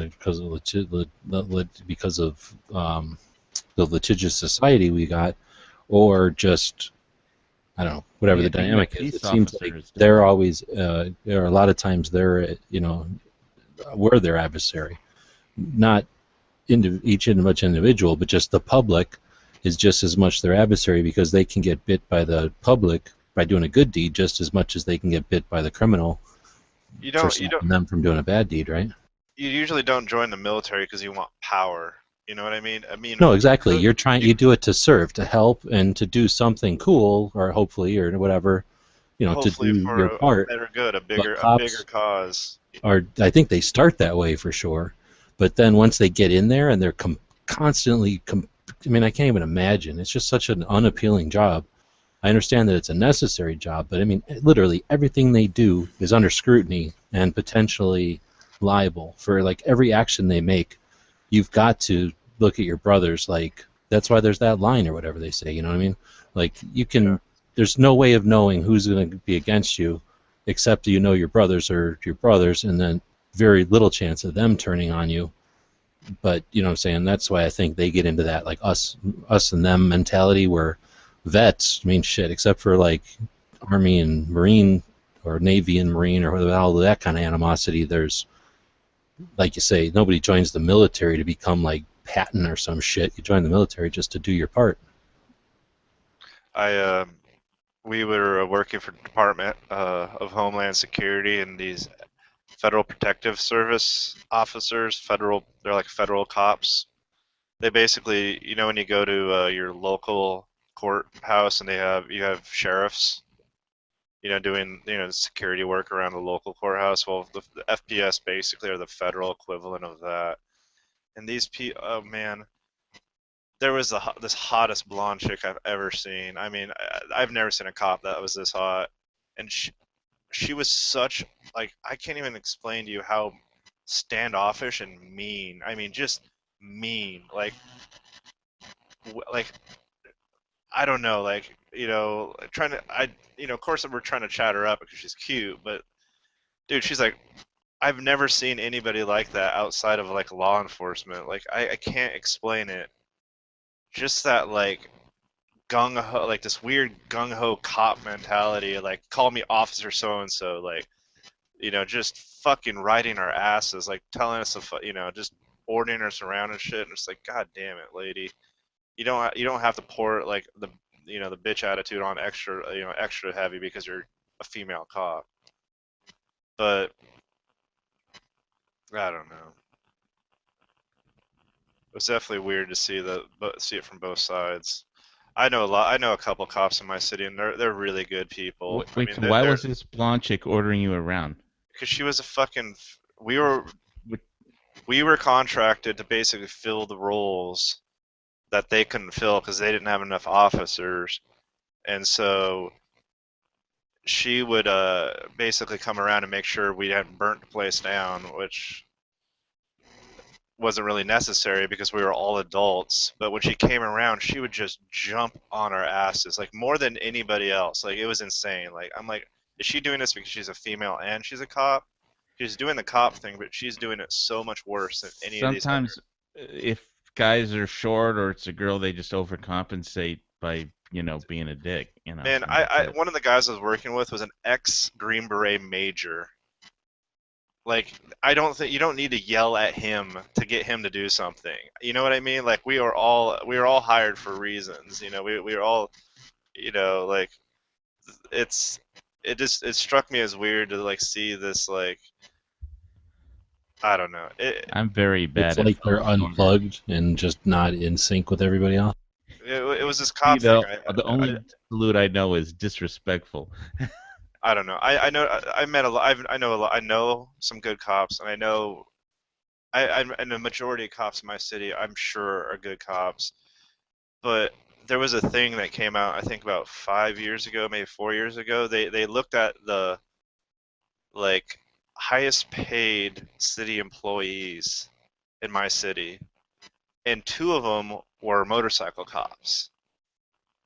So how did two motorcycle cops end up making more money than like 99% of the entire freaking I don't know pool of city employees? Well, there's easy. It's two answers to that. One, city employees are pretty low paid, and two, overtime. Yeah, that's it. Highway officers work a lot of fucking overtime, often 80 hours a week sometimes. But see, what they would do is they basically had a system. They kind of got busted, I guess, and they had a system where no matter what, like they would call like, because our motorcycle cops don't necessarily roll around in pairs like you see on chips. They'll kind of split off. They'll always be like around each other, but they're like, one will go pull a car over here and the other one will go pull a car over there. But what they would do is they would stagger it, so one would pull a car over and then call the other one over, and they'd keep doing that. So that way, when they went to trial, they both have to show up for the ticket because they were both there, and so they're basically able to stack a whole shit ton of like an insane amount of overtime, and be like I don't even know, they're in the top 10 of the highest paid city employees. And Called riding the gravy train. yeah, and that's that. I mean, to me, it's not. You're not necessarily. That's abuse. That's abusing the system flat out. I mean, I don't know what to say. I mean, you're not corrupt, Hey, at but you're least definitely. you don't have a mayor that spends the government money on Korean hostess bars. See, now that makes sense to me, but that's just me. Only job our mayor is qualified for is a hamburglar. I don't know. So there's some good news from Kansas. Who cares? It's Kansas. Oh, Roscoe died. You saw that? Yeah. That's sad. 88. At least he didn't die young. No. Oh well. Well, it's good Second Amendment news from Kansas, but if you don't want to hear it, okay. What did they get? Constitutional carry or something? Oh yeah, but They got that's hills. not- Did. that's not Unless what they I'm gave them all hookers and $1 million, there ain't no good news in Kansas. Yeah, shit. Yes, there is, because of No, because no matter what it ends with, it could be like, you just got $1 million and a big tittied hooker, but you still live in Kansas. That's mediocre news at best then. well, But- the but good I can news see is that if forever. you don't have a job and you can't work, you can go to Kansas. And now there's a lot of things you can apply for welfare, and you get like $425 a month. And there's a lot of stuff you can't buy. They've passed a law saying you can't use the card they give you for concert tickets, sporting events, jewelry, massages, body piercings, tattoos, nail salons, spas, fortune tellers, theme parks, swimming pools, cruise ships, video arcades, bail. And you can only withdraw $25 a day from an ATM machine. Of course, there's no ATM machine that puts out $5 bills. Yeah, there are. It says they can't use it for I've never bail. seen one. That's There classic. are. I was at the skating rink the other night, and I'm like, I might as well take my pocket found money out one? because I was taking out like $5 or like $10 or $20 or whatever. I was going to get money out to get the kids something at the snack bar, and I'm like, I haven't, because I always take out like $400 every week and put it in my pocket, and then I try to spend that, and not use my debit card. I've never seen one of those. So I thought, well, I'll just go ahead and get out all $400. So I put it in, I take out $400, and the machine just goes ka-chung, ka-chung, ka-chung, ka-chung, ka-chung, ka-chung, ka-chung, ka-chung, ka-chung, and I start noticing it's giving me fucking $5 bills. I've never seen one that doesn't put out just 20s. So I had $400 in $5 bills. I couldn't even put it in my fucking wallet. I've only the ever good seen news- one the ATM that good did news- that, and it let you, it asked you or something. The good news is what's not on the banned list in Kansas.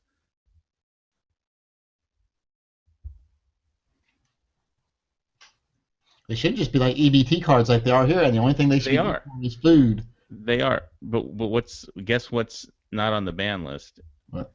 For the EBT card for welfare. Well, how do you spend an EBT card anywhere other than a grocery? Ammo? Guns? Guns. It's not on the ban list. You can move to Kansas and you can spend all $425 every month on a gun.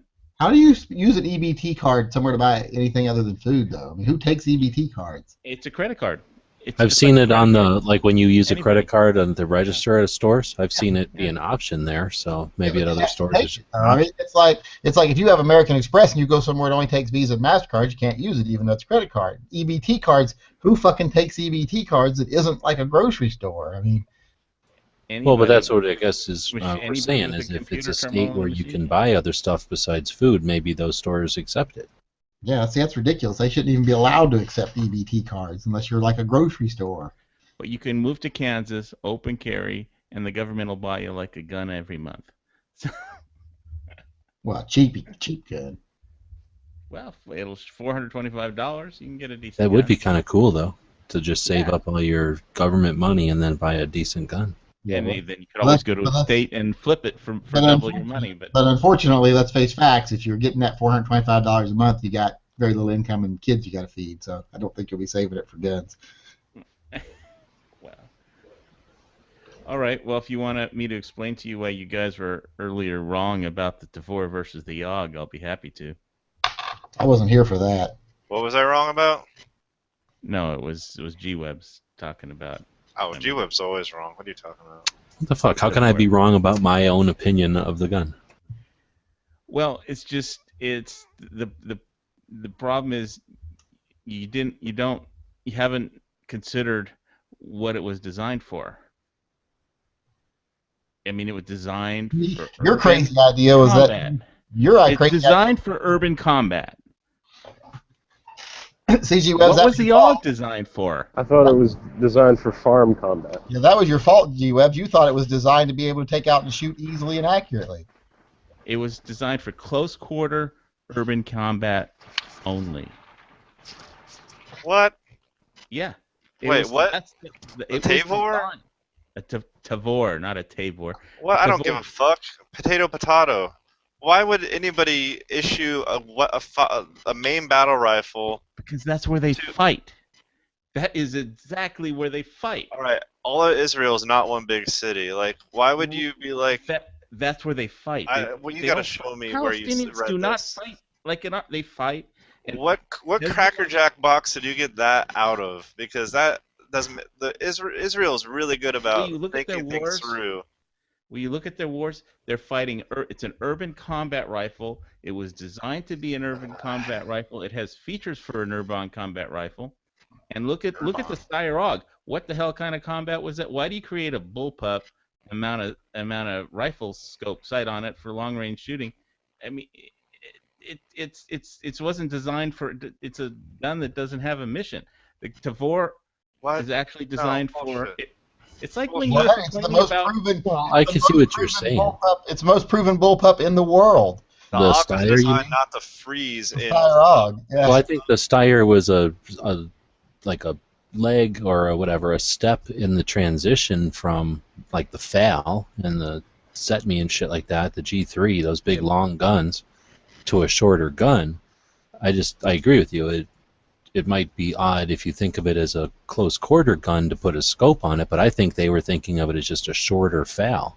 Yeah. And I also think it's you have the option of other optics on it. It's got movable rails and Originally, Now it does, but back in the day it was basically just a shorter rifle. So they took the gun that has the proven track record that doesn't have a lot of videos like, oh, it's the most awesome gun in the world. Oh, don't pay attention to that part that snapped off. But it's actually got a proven track Are you record. talking about the Tavor snap stuff off? Yeah, the divorce, Oh. the nails and stuff were snapping off of them left and right.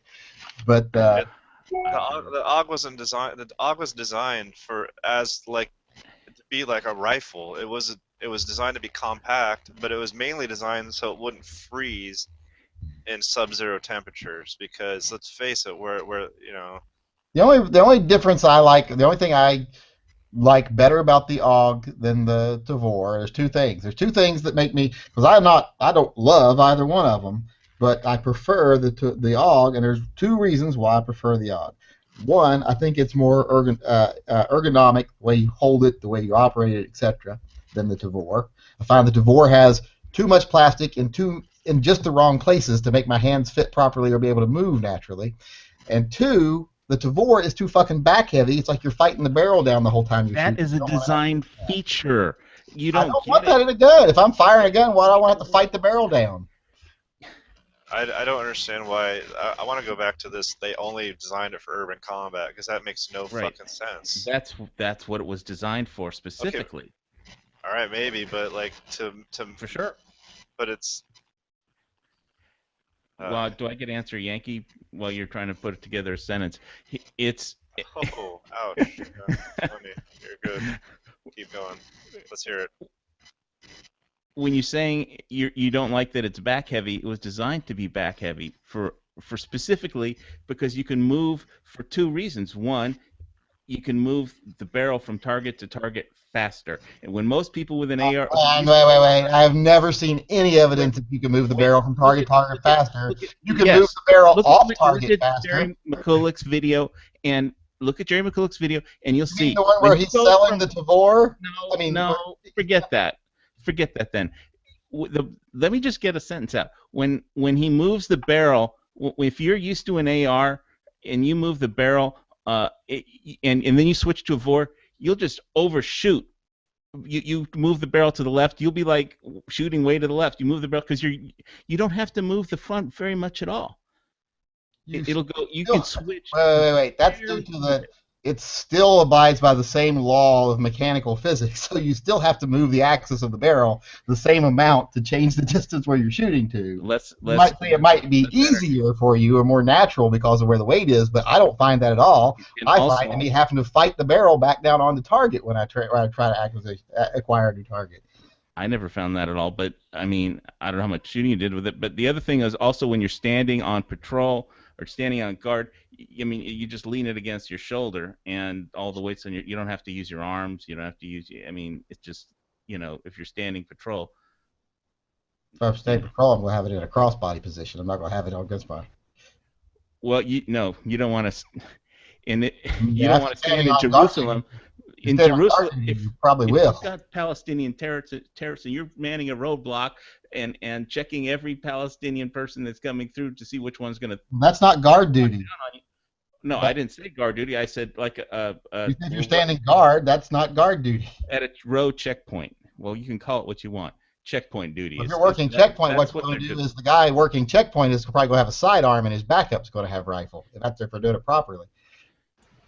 Well, the point is the rifle has to always be ready, and you can keep it ready easier. It's meant to be at the ready position because all the weight's back and none of the weight's forward. Ready position. I heard that the Tavor was made specifically to shoot people running upstairs. I hope that. That's why they made the. That I would agree with. That I would say it would be much easier to shoot people as they ran up a hill or ran upstairs. And also the thing obviously but about only if they're in the city. If they're out in the woods, don't shoot them going upstairs. Well, that's why I didn't say hill. It has to be specifically stairs. It has to be stairs. Well, that's my inexperience. Israel has a specific, urban like this urban combat practice area with all the buildings, and they practice there all the time. And that's an urban combat rifle. Like all I'm saying is that the Styrock doesn't actually have a mission, and it wasn't designed. It wasn't designed to like do anything, And the and yet it's been doing it for decades. And yet it's been doing it for multiple decades, role. Better than any other. It's been doing nothing for multiple decades. No, it's been the most proven bullpup of any bullpup ever for decades. The older one of them. And then this Tavor comes along and gets the smoke blown up the collective YouTube asses by a bunch of paid spokesmen, and everyone. I know about that. I don't want a Tavor anymore. Yeah.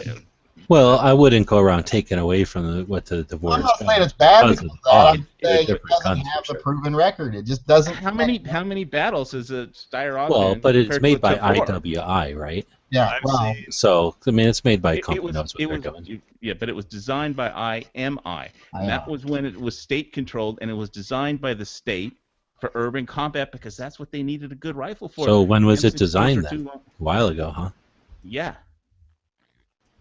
I guarantee you they didn't just design it for urban combat. It's got to be able to do everything. No, there's no way the Israelis are going to be like, let's make something that's specifically just designed to do one. They didn't have a good rifle, and they were always fighting in urban combat, and they didn't have the right rifle. Don't they have M4s too? Yeah, they have all the but those are shitty. Come on, a gopher round? Come on. I know, but that shoots the same gopher round. I thought a lot of terrorists go but out of an 18-inch barrel, it can shoot like thrice as many gophers.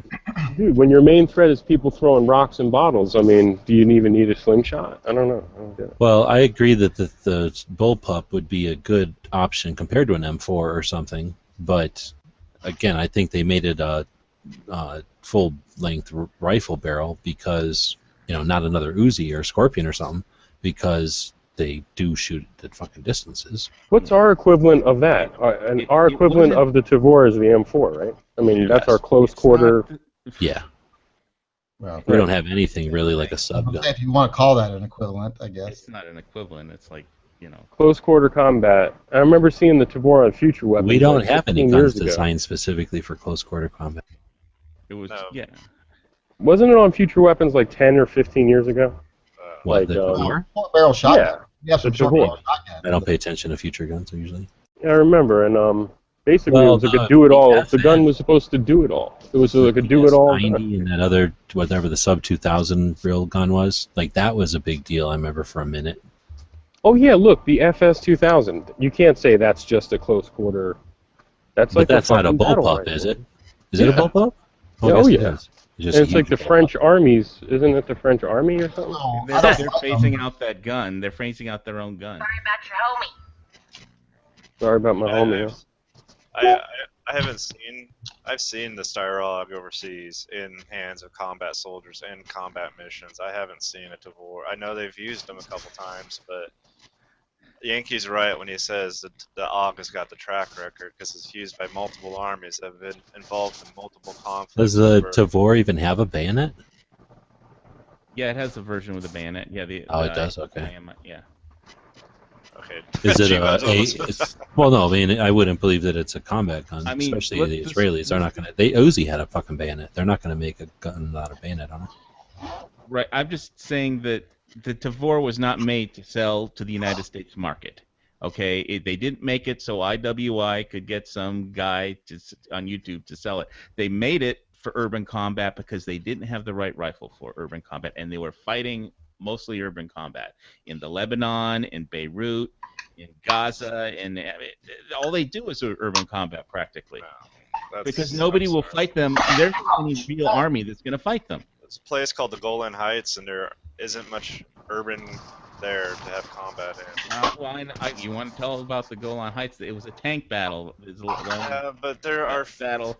That was. I'll Okay, tell you all about that tank there battle are if you no want. there are no tank battles that don't have infantry support. Okay, you don't have if you have a tank There battle was no on the infantry Golan support, you have a Heights. bunch of blown up tanks. Is what you There, have. there was no infantry on the Golan Heights. It was all tanks. I doubt What happened that. was it was all tanks. It was I doubt that. 100% tanks. This is what happened. You did have. This is what happened. Every month, the Syrians, or every 2 weeks, the Syrians would do this exercise with their Russian T-55 tanks. They would roll all their tanks in this big formation right up to the Golan Heights and then stop and go back. And they did that every 2 weeks, every month, whatever. And then one day, they didn't stop at the border. They just kept on coming. And they blew every Israeli tank off the Golan Heights with these T-55 tanks. The Israelis didn't have a prayer. And so what happened was they called up the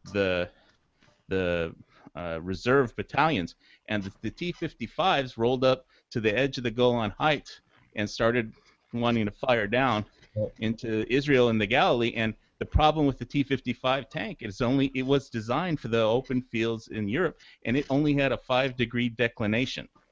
So the Israelis just took their champion tanks, rode right up to the hill, right up under the tanks, declination angle, and blew all of them off the ridge, or almost all of them, before they figured out what happened. And then they rode up, and there's one more big tank battle in the middle. And it was all tanks. There was no infantry on the Golan Heights. And Thing looks so good they with- lost that battle because they did. I'm not Yeah. going to get into freaking there are infantry there. They may not have gotten a fight, but I guarantee there's infantry somewhere. Yeah, they were in So, Yankee, Egypt. you were pointing out what? I said this thing looks good with the 25 round mag in it. Can't wait to get a suppressor for it. So what do you not know about this thing that you're trying to figure out? What, this thing? Yeah, you were asking. I I was saw a trying to video. find a model. I was trying to find a model number for it. Get any information on it, when it was produced, and couldn't find anything. I still haven't found anything.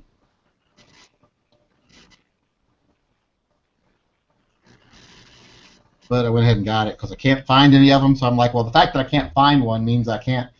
If I decide I want it later, I'm probably not gonna find it. So I might as well buy it now. Thanks for letting me rant for a while. I had a rant coming. So Yeah, well, I guarantee you there are infantry troops that aren't in the cities. I'm not going to get into how tank battles work, but usually you have infantry support. Otherwise, you'll find your tanks getting blown up by other infantry. Oh yeah, if you don't have infantry support on a tank battle, you're not going to do very well. You're not exactly the most Yeah, well, this smallest was target on the field. Golan Heights was definitely an exception, but it was Dude, a just mass tank battle, and that was it. guarantee you there are infantry there. They may not have Now, engaged each other, but you have to have infantry security. Otherwise, a little dude with a fucking RPG will like make all your tanks go boom. Put it like in layman terms. well, now, but it was a lot. Things were a lot different back in 19. What was it? The This is Six-Day this War is was this when? has been since World War One. They figured out that you need to have infantry. Well, not maybe World War One. Ever since ever since the invention of the bazooka, they realized that you need fucking infantry to stop other infantry from blowing up your tanks. Tanks deal No, with they other realized it. tanks.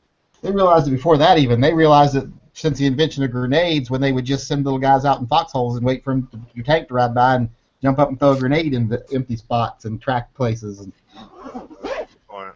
Well, the Golan Heights didn't go down like that. You can call it the exception to the rule, but that's just. my grandfather was a tank mechanic in World War II, and that was the thing he said you had to watch out more than anything. They'd lay guys in little ditches and places just waiting with grenades and stuff to jump up and attack your tanks. Yeah. Well, the desert is a little different than Crap. Europe, but Why is this magazine clear? World War Why- II when happened did in we more start getting places clear than just magazines? Europe. Oh, that's weird. Yeah, it's clear. The short one that came with it is? Yeah, it's clear. See that? Well, that way you can see what's in it, I suppose. I guess. Is that a Ruger? Yeah, that I just showed it. That The Ruger. old Butler Creek and stuff were clear. I couldn't see the Butler Creek one's what I'm used to. Believe it or not, by the way, I'm dropping this at right now, Hawaii, but 1/3 of World War II took place in desert, so just so you know. well, for some reason, infantry had nothing to do with the battle in the Golan Heights. Maybe they didn't need them. They're probably there, though. They're running away from mass formation of tanks, if anything. I doubt it. That wouldn't be a really ineffective infantry. That's why they have APCs and Bradleys and other infantry fighting vehicles, so you can keep up with the fucking tanks. Otherwise, you have to ride on top of them, and you don't want to ride on This top was of them. T-55s versus British champion tanks, I'm mostly. dropping I don't this. want to ride on top of them. I had to once. I almost got knocked off by a tree branch. That fucking sucked.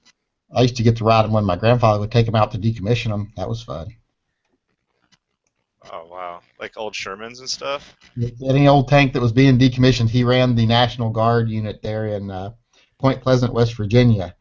And it was right in front of the TNT, which used to be an old TNT manufacturing plant during the war. And afterwards, they just turned it into basically a decommissioning grounds where they would, because they had all these, what we have called igloos, that are everywhere throughout there. And they would just literally, they'd bring tanks there that were still in full operating condition, Jeeps that were still in full operating condition. They would actually, literally with the tanks, they'd cut the turrets off of them, weld some couple things together, and then literally just drive them out and into a big hole that they had pre-dug, drive it into the hole, rip some stuff, more stuff out of it with a welder, a cutting torch, and then just bury them right out there in the middle of nowhere. Not even recycle the steel or anything? Nope, just bury them. The steel would be worth a fortune. That's And the crazy. Jeeps, they would take them and put them in the hole. They would just drive the Jeep, literally drive the Jeep down to a ramped hole they dug with a backhoe, then go down there with a cutting torch, cut the Jeep in half, and bury it. I remember, Yeah, but you know, that's all good because then a year or two later, you've got a new vine that has, 2 or 3 baby tanks on it. Once they ripen up in M1s, we're good to go. I've always thought that, as a kid, I didn't think that was wasteful. I didn't even think about the wasteful aspect of it. I just thought it was cool that I got to ride the tanks. I remember them bringing out a bunch of brand new targets for us at the artillery range and the not artillery rockets, missiles, whatever. And they were a bunch of old M60 tank. I don't know what model M60 they were, but just amazed that where did they get these things from? Like, is there like a boneyard for tanks somewhere where they like keep them until they need new targets or something? Okay, I have obviously been to too many of the wrong websites because I'm looking at this silencer website that G-Webs showed us earlier. I'm scanning through it. I'm like looking at where I want to click, and I see home, video, silencers, and then I see this word, and at the corner of my eyes, I swore it said dildos. What does it say? Dolos. Well, maybe they're silent dildos. I'm like, what the fuck's a dildo? Why they got dildos on here? And I was like, oh, it's Dolos. What is that? I have no clue. Dolos is that breakdown Oh, AR-15. an AR barrel. Oh, there it is, right there. Yeah. Yeah, that So, makes your AR into something like the Breakdown 1022. Kind of That's neat idea. That's It kind makes of cool. Yeah. Makes your modular rifle even more modular. Yeah, Dolos, though, could have come up with a better name than that, I think. Yeah. It doesn't sound like a It's Greek, Really? isn't it? tactical name. I don't know. Just doesn't It's like Spirit it's of something to do trickery. with Greek. click. or Posture whatever. deception.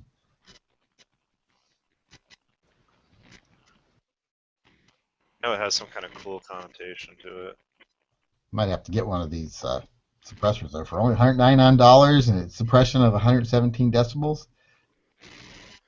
Yeah, it's Well, the I Greek. can definitely attest to their suppressive ability or whatever. I always find that subjective, but holding them or shooting them side by side multiple times with other cans, other brands, they hold their own.